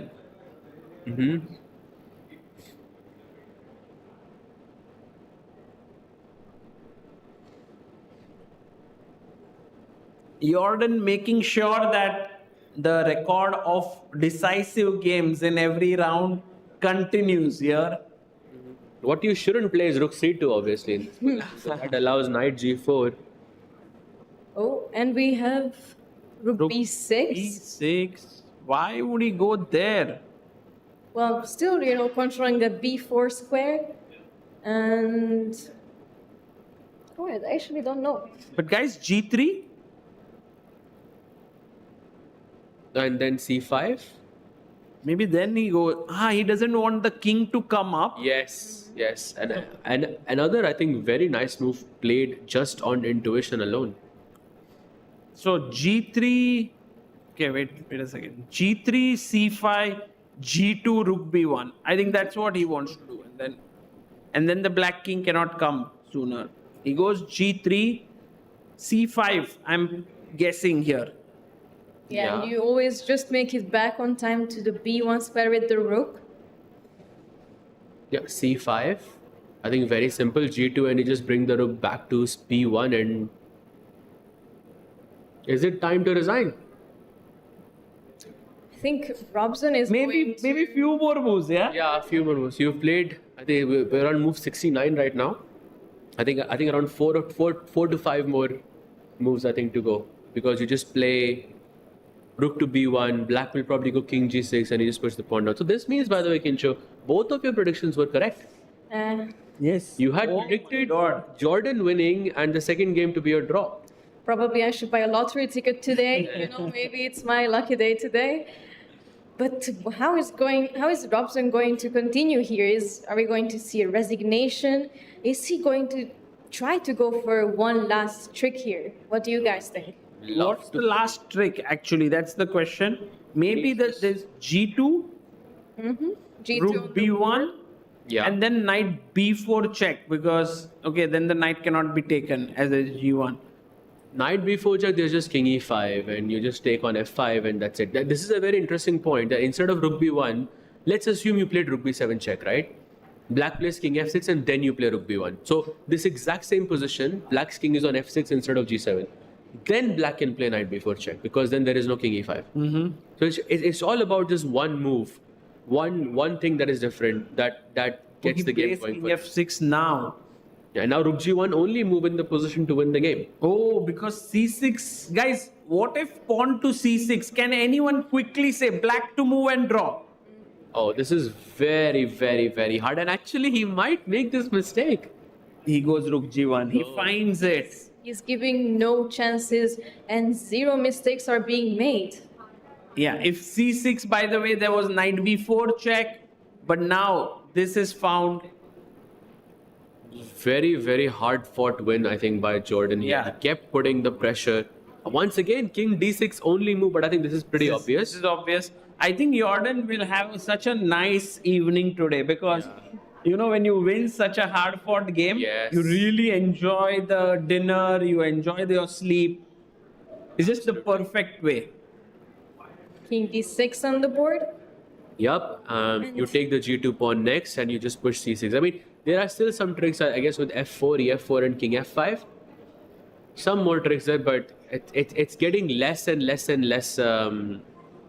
That's such a good point. Like, let's say if F4, EF on the board, he did it. Your predictions are also correct here. Yeah, please, both of you go and buy a lottery ticket. F4. Oh, he takes on G2. Okay, that's still more or less fine. If F takes E3, then there is rook E2 and you will win the E3 and the E2 pawn. If black plays F3, then you have rook to B2 and that's just game over as well. Yeah, so in a couple of moves, we should be expecting a resignation. I mean, it seems pretty straightforward. 74 move game by Jordan. What? Wow. Maybe the longest game of this tournament? Or? Yes, I believe so, yes. Wow. That also comes after losing 2 games in a row. So I mean that shows what a fighter Jordan is. Yeah. F takes e3, and now important to play rook e2. Should not go c6. Because if pawn to c6, knight takes c6, king takes, and then the black king comes in, and this is a draw. Absolutely. Now he must go rook to e2, very, very crucial move. There is another move that wins in this position, which is rook to b2.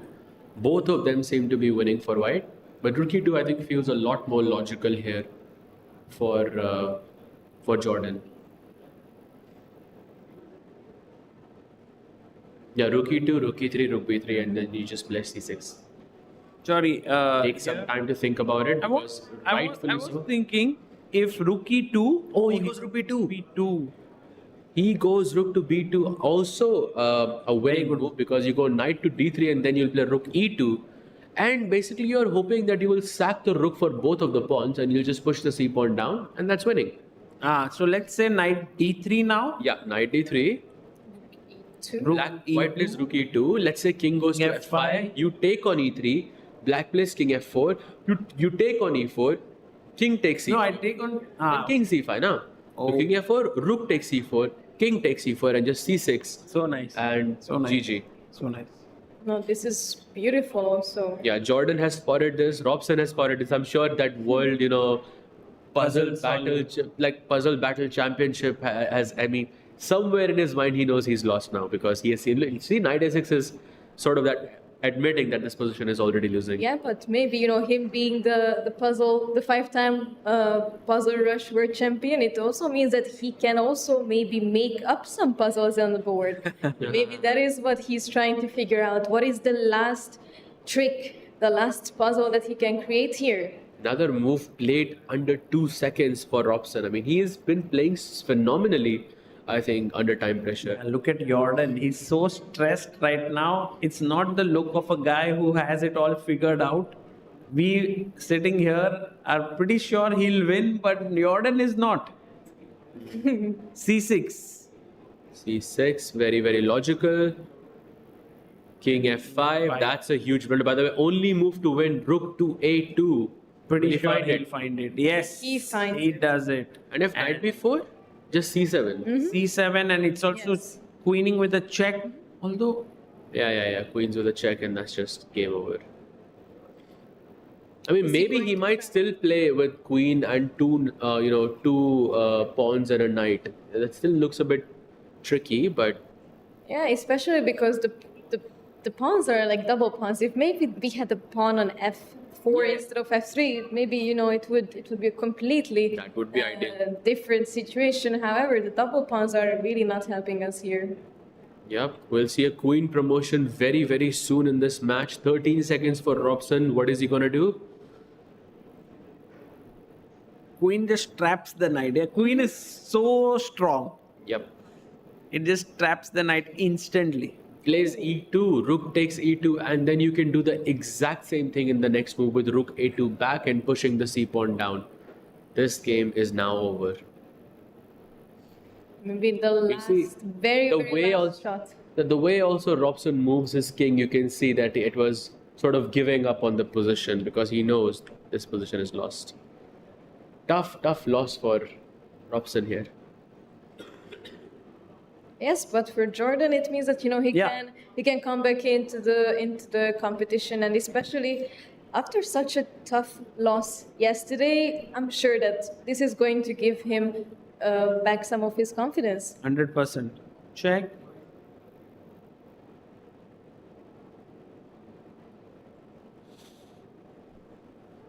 He actually gives a check here and maybe is forcing the king away. Jordan's moves have been very classy, here. all these rook moves. King G4. Why didn't he go King G3? Oh, again, you can play rook. Yeah, King G3 would have made more sense to me as well. But after King G4, there's just rook A2 because now you can promote with a check one more time. Yeah, he does Yeah. it. Okay, knight B4, I think he will play. But Pretty sure, once yeah. the queen is there, he's just gonna resign. Yep. Knight b4 is on the move now, on the board now, and Okay, my prediction is C7, knight takes A2, C8 queen. He moves the king, queen C4, and then he resigns.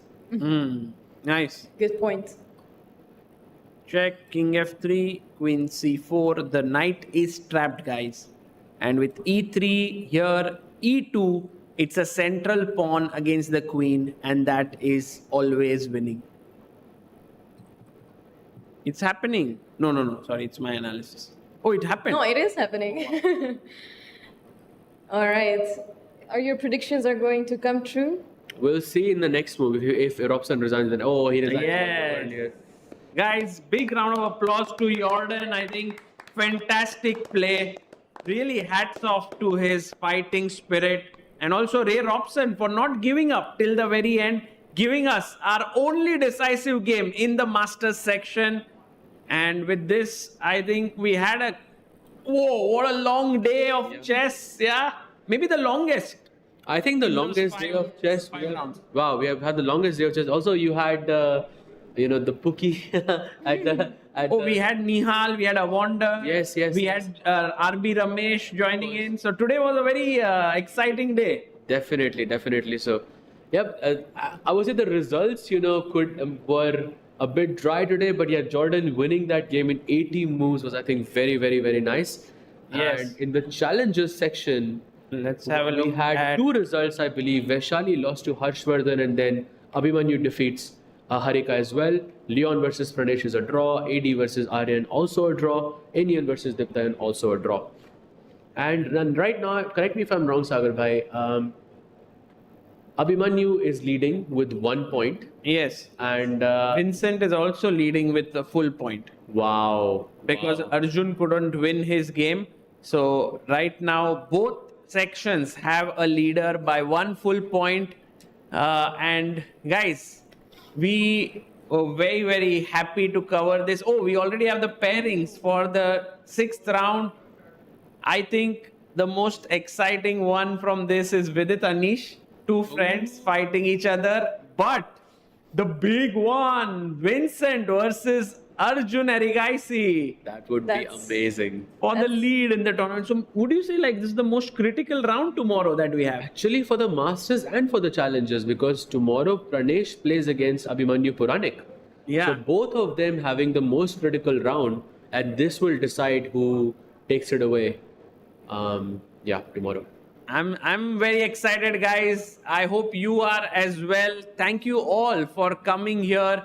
Thank you, Sahaj. Thank you, Kincho. And guys, we will see you tomorrow. Same time, same place. Until then, bye-bye. Bye.